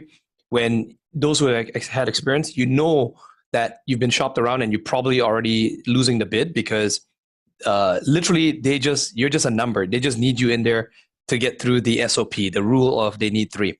And then those rules, by the way, are created normally in larger companies, publicly traded companies, enterprise-sized companies. And the reason they do that is to mitigate monopoly, and so, and of course, to drive down costs, right? So, that they retain the control, that when they have, they shop, going into a deal that you're going to have to bid and force yourself to be on the low bid, or, to be the one. It's many times, but then there's also some politics involved as well too, right? You got a hero, you got the people that can help you out. You might actually still win the tender if you've hit all the other things as well. So Gael, continue. Yeah, so you got to be aware of that. And on the other hand, how do you use this to your advantage? Sometimes, and I've done it in my own experience, you want to work with your Sage to actually draft the RFP with them in favor of you. So it's if you manage to do that, then you know that you have good chances of winning. But if you're being shopped around at the end as a 3rd vendor or the 5th vendor, you're not gonna win. So the lesson learned is get early in the account, and if there is no formal proposal, RFP in place or tender document in place, work with your sales to define the decision criteria so that the tender is drafted in your favor. Here's a pro tip, okay? You are in touch with, you've identified who your Sage is. And the Sage might be a department head that really likes you. They want it because it's going to make their life easier, right? Remember the 3 levels, the onion, the from a company standpoint, from the departmental standpoint, they're definitely for the department and definitely for the individual.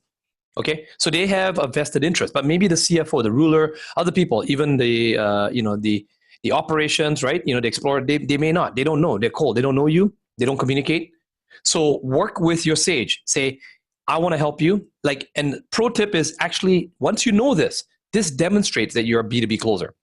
When you are, if you go in, can you imagine now you're in a B2B situation and you've done the closing, but if you did not know that these are the steps, you're a rookie, then you would just sit there and wait and hope that your Sage tells you, oh, by the way, we need to put in a tender. Versus when you are closing, because you're always closing, during the meeting, you say, oh, by the way, John, I'm pretty sure your company has some form of RFP, right? Some sort of a, request for proposals, a tender. What if I could actually help you? Why don't we work through that together? Let me help you to win this deal. Let's help to win and get the approval from finance and procurement. How does that sound? Many times. And of course, this comes from relationship building. And that's why sometimes B2B sales, people go play golf or they do business trips, these kind of things, because they're nurturing the relationship so that when you get to that point, sometimes even mentioning this could happen over a dinner. I'm talking now we're in the way the pandemic is, people are not really meeting face to face, but many times don't be shy to ask this. This is a critical step that most AEs fail to do. If you want to move the needle forward, ask. Just ask for it. And many times they'll say, yeah, actually, yeah, you're right. We do have to, and maybe your sage doesn't like to do it. So he said, no, don't worry about it. I don't know your exact company styles, but I've done it. I've helped my other clients to do it. I'll make it easy for you. Send me your RFP, and I'll go over it together with you. I'll help you to fill it out, and there'll be a higher likelihood you get approved for the budget. What do you think they say? And John said it right. Sorry, and John said it right. If you're going to an RFP, chances are that the guy who wrote the RFP is the one who's going to win the deal. That's so true. Bingo. Bingo.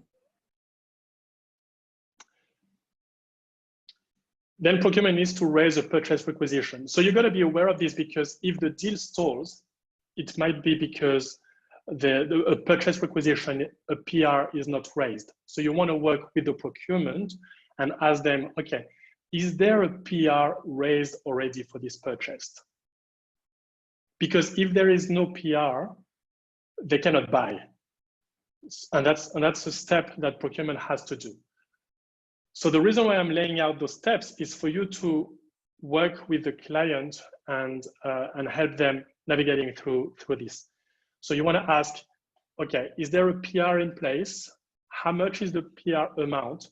You may hear sometimes you may have sometimes a blanket PR. That's also something that is used. The blanket PR could be, for example, a purchase request for the whole year. So let's say procurement would say, for all of my IT needs this year, I will raise a purchase request for $10 million.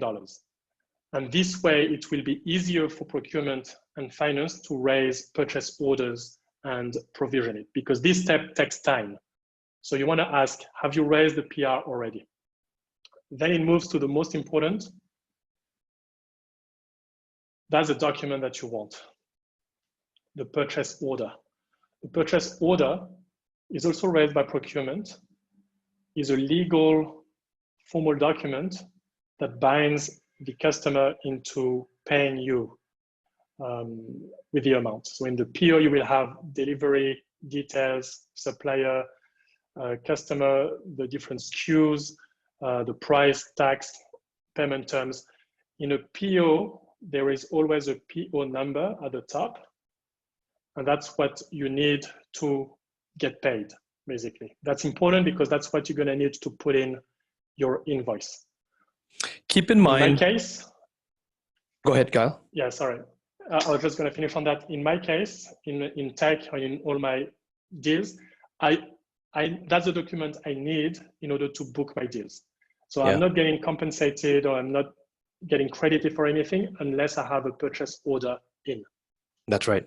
As an AE, that's one of your KPIs. That's how you get paid. You're compensated on your variables when you submit on your side, on your company side, you have the purchase order. Is that correct? Yeah. Yeah.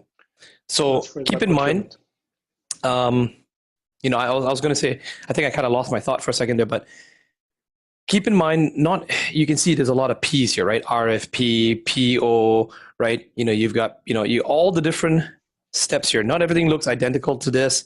Again, what we're trying to demonstrate is understand the process. Now, obviously, if you're working in an enterprise company, and you're being trained by a sales manager, they will normally take you under their wing. They'll apprentice you many times. Sometimes if you're hired, you want to demonstrate that you got some experience. This is a great way to do that. Even if you're going for a job interview, okay, hypothetically, let's say you're going for a job interview, these are great questions to ask, not just to the clients, once you get a job, but into the job interviewer, you're asking them questions. What sort of slide decks do you guys, pitch closing deck do you use? What for the average clients that you're dealing with right now, what have we noticed in terms of sales cycles? That's demonstrating the business acumen.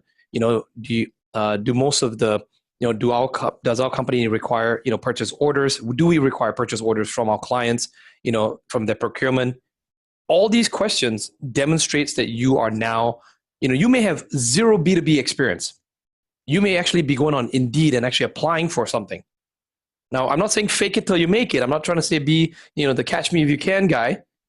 But what I'm saying is at least you now are equipped.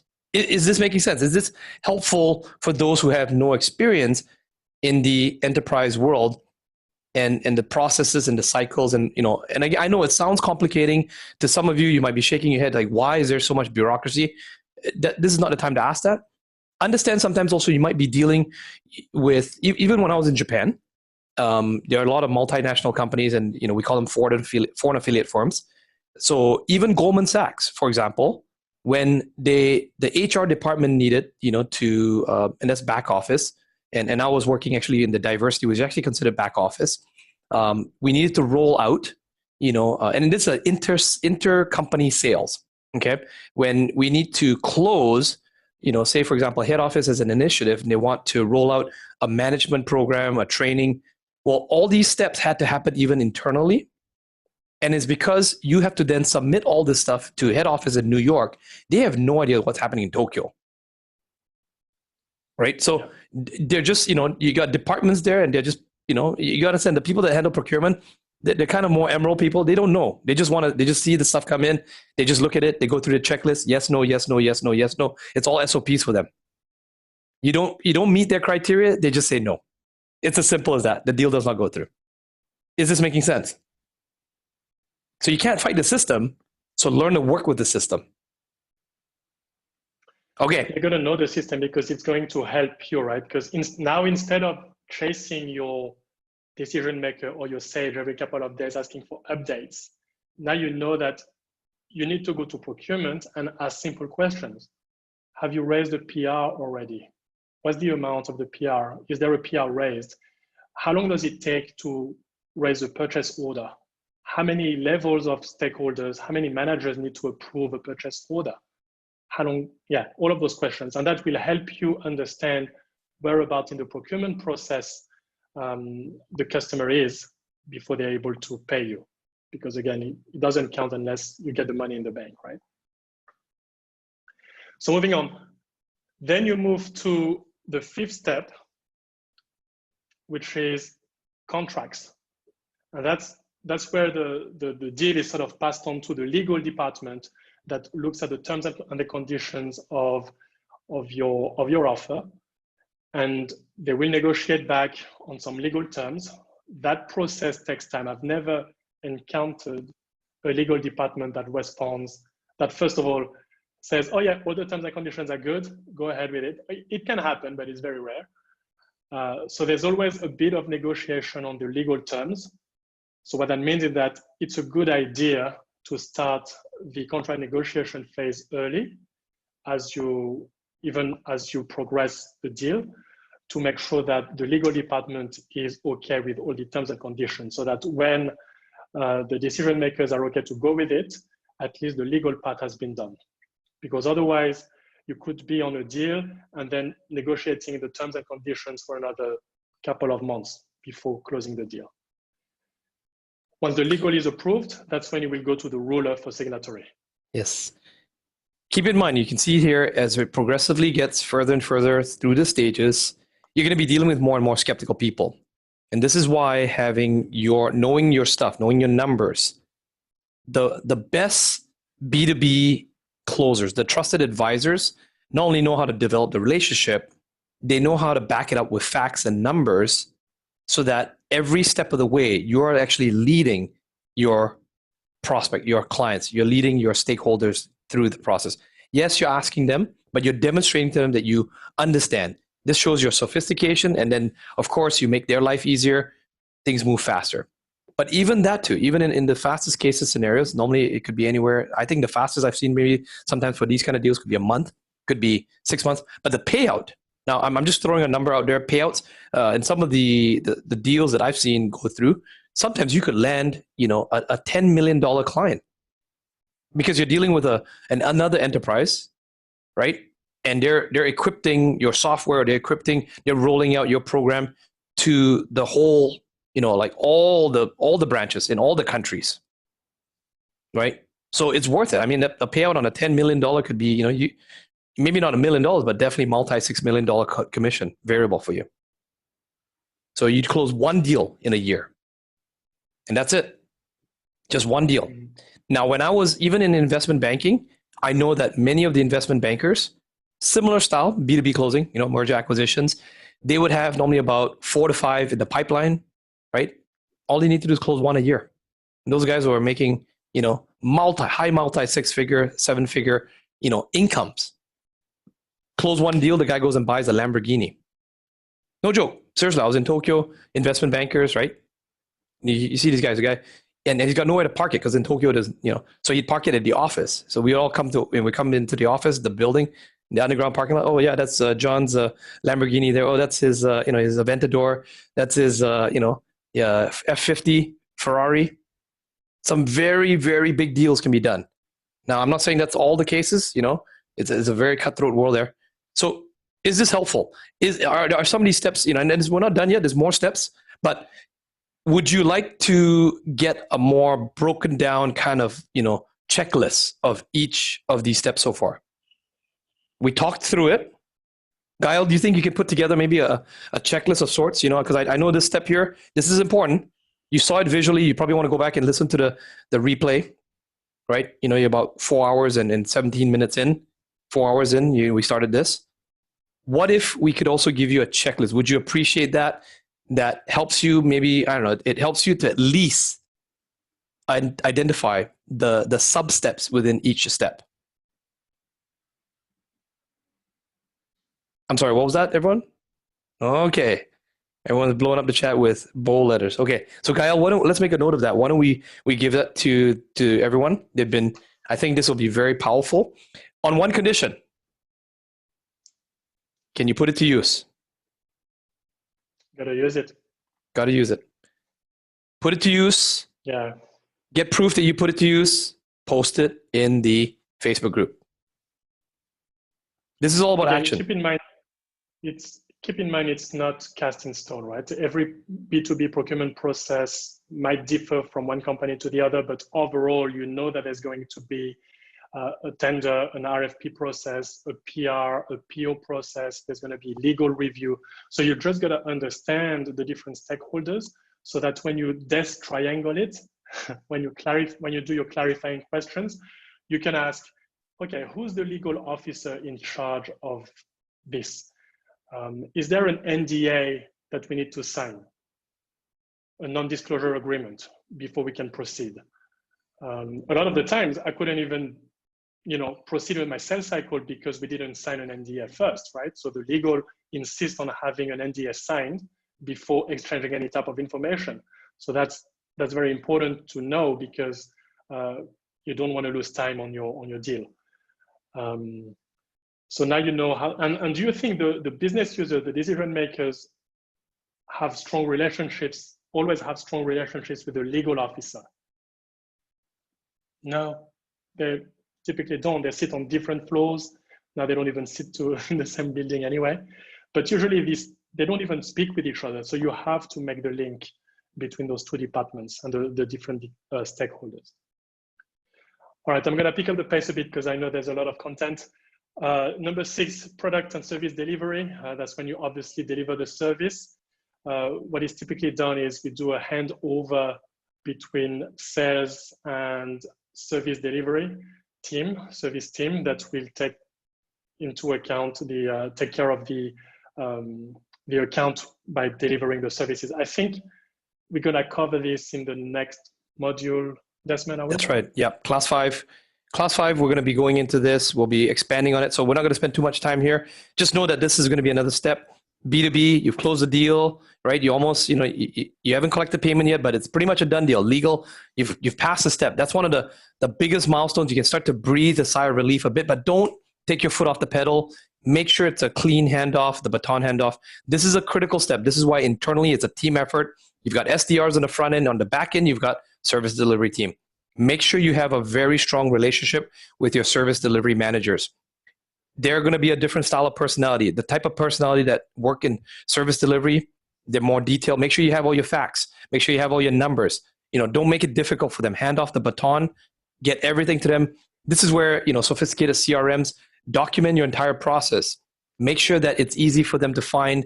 They understand the context. Who are the critical people?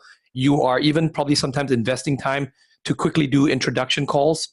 In fact, just today alone, Danlock organization, I was driving in my car and I had Gabe in the car with me, and Gabe was on the call with a new rep at HubSpot. a very dedicated rep at HubSpot. Remember, the deal's already done. This rep now is more like a service delivery for us, but needs to get context to who all the stakeholders are, at Danlog organization. And so that call, literally, that's all it was. It was a 30-minute call. There was project managers on the call. There was sales department on the call, marketing department on the call. There was representation from, sort of a operations standpoint, right? Susan was on the call. So there was many different stakeholders there. And then the service delivery team needs to know who these people are. Well, the AE teed up that call so that the service delivery person, the service delivery manager can now work and find out our needs and what we need, right? AE's already closed the deal. Now it's about making sure that our needs get met so that we don't end up like saying, wow, this HubSpot did not deliver on this side. So key important things. Okay, moving on. What else we got? It comes at number 7, but that's actually something that you should do early on, is obviously registering yourself, your company, as a vendor. Companies cannot make a purchase if you're not listed as a vendor in their procurement system. Yep. So you want to work with the procurement officer early on by starting registering your company in their system so they can actually pay you. They do this for legal and compliance reasons. They do due diligence on your company, make sure that you don't have anything that's going to affect them. We don't have the time to go into all of this. Yeah, even though it's step 7 here, sometimes it happens at an earlier step, even step 4, step 3, where you definitely have to register. It's basically vendor registration. It's a VRF. You'll only see it. They'll say, it'll usually come from either the accounting team or legal team will say, procurement team will say, we need you to fill up a VRF, right? Because they legally cannot proceed forward if you're not registered with them. And sometimes they do that because maybe you're working for a competitor, right? So, they need to know that you've been vetted.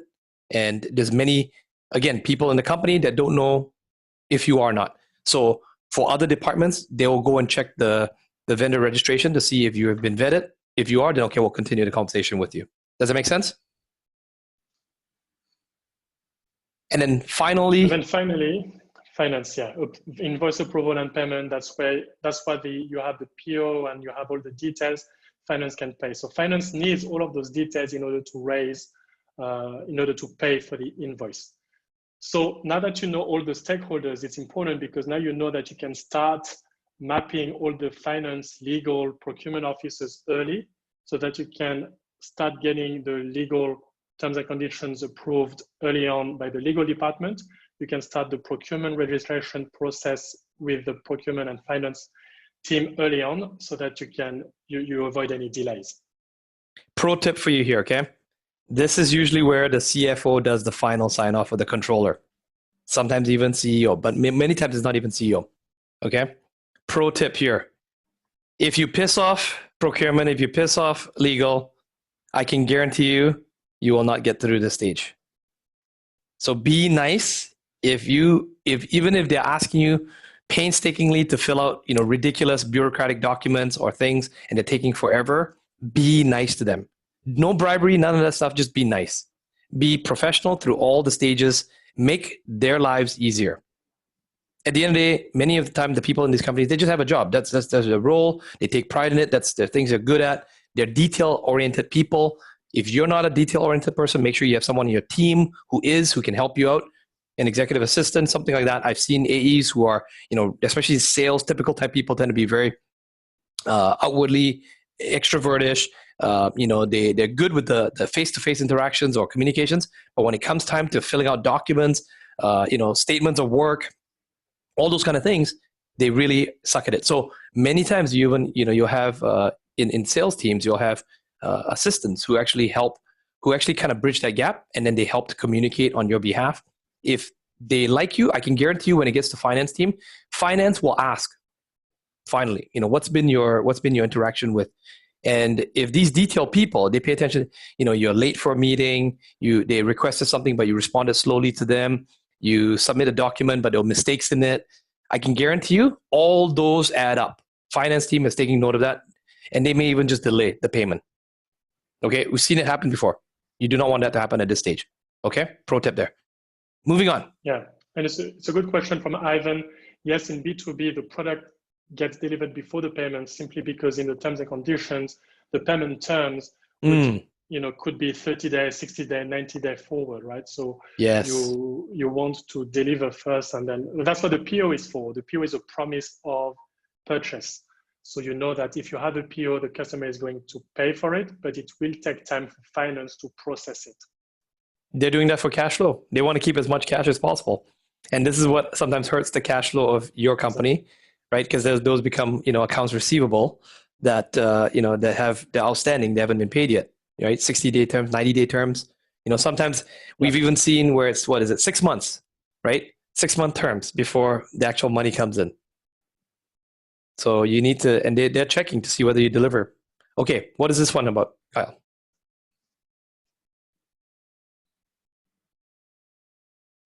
Exactly. There's a concept of account payable and account receivable by the finance department. So it will take time. And that's something that is negotiated by the legal or the finance department. So that's why you want to start this process early on. So that's it for the B2B procurement process. I hope it was helpful for you to understand the different departments, and more importantly, for you to start early by communicating with each stakeholder and addressing each step so that you know exactly where the deal is. All right. So let's take a short, fast break. Okay, we're in the final stage here. We've got one more case study to share with you. And then we have the powerhouse. This is going to be the coup de grace. This is going to be the thing that's not taught in any other closing. So let's do a very quick, fast break. Bio break, go get a drink, breathe, stretch, move around. Dana, take it away. We'll do a 2-minute break, and then we're going to blast through and continue. All right.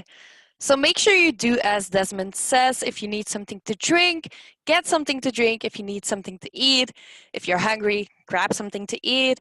Get some energy in your body. Do some push-ups, some jumping jacks, whatever it is to get some energy in that body. All right. Whew.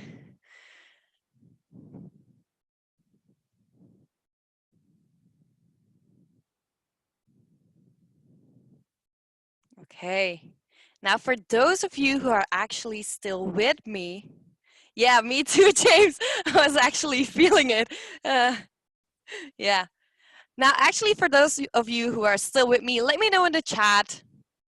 As always, what is your number one takeaway so far? Dance for us, Dana. Well, too bad you can't see me, Adam. Yeah, that's maybe right, Bogdan. These ultra high ticket closer classes close people on doing exercises easier than any online training program. Yeah, but it's beneficial. It's good, because if you're sitting down the whole time, I bet your legs are starting to feel a little sleepy. Your back is maybe starting to hurt. So just move around a little. You can turn on your camera, Dana. Thanks, Felix. I'll think about that. Takeaway since last break: 2 decks and a long 8-step process. Really says 8 steps. Okay, we are back. Everyone say, I am a trusted advisor. I'm a trusted advisor. Procurement's my friend. Okay. Now, let's bring on one of your sisters. Yes, your sisters. In the B2B world, you'll be pleasantly surprised that actually female closers actually, I'm told, have a distinct advantage over men. Now, this is not a sexist thing. This can be to your advantage. Pay attention. In a teamwork situation, female closers can do it. Now, Pansy is a superstar. She has been through ups and downs. She's a mom. I've worked personally with her. Governments, financial instruments. She's done it all. Pansy, are you there with us? Boom! Finally, it's my turn. Desmond, I took so much notes from the 4 or 5 hours class. I'm not sure whether the class is able to take more notes from me. Are you guys able to take more notes from Pansy? Are you overwhelmed? Because I can tell you, you want to pay attention to this part. This is the best yet. So Pansy, maybe why don't tell them about, I mean, you guys can probably tell we have a little bit of a similar accent. Well, it depends on when I switch it on or off. So, hint, hint, Pansy's from a certain part of the world, known for getting a lot of stuff done. Not very easy sometimes with governmental rules, but they are a leader. Yay. That's right. So Pansy, tell them about your background. Right. My name is Pansy Lee, and I'm your sister from season 9. So I have actually graduated like almost a year, and finally I get a chance to talk to Desmond on Discord. You may have seen my post or my story in HTC TV. Just a bit of introduction about myself. I've been working in the corporate world in an MNC setting for the last 25 years before I became an independent consultant. Now, since then, I have supported numerous small to medium enterprise to sustain their livelihood, especially during this COVID-19 period. I help these companies close high-ticket grant to scale up their business in the aspect of new initiative, like innovation, like productivity, like manpower. So of course, you would agree with me that this journey comes with many challenges. So what I experienced challenged me to rise in my skill in closing and also to discover what seems to be impossible for me is actually possible. Now, with this paradigm shift, I was able to achieve my award in CIB. Put in the chat, guess what is the amount of the award? Oh, I think Adam got it. 100K award, 7-figure award. Isaiah saying 100K. Mike says 100K. 6-figure closer. 400K. 8 figures. Right, Adam, you're right. 100K award, and I managed to do that within 4 months. So that was not easy. Basically, I grind through the night. I barely sleep a few hours a day to be able to achieve this award. So today, I'm honored to be able to share my closing journey from a small business consultant to a multi-million-dollar deal maker. Would you be keen to know how to do it? Oh, you wouldn't want to hear this now, would you? How is it always our female closers are like the biggest closers, right? Danny Lynn, Pansy, I don't know, there's something going on here, Yeah, you will find out in a while. Do you want to know? I let you in with a little secret. You know that, while independently we can be great stand-alone closers, but it is always good to be working with male closers or in a team. Basically, female closers and male closers make a great team. So listen up. Male closers, you are not going to go to sleep, yeah? This is not just about you, but it's also about leveraging your brothers and sisters. So let me tell you why.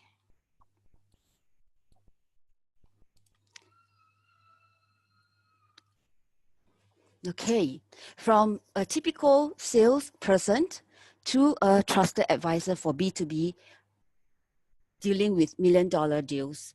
Now, like many of you, the way I approached sales was very different before Inner Circle, before UHTC. And I would like to share with you, after last week UHTC, I managed to close 2 deals, which I'm going to share with you the 2 case studies later. So when engaging with potential clients for my business, in the past, I would be focusing on helping them to gain clarity over what they want to accomplish.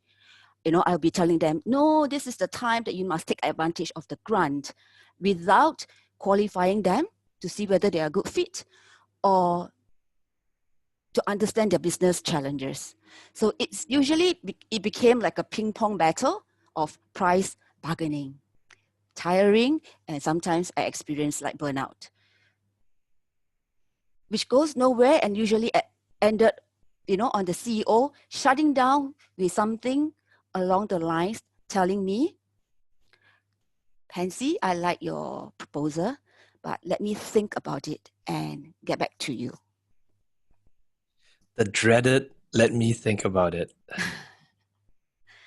So why do you think I get that objection? What is really missing in my sales process?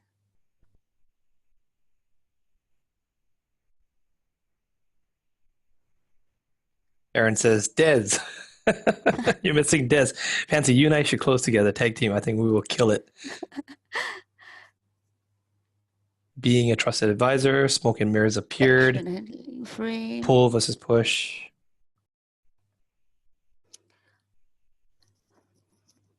Well, let me tell you, because I was too focused on presenting the benefits of taking advantage of the grant, because the government is giving this support, you must take advantage of the grant, without asking the right questions.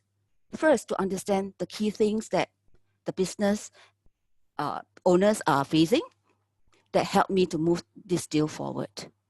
So I didn't try to fully understand the B2B procurement, the 8 steps or the 8 processes that Desmond and Carl just shared, the decision criteria or how to engage with the key stakeholders involved. Nor did I properly align the solution with the C-suite goals or vision. He could not even see that I'm a trusted advisor, and there was no clear quantifiable value for my solutions, even I provided an ROI for this project. So I was thinking and behaving like a typical salesperson. So the result and the rejection is natural, all right? So now, after applying the classes that I learned from Inner Circle, and especially the class on last week, my approach has changed. And because of the approach that have changed, I was able to close a deal. And I would say that that would be the shortest time for me to close a consulting deal last week. Wow. How much was the deal? Out of curiosity? That was a 50,000 deal for a grant, that was okay. For manpower. Boom! Oh, come on, everyone. You got to give a freaking big boom. That's $50,000 there. Oh, yeah, just 50,000, right? Just 50,000, Pansy. Chump change, right? And the fastest deal, too. So are you saying that because of last class, you closed the $50,000 deal? Yes. Wow. On that. You know why? Because I was supposed to have a meeting with them last week. After attending the UHTC Part 1, which you shared about the 5 stakeholders. Yeah. I realized there's something that I'm missing in this process. So I quickly beef up my proposal. I quickly get some things done, and I was able to actually, move the deal to the finish line. That's amazing. And it's not like you did all the steps, right? You just applied a couple of the things that you learned. It's not like you were so rigid. I must do this. No, you found 1 or 2 things, and it helped to move the deal forward. Amazing. Yes, definitely. Yep. So, the biggest change is I'm able to go deeper into understanding the creator's company, how they operate. Understanding their business strategies is very important. Gauging the market situation, especially during this time. The health of the company financially, the risk tolerance level. So especially in this case where a CFO is involved in the negotiation. So put in the chat, what did you learn in the previous class? Information that I need to prepare. Or just a while ago, Guy and Jasmine has shared some processes. What are the things you think I need to prepare?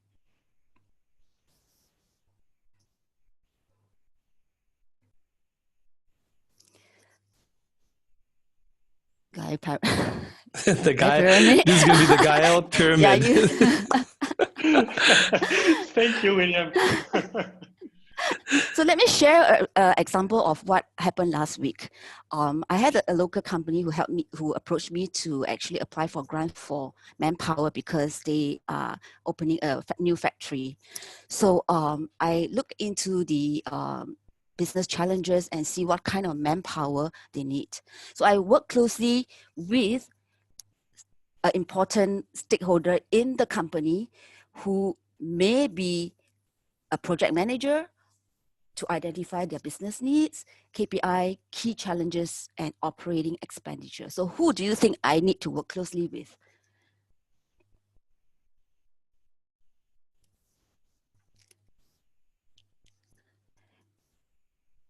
COO, not yet. Not yet. Not yet. Let's see who is getting it. Basically, I need to work with this person to actually understand the project and operations, to understand the business needs and the recruitment and training costs. No, not the sage. Not the sage. The creator, the sage, the procurement. Bobby, now you're just guessing. Human resources, financial, the explorer, CFO, creator. You're dangling. You're keeping them hanging there. Actually, I work with the hero, who is mainly in charge of mainly the operations and the project. And it so is here's a key point. The hero as well, right? Because normally hero would be the explorer as well too. So keep in mind, see, you got a hero and you got an explorer here that they can wear multiple hats. Sometimes you could be 2 in 1. Keep that in mind. Right. So why is it important to work with the heroes? Because they are usually the one to oversee the success of the project. And it is important for me as a trusted advisor to fully understand their scope, support them properly, understand their challenges, so that when they gain clarity, they are able to further help me move the deal forward to the ruler or the creator. Does that make sense? Yes, seeing a lot of yeses coming in. Good. You guys still awake? Good. So do you have like some examples maybe, like how did it go? Like, can you explain about that? Do you think we have some time for role play? That would be great for them to see how it's been handled. A small segment. You want to do it?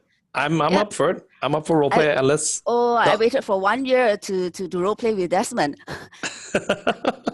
Come on, you got to help your sister out here. I think she earned it. $50,000 boom. Yeah, she earned it. Let's do it. All right. And give me a best. Whole class, you can feel the Ruby, right?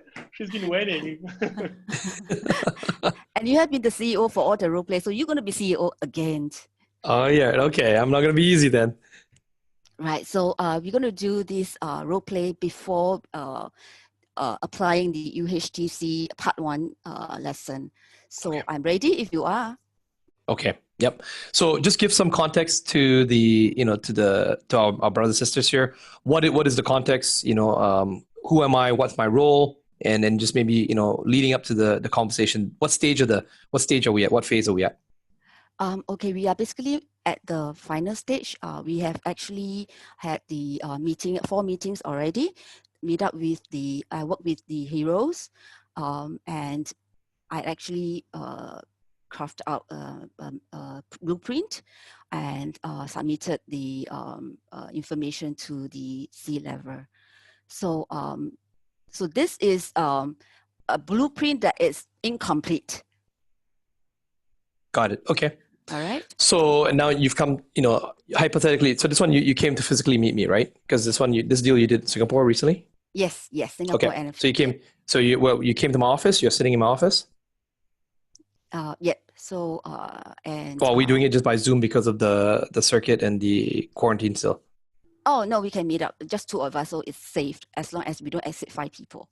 Got it. Okay. So well, Pansy, let's see, how can I start it? So, well, Pansy, I can see the benefit, and I really want to embark on this project. I mean, it sounds pretty good, but there's a challenge. Obviously, I mean, we have not, we don't have a budget plan for this fiscal year yet. I mean, is there any way you can knock down your fees? Maybe for me, I don't know, what, 30%? I mean, with all the COVID that's happening right now, that way I can then discuss it with the CFO to kickstart this immediately. Desmond, I hear you, and I understand where you're coming from.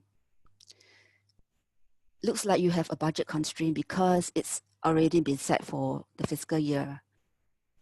And it looks like it's going to be hard to change and convince the stakeholders.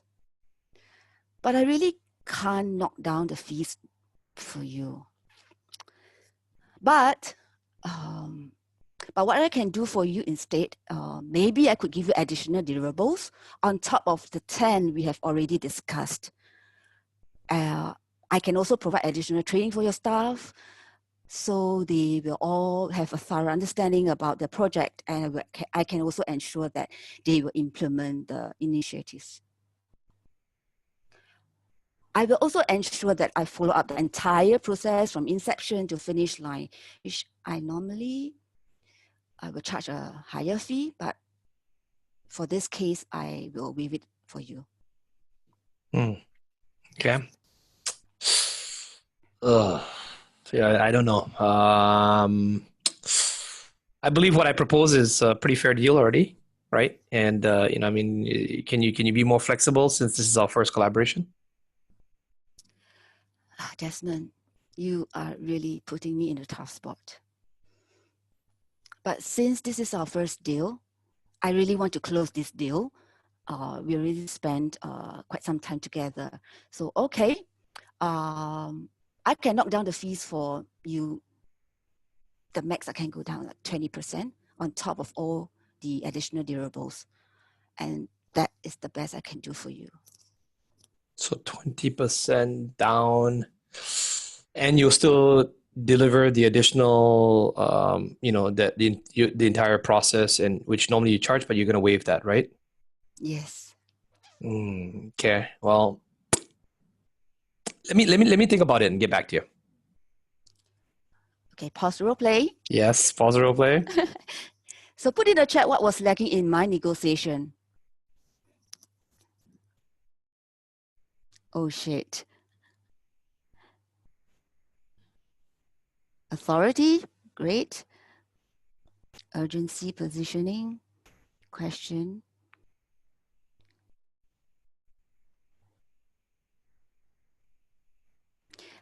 Yes, Bobby didn't know what he had in mind. And Adam, you didn't make him work for it. Business and owners needs, that's correct. Okay. So yes, you are correct. One of the things that I realized before talking to this CEO in the previous meeting, I didn't getting the clarity and alignment. It's especially with the heroes, it's really important. So what did you do correctly then? That was the wrong way, right? We just demonstrating that was the wrong way. Yes. And what did you do correctly then? Shall we? Yeah. You want to do another role play? Yes. So for this role play, we're going to do the correct way. And wow, Pansy closes you close a $50,000 deal. Now you get 2 role plays for the price of 1. I thought we were just doing 1 role play, Okay, Desmond, I'm ready if you are ready. Okay, I'm going to be tougher now. Okay, so, well, okay. Let's see, where was I at? Okay,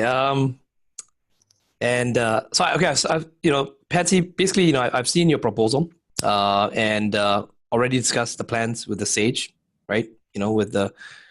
And we were using the word Sage, right? So just you guys know, but actually we wouldn't say that, right? So I've seen your proposal, and already discussed the plans with John. I'm keen to consider embarking on this project, but however, we got one problem. We haven't set a budget. It hasn't been planned for this fiscal year. I mean, is there any way you can knock down the fees, maybe say 30%? That way I can then propose it to, CFO and help to kickstart this immediately. Well, Desmond, I fully understand that your hands are tight with the budget, especially during this time. Since this project is outside of your planned budget for the fiscal year, Desmond, help you understand how knocking down the fees would be of any help to you pushing this project like forward with the board. Well, I mean, the reason I asked for the 30% is because, I mean, it'll help me to convince the CFO, right? I mean, even in my role, I have authority, but for, a purchase order like this, we definitely need to get finances approval, and our CFO will need to get involved to move forward with the project. And then also put, given the potential ROI and positive impact, right, on our market share, which you presented, right? Now, although we already have the budget set, we do have some contingency in place, maybe for unplanned initiatives, especially since, the way you presented it, this project comes with a more measurable ROI. Is there anything you can do to make that 30%? I can see that you are really keen on getting this project approved. Let me help you here. Since this is already our 4th meeting, you have spoken with John, and here's what I can do. If I am able to knock down the fees as you proposed, understanding that you do see the value and ROI in this project, and you will ensure that we work through and see the success for this project, does that mean we will be doing business after your meeting with them? Well, as long as you agree to the terms I've set, if you can get that, the 30%, I don't see any problem in getting the approval to move the deal forward and to get the approval from the CFO. Roleplay. Pause roleplay. Yes, pause the roleplay.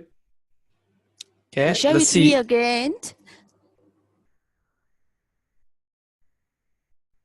Small tweak, small, simple tweaks. Verbal agreement, getting verbal agreement. Okay. What is Pansy doing? What is she doing versus the first round? See if you guys are picking up on this. This is what you might have to require listening to it again. See if you can hear the difference. What does the second role play show more?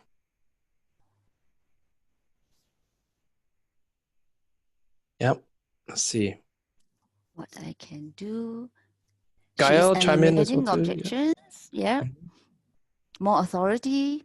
Play with resistance. I was just saying she's not giving in. The first one, right? She was giving in very easily, but this one was a lot more. What if I give it to you? What would you? She was negotiating. She was using the objection as a way to get something back in return. That was a good way to build authority. Yeah. Yes. Now, Pansy, I know you. Oh, go ahead. You wanted to add something? Yes. You remember the part 1 class where Adam shared about the 5 mindset. One of it is like, in the first role play, I was trying to be liked. I was offering everything so that, the CEO will like me and approve the project. And I dare not even challenge the CEO. I was not able to ask questions.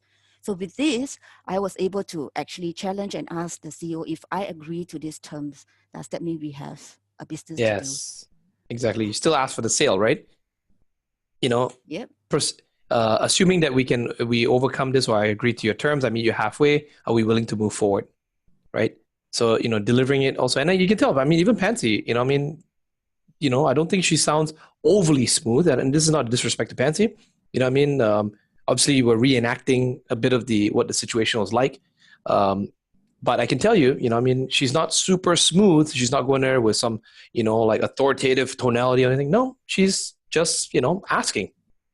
So if you've gotten value from this, put in the chat, let us know. Now I know Pansy's got one more gift for you. She's got one more interesting fact that we can go into, right, Pansy? Let's dive into that really quickly and then see how you can apply this in your B2B closing as well. So what are we looking at here, Pansy? Now, because B2B has a longer sales cycle and it takes like more calls and follow-ups, the sales process can range from like a couple of months. The higher the ticket item, the longer the process. So imagine, would it make sense to have a team to work on the different stages of the negotiation process, a team that is gender diversified?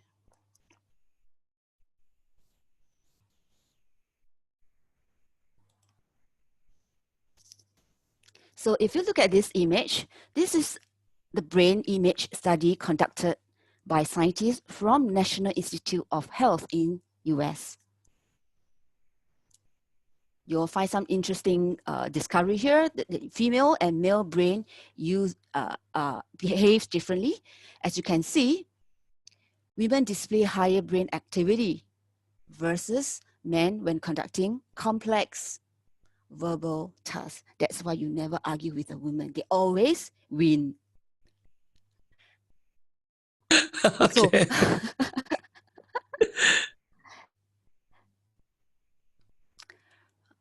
Okay, so interestingly, there is also another report from HubSpot showing data said that out of 30,469 recorded sales call from a study, men had a 49% likelihood of moving opportunities to the next stage, while women boasted 54%. And the women winning rates were 11% higher than men. So what does that mean? It means, therefore, that male and female, when they combine forces, they form great teams and deliver great results. Now, put in the chat, who do you know in the community that are power couples?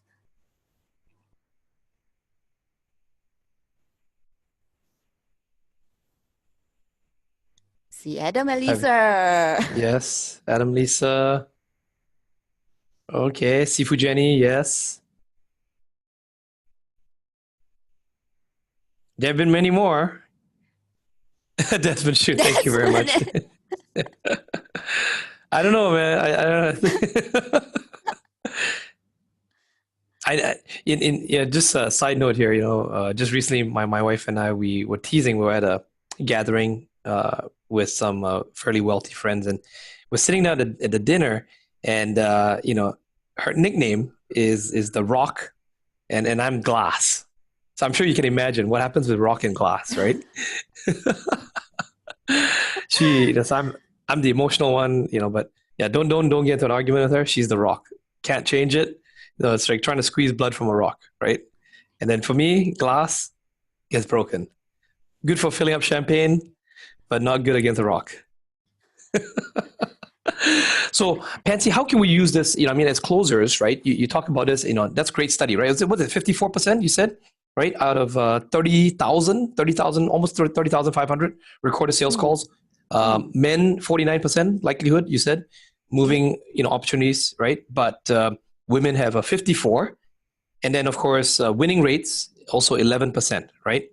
Yeah. So that means, from what I'm hearing, then as an AE, I probably don't just want to close. Sometimes I may want to leverage. We're not talking about pride. This is not sexism or anything. It's not about equal rights. Nothing to do with that. It's just plain simple facts and numbers. If I'm going to close a deal, and especially if a stakeholder on the other side is a female in authority, a high level authority, we're talking like CXO level, I'm definitely going to bring a female team member, and I'm going to edify my female team member, and I'm going to be, the dumbest guys will try to go in there and puff their chest. The smartest ones will definitely empower their female closers, because the female closers will bring the deal through. More patient, right, Pansy? Yes. The studies have showed that they're better listeners, more patient. They observe nonverbal cues. They almost have the sixth sense, right? You've heard of it, right? And it comes down to the science. Maybe even just the way we develop genetically, that women pick up on these cues a lot faster. For men, sometimes we're oblivious to it, right? So very, very important. Sifu does this with Jenny all the time, right? He sees things, he reads people very well, but Jenny sees a different side, and she'll say something to him, and he always trusts her decision, right? So I remember last week in part one class, you were saying that somehow female has this strong intuition, or they have a pair of eyes behind. I don't know Yeah. whether you remember that. Yeah. So anyway, note that men are actually much better at controlling how they feel and hiding emotion states than women. So as men closers, they are better at controlling the flow of the deal and being more decisive by nature and assertive in execution. Mm. And having a female closer to observe non-verbal cues and also to listen actively, like what you shared earlier, for any resistance or approval during a meeting will be really a great advantage. Ooh, say that part again, because I think everyone needs to hear this. This is the difference here. See this, when you know this, you know how to apply it. Say it one more time Yeah. again. Reread that back to me again. So male closers are better at controlling the flow of the deal. Mhm. All right, and they are more decisive by nature and assertive to move the deal to the finish line. Yep. Whereas for female closers, during the meeting, they will observe non-verbal cues and listen actively for any resistance or approval during a meeting. And sometimes you know that they already have like a pre-arrangement before they go to a meeting, and they will also signal each other, the male and the closers, to share about okay, this CFO or the CEO is having some resistance. What should we do? And, yeah, and that will always move the deal to the finish line. Boom. I think that is priceless right there. That is a very key tip. And I believe over the years I've kind of always known that, but hearing it again, validates it. So well done, Pansy. And sometimes they write secret notes. They will have iPads or they have notebooks, right? And they will write smaller notes to send signals. So when closing these ultra high level deals, which I'm going to give you an example soon, you will find that at the end of the day, on top of possessing a high level of business acumen, having high EQ would put you a cut above the rest. So why do you think it's important to have high EQ? Well, let's see what they say. Better flow control. What else? Build rapport. Trust, empathy, emotional control. Better understanding. More connected. To pick up the nonverbal cues. Yes. I'm halfway through my emotion 2.0, but better rapport, definitely. Yes. That's correct. So because regardless of whether the deal size is in the 10 of thousands or in the millions, we are dealing with human beings. So let me share. I shared earlier about closing a consulting business. So now I'm going to share with you what I closed this week, or I am close to the finish line.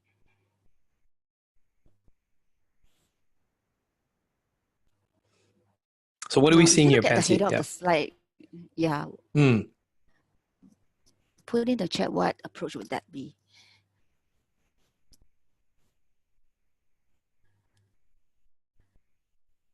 Supply, thank you. Proper mindset, positioning as a trusted leader, reading. Okay, everyone's reading the text first.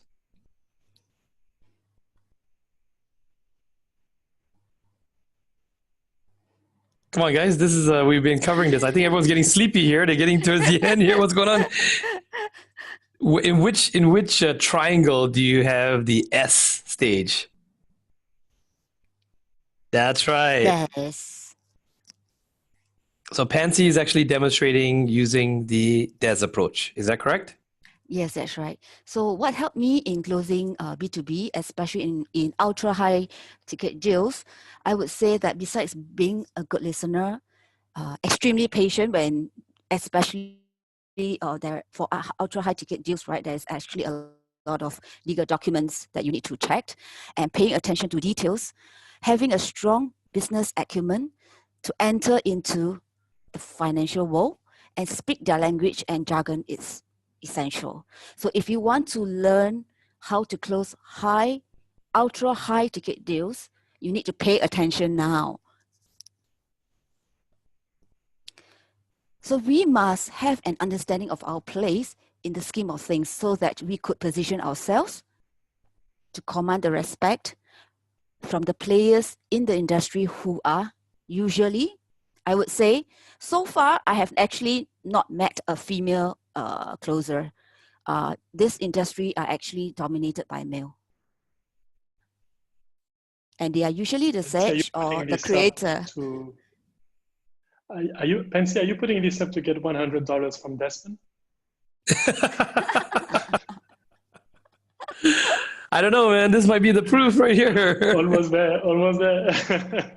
Well, nobody has got it, right? Somebody's No, gonna not win. yet. Come on. That's right. And you need to know that most people in the financial industry will not actually share this information with you today. So I'm sharing with you some tips and what you need to do and how you can be different, how you can stand out in this industry. So I entered the financial industry as a newbie 1 year ago. Basically, after I graduated from HTC, I grinding out to learn, especially the industrial jargon. There's so many jargons off my mind. I would tell you SBLC, DD, LOI, IMFBF, lots of jargons that you need to learn, and you need to be very careful when dealing with that. So, and of course, when we are doing deals like that, we actually work with people from different time zones. Okay, so sometimes when it's time for me to sleep, the US is awake. So sometimes barely sleeping a few hours, because when you are dealing with ultra high ticket deals like this, they want answers straight away. They want prompt reply. So, and the reason why I hustle my way to earn this, thank you. How many of you, I would like to know, are in the financial space or even have some knowledge about it? Anyone in the financial space? Okay, Bobby, yes. Yes. Well, I'm not surprised, Bobby.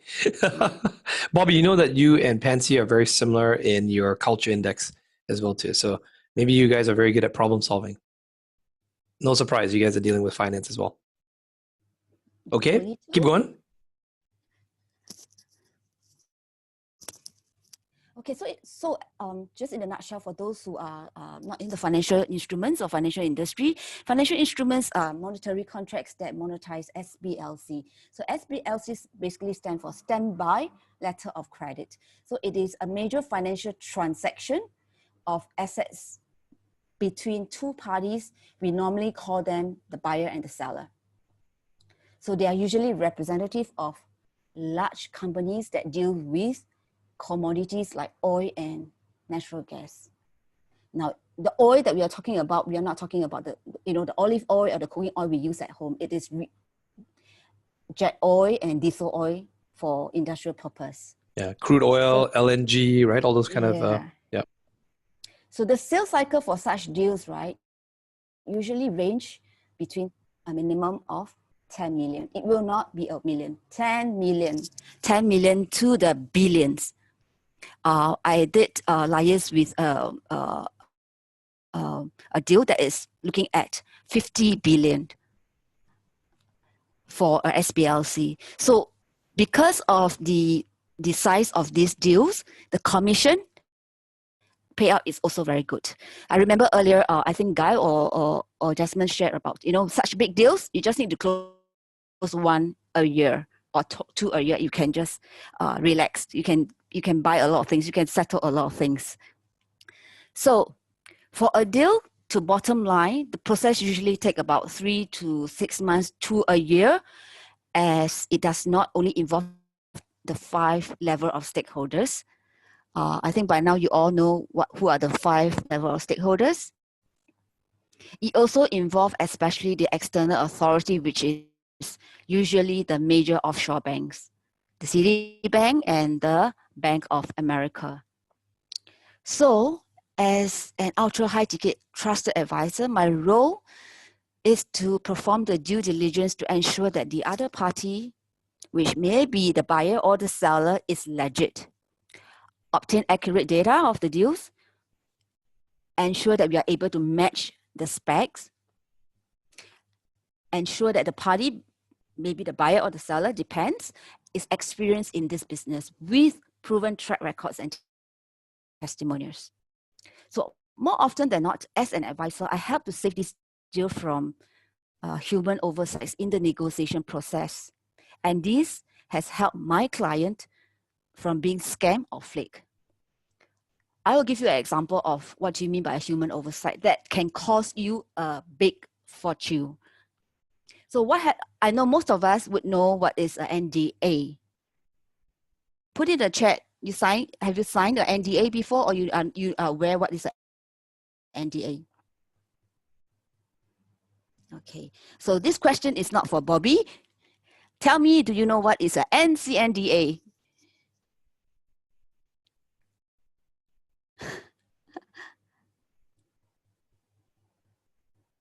Non-compete, close, very close. NCNDA, non-disclosure, that's right, NDA. NCNDA stands for non-circumvention and non-disclosure agreement. So basically for non-circumvention is to, when we are having dealing with the buyer and seller, the buyer are not able, is not allowed to actually send another third party to contact the seller and bypass. So that's why it is important that we sign the NCNDA. And usually this, comparing to the other business deals, this is usually done right in the beginning of the agreement or in the beginning of the deals when we are able to match the specs. So how many of you sign an NDA without checking the fine prints on the document? Usually, most of us, when we sign an agreement or we sign a service agreement, usually sometimes it comes small print and it comes to one page or two. And usually we don't look at all the fine print, we just sign. Yeah, it's okay because I'm guilty of it also. But in this financial industry, there is no room for error. And you know what? That can also result in major legal damages with lawsuit if you are not careful. So having a great team that comprises of male and female closers to share the roles at different stages will really help prevent these costly errors.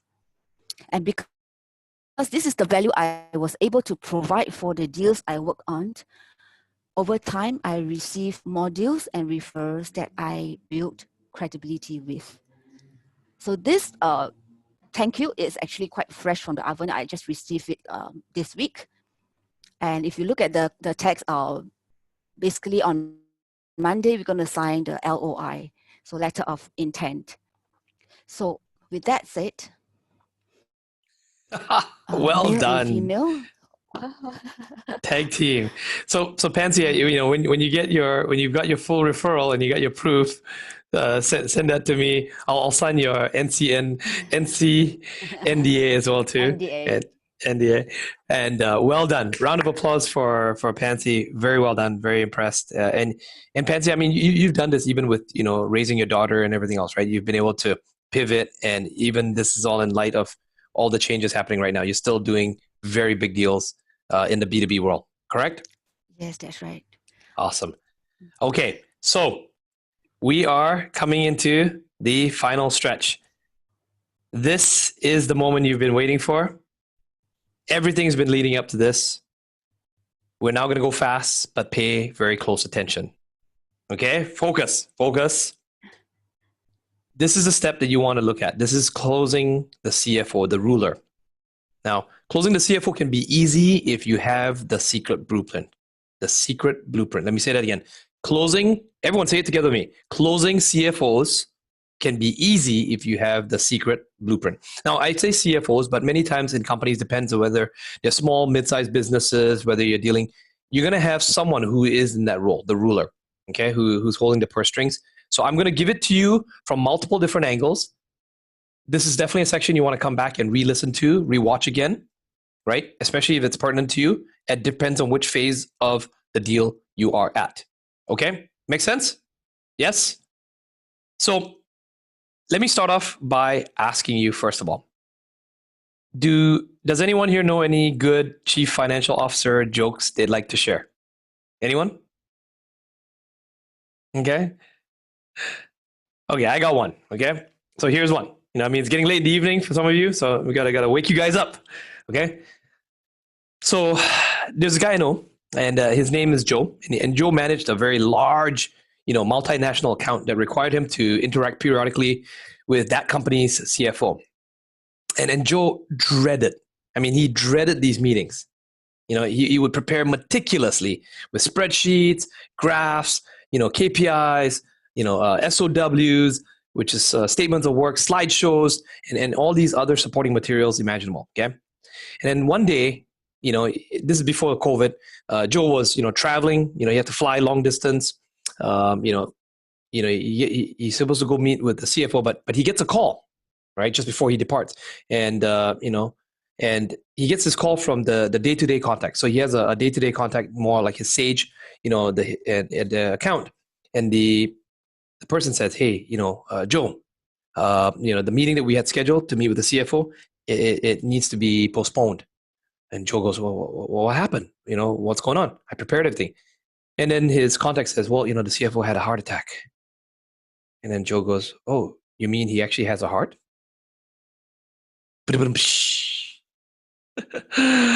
Okay, bad joke, dad jokes. Okay, that's a bad dad joke. I'll stick to closing. How's that? Okay, are you guys awake? Are we ready to start closing some CFOs? Say yes in the chat. Okay, so moving on. By the way, you notice this? I purposely selected this image. I mean, no offense to this guy, but you see CFO, gray hair, grumpy face, kind of thing. You can just see the face. This person looks like they're going to be very tight on money. They just don't want to share money. It's going to be tough to close. Okay, so when it comes to overcoming the fear of selling to the CFO, how many of you, just be honest, right? If you've never closed the CFO, can we all agree it's a little bit intimidating? You've done so much work. It's been several weeks, several months. And now you're getting to this final stage, and because of all the stuff you read, that the CFO is actually someone that's really hard to close. How many of you would actually feel a bit nervous, intimidated to do that? Yes? Okay. Don't worry, it's not your fault. It's all very natural. Okay. So many professionals, I mean, we all sell high value B2B solutions. We all share in Joe's feeling, right? We dread meeting the CFO, and but there's no way really any way around it. And once the cost of the purchase starts, right, the PO, bumping up against a certain amount, okay, there's always a threshold. It will always land in the finance, whether it's the controller, the CFO, right, or if sometimes the contract starts to have like terms that drift outside of the normal, right? You can definitely bet that a CFO will get involved. So don't be afraid of closing a CFO, right? CFO may actually get involved at an earlier stage. This is where all the stages that we've taught you about leveraging your Sage, your hero, even satisfying the explorer, all these different phases and stages. By the time you get to the CFO, if you've done everything correctly, it actually shouldn't be that difficult. It's actually very easy. And I'll give you the blueprint in just a few slides here. Okay, so getting through it can be very effective, and selling to the CFO really is the ultimate of B2B closing. I can tell you that. Closing more than the CEO, more than the creator, definitely closing the CFO is what you can be very proud of. And I can see each and every one of you eventually one day, if not sooner, closing CFOs at that level and actually getting that boom. I look forward to seeing your post. Okay, so moving on. So you need to understand the CFO first of all, right? And when it comes to closing CFOs, type in the chat. What do you think CFOs are interested in? What motivates them? What kind of personality do you think most CFOs are? Numbers, Emerald, finance, ROI, right? Costs, okay? Anything else? Any other adjectives, that describe CFOs? Emerald, Ruby, proof case studies, value. Aaron got it. Risk averse. Profit loss, right? So CFOs will be actually really interested in currency risks, and particularly in many companies that involve foreign trade, right? Some of the enterprise levels, multinationals, if costs are locked in at a time of a contract, volatility of currency might actually greatly lower the value of a contract to a company. I don't know if you guys knew that or not. Okay. In the world that I used to play in, especially in foreign currency market, right? That is a very, very important thing. Can you imagine the CFO of an investment bank, right? And they're dealing with the traders, and yeah, when you lock in, sometimes even some of the, like what Pansy was talking about, right? When you're dealing with these very large deals, we're talking like, we're talking the ones where it's letter of credit, we're talking tens of millions, hundreds of millions, billions of dollars, the SBLCs, we're talking, very, very big transactions here. A shift in, when they actually book a price and lock in a currency, that's, now I'm getting really advanced here. CFOs, they actually pay attention to things like that. Now, how does that pertain to you? I mean, why is that even important to you? Okay, because what you want to do is you need to take a look at the view from a CFO's point of view. When you start to understand, right, just like in Sun Tzu, you know your enemy, know yourself. You need to view the world from a CFO's perspective. You don't have to be a CFO, but if you definitely know about a CFO and what moves them, what scares them, what motivates them to agree, you have a higher chance, a higher likelihood of closing a deal. Does that make sense? Yes? Okay. So what do you need to do? You need to position yourself, your product, your services as a solution. Obviously, it's pretty straightforward. It needs to be in a compelling way to solve their problems and meet their needs. Okay, I think that's pretty straightforward. We all know that. You need to find out more about the particular CFO in the company. We've covered this. We've talked about how leveraging insiders, right, to give you that information. The sage, the hero, normally will give you that information and help you to get to know. Just like you would with the procurement stage, just like you would with operations and with the explorer, right? You want to do the same with the CFO. Okay. And that's why, going back a few slides, I was telling you, you want to be definitely see that even procurement, all these different stages you go through, make friends with everyone in there. Okay. Now, when it comes to CFOs, everything is about, an ROI.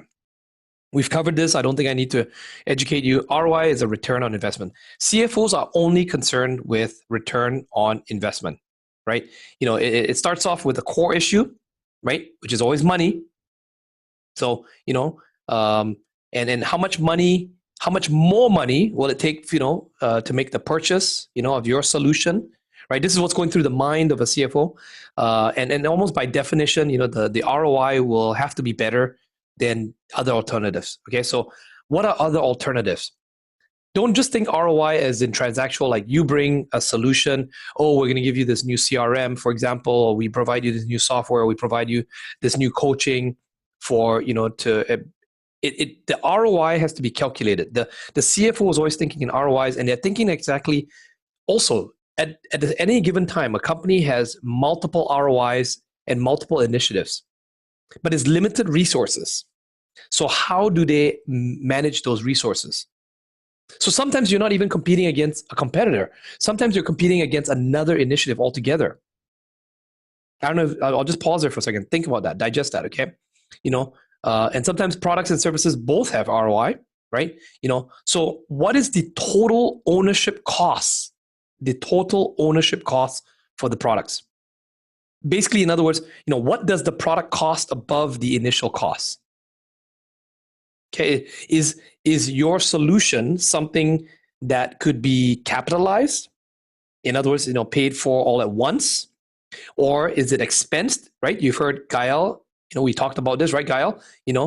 CapEx, OpEx, right?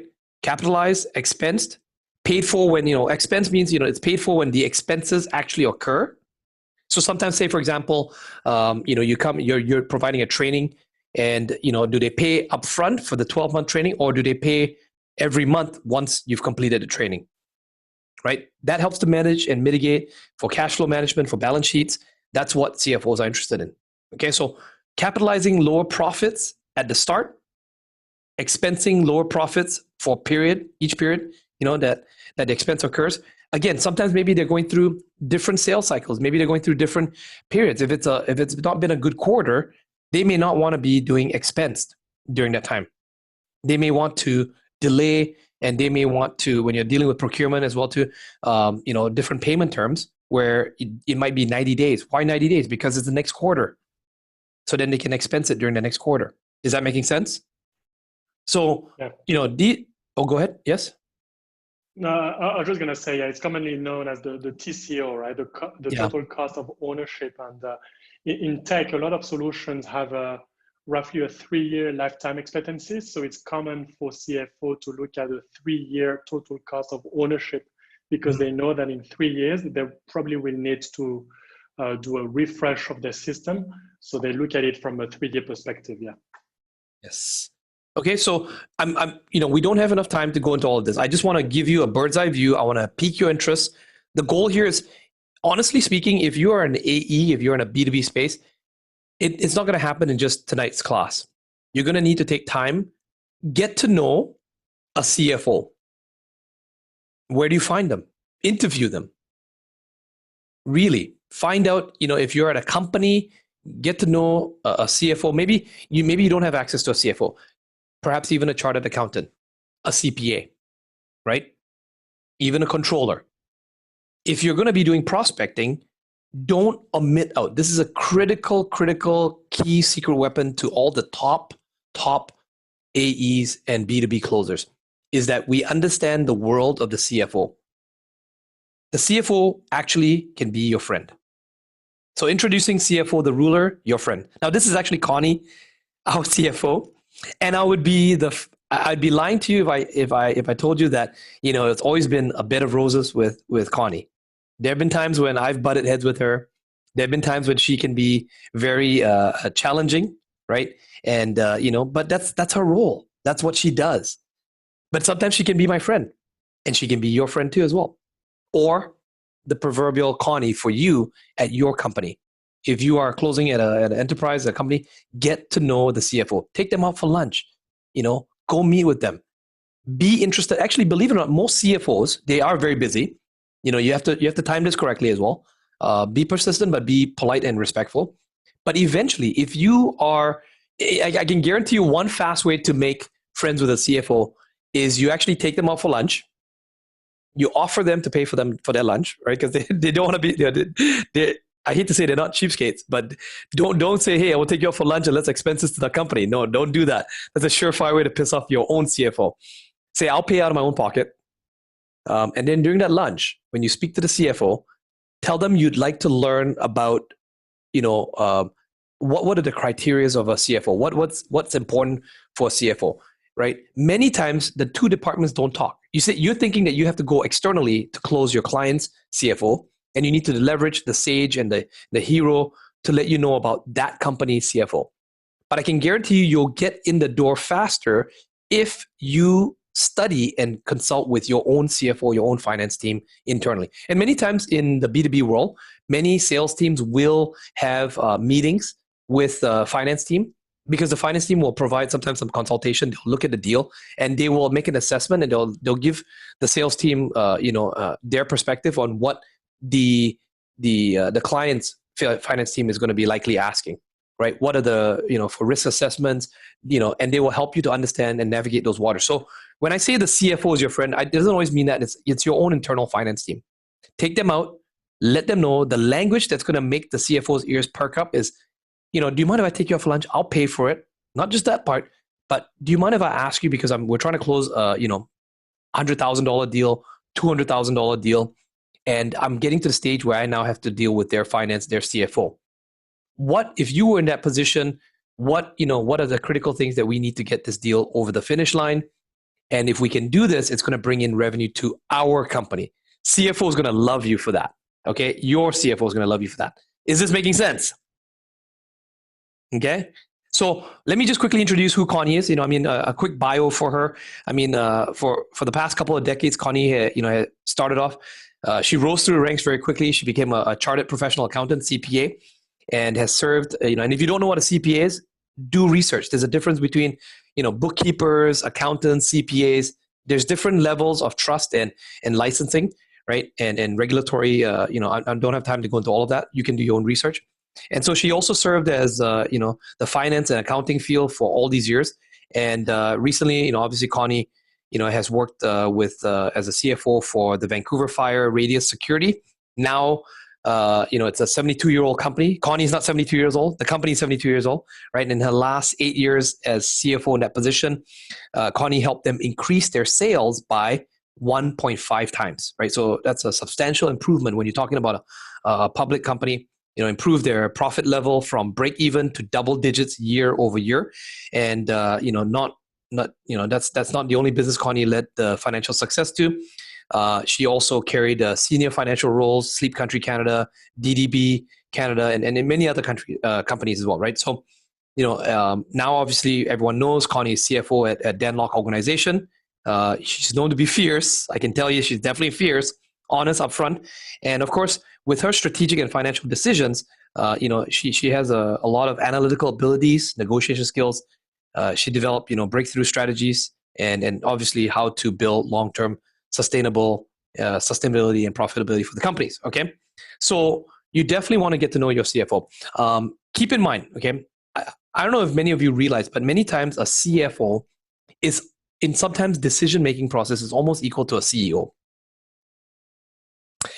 The CFO is actually there to be a redundancy and to prevent sometimes CEOs from making decisions that may be biased. So it's almost like a partnership that, sometimes we always think that the CEO is head, and then the CFO is just below. Yes and no.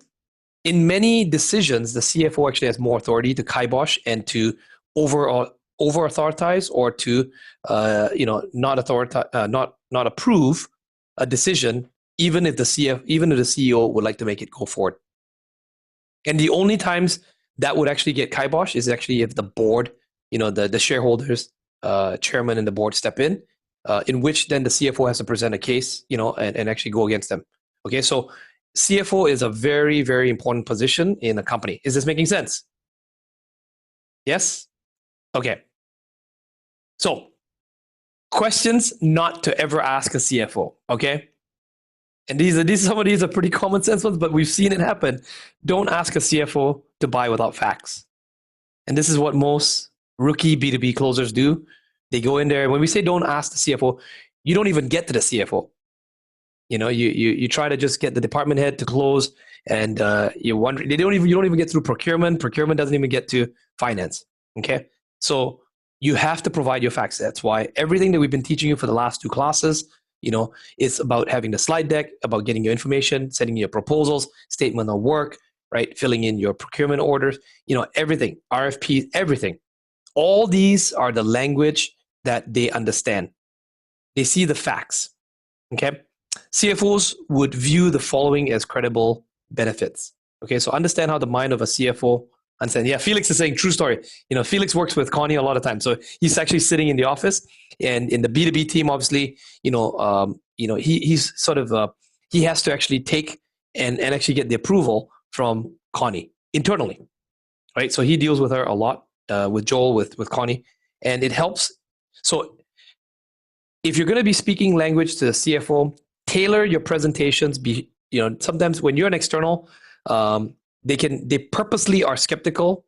They purposely they look like they're tough people. But I'll tell you a secret. Actually, CFOs, and I heard this from Connie as well, and I've heard this from other CFOs of other companies, they actually want to approve you. Just give them the facts and the evidence that show these things. If you can do these things, they are happy and glad to give you the approval. CFOs, the misconception is that CFOs are tightwads and cheapskates. Actually, contrary to popular belief, they actually want to drive up revenues. So if you don't come to them with facts or evidence, if you're not demonstrating to them that you are thinking and already as if you're an internal member on their team, helping to show that you've done the thinking and the mapping out and the risk mitigation, risk assessment, then the likelihood of you closing a deal is going to be harder. But if you can demonstrate that, CFOs know that you're not a CFO, so they're not expecting perfect, but they just want to know that you have done the thinking. Does it help increase revenue? Is your solution going to increase cash flow?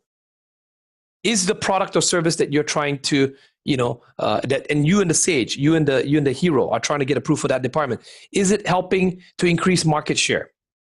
Is it helping to increase in valuation, the company's valuation? Is it helping to increase profitability? Doesn't it sound all the same? Revenue, cash flow, profit. See, if you are a rookie, you don't know that there's a difference. If you can demonstrate, now, of course, if you don't know how to demonstrate this, simple. Take this. If you're a brand new rookie B2B, take this, go to your department head, go to your finance, and say, help me to answer these 5 basic questions and present it in the language to the counter CFO. Okay? Yes. Can you read yes, it's always about risk assessment. Can you read a balance sheet? So don't ask a CFO, how soon they want to see the benefits. Okay, you're just shooting yourself in the foot here. All CFOs will say now. But they're not unrealistic. They're also pragmatic. So again, this is going to not just in the numbers, but demonstrating timelines, demonstrating best case scenarios, worst case scenarios. Again, being able to present, this is where the business acumen comes from, right? Being able to present to them that you are measuring. And I can tell you, CFOs tend to err more on the pragmatic side, right? It's their job to be on the pragmatic side. So if you go in there and you're trying to say, oh, we can get this done in 3 months, in their mind, they're thinking 6. Tell them 6, and if we can deliver in 3, would that make you happy? They'll say yes, because that's the now, right? Don't ask CFO how much they want to pay for your products or services. Okay? Never ask. I can guarantee. Can you guys guess what the answer will be? All CFOs will say as cheap as possible. Heck, free if possible. But again, CFOs, they're not dumb. They know that you're a business as well. They know that you also have a finance team. So it's about meeting at that middle ground. Okay? So help them to lift their fears and their concerns. CFOs do have fears and concerns. Believe it or not, yes, they do, right? And you want to be able to help them to lift those fears and concerns. How do you do that? Right? Demonstrate through facts, projections, case studies, evidence, impact to a company's cash flow, sales, profit. CFOs or the accountants, they're going to be very risk averse in nature, right? So this is the golden rule, right? To not tread the path, okay, where the word risk comes up. Okay, if you're everything that you do has a risk, man, that's a red flag for CFO. You want to demonstrate to them that you are aware of potential risks and that you're mitigating risks and that's within a manageable, threshold, right? Because if you also say there's no risks, then they will think that you are just naive. That's key point there. Okay? Everything comes with a risk. By you demonstrating that you've done the thinking about all kinds of risks, market loss, reputation, everything, not always just finance. They are looking at it holistically as a whole. What are the potential risks? I can tell you CFOs will even factor in a meteor coming and hitting the planet. They're the ones that probably are going, I told you about pandemic. Right? So do the deep thinking. Obviously, I'm being a little bit exaggeratory here, but they do consider a lot of different things. Is this making sense? Yes? So the most effective way to overcome the budget objection, right? We heard the budget objection with Pansy earlier on, right? What do you think it is? What is the best way to overcome the budget objection?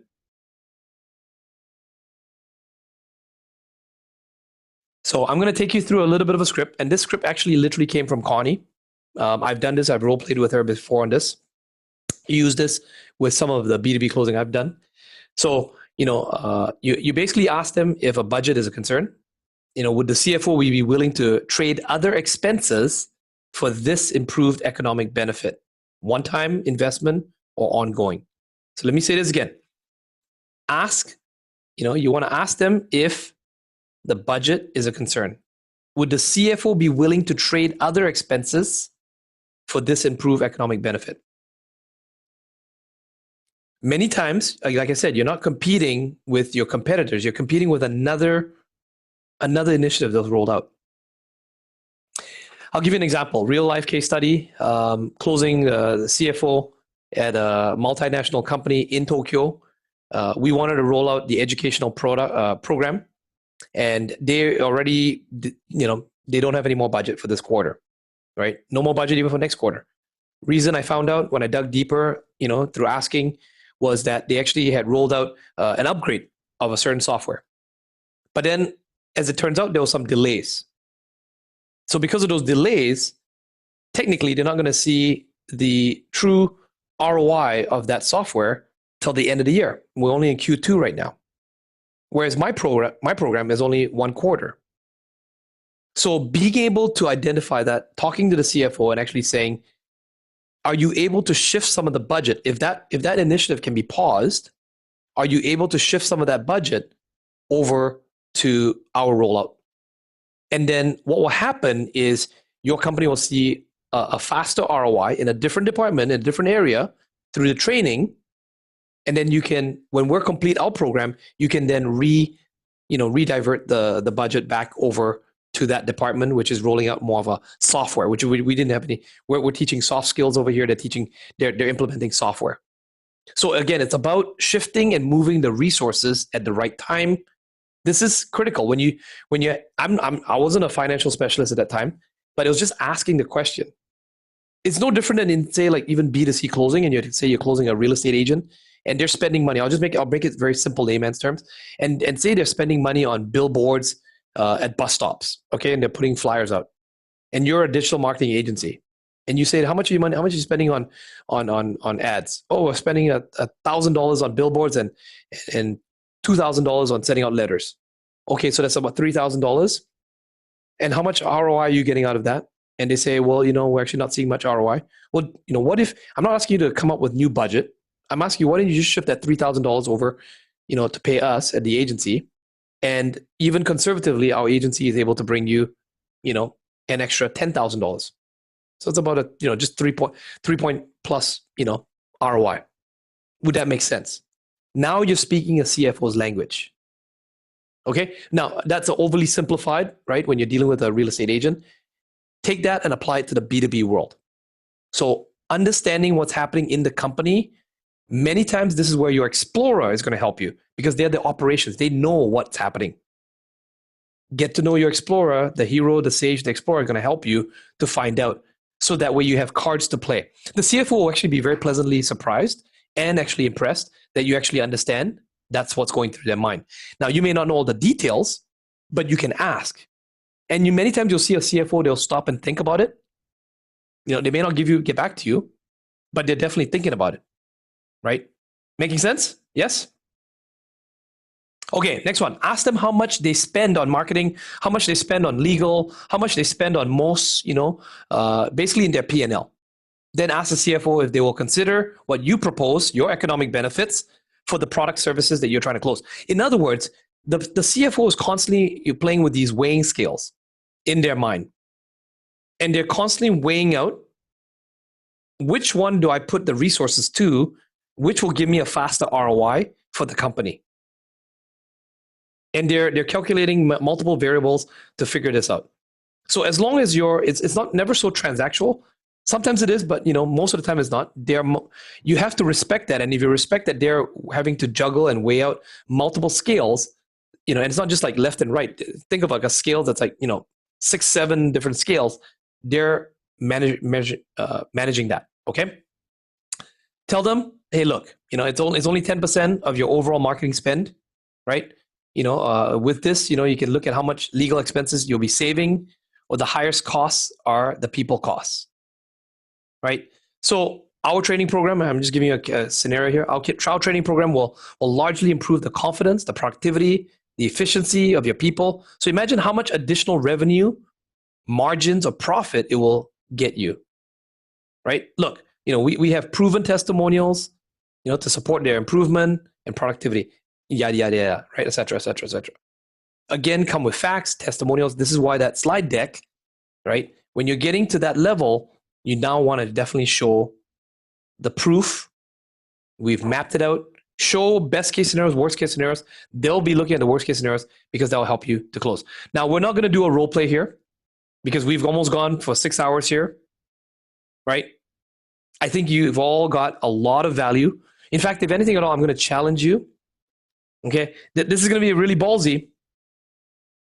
How many of you actually are in communication with some sort of an accountant Or if not, you know how to eventually, you know what I mean?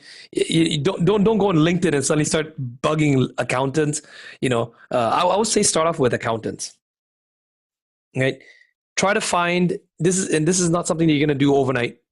It might take some of you 1 month, 2 months, even 6 months. Just like if you went through HTC, you were, you know, some of you, it took a while to get your first boom. It could even be a year from now. The challenge is this. I'm going to challenge you to get in touch with a CFO.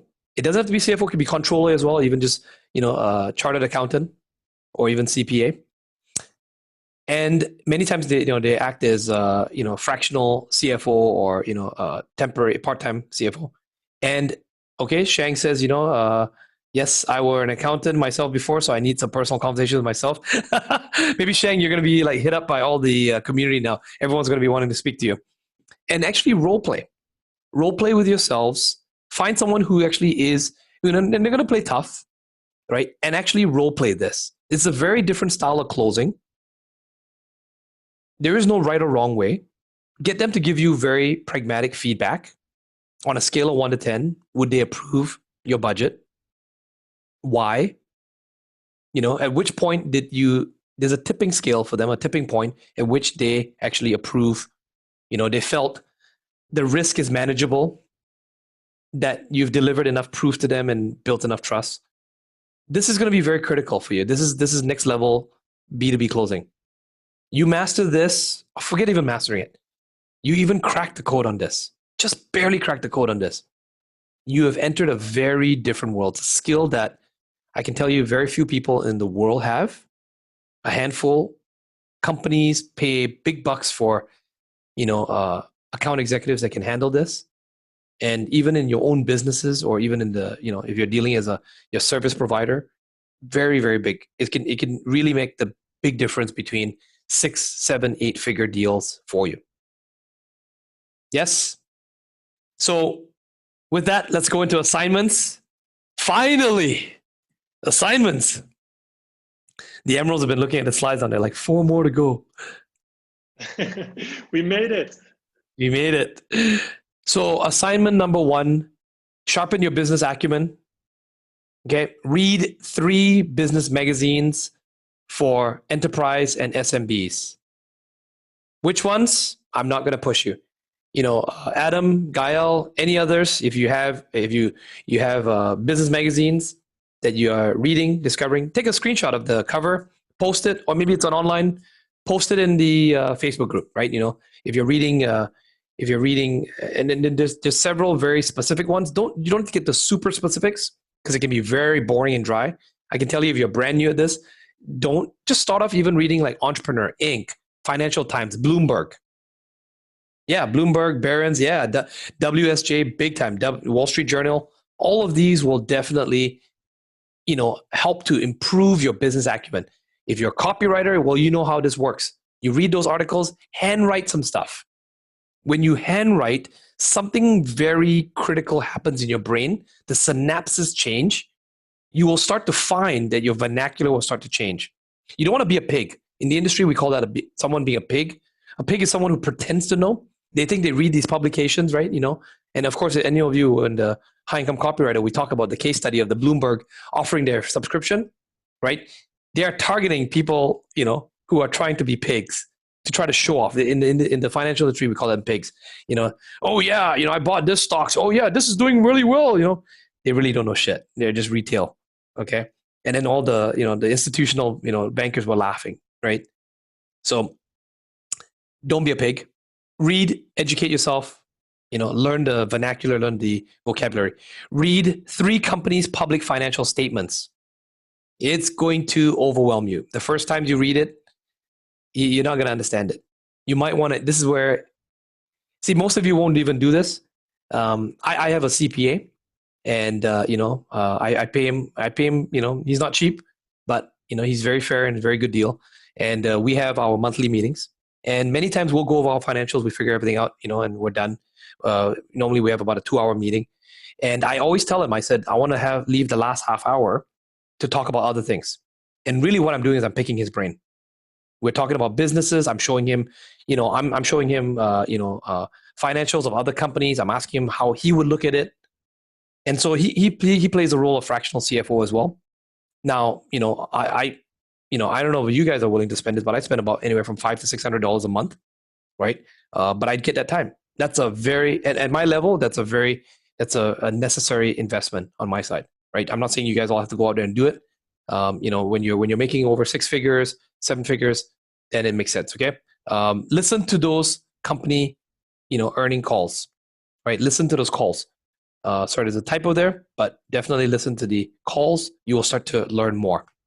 This takes time. Just change your environment, right? Those of you in HTC sometimes or anything, you'll hear Sifu talk about, or Dinner with Dan, he always talks about change your environment. Why you hang around with the losers? Most people are like, well, what do you mean by that? Sometimes changing your environment, the books you read, you go out there and find people that you feel like the dumbest person in the room. Surround yourself with, something I learned a long time ago when I got cheated.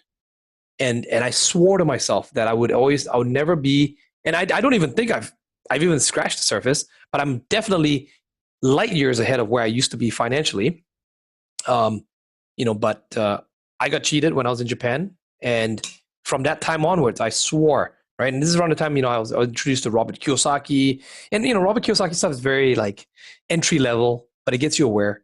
And I always knew that I wanted to have the financial advisors around me, CFOs, they can definitely be your friend. In the closing world, definitely your friend. Okay.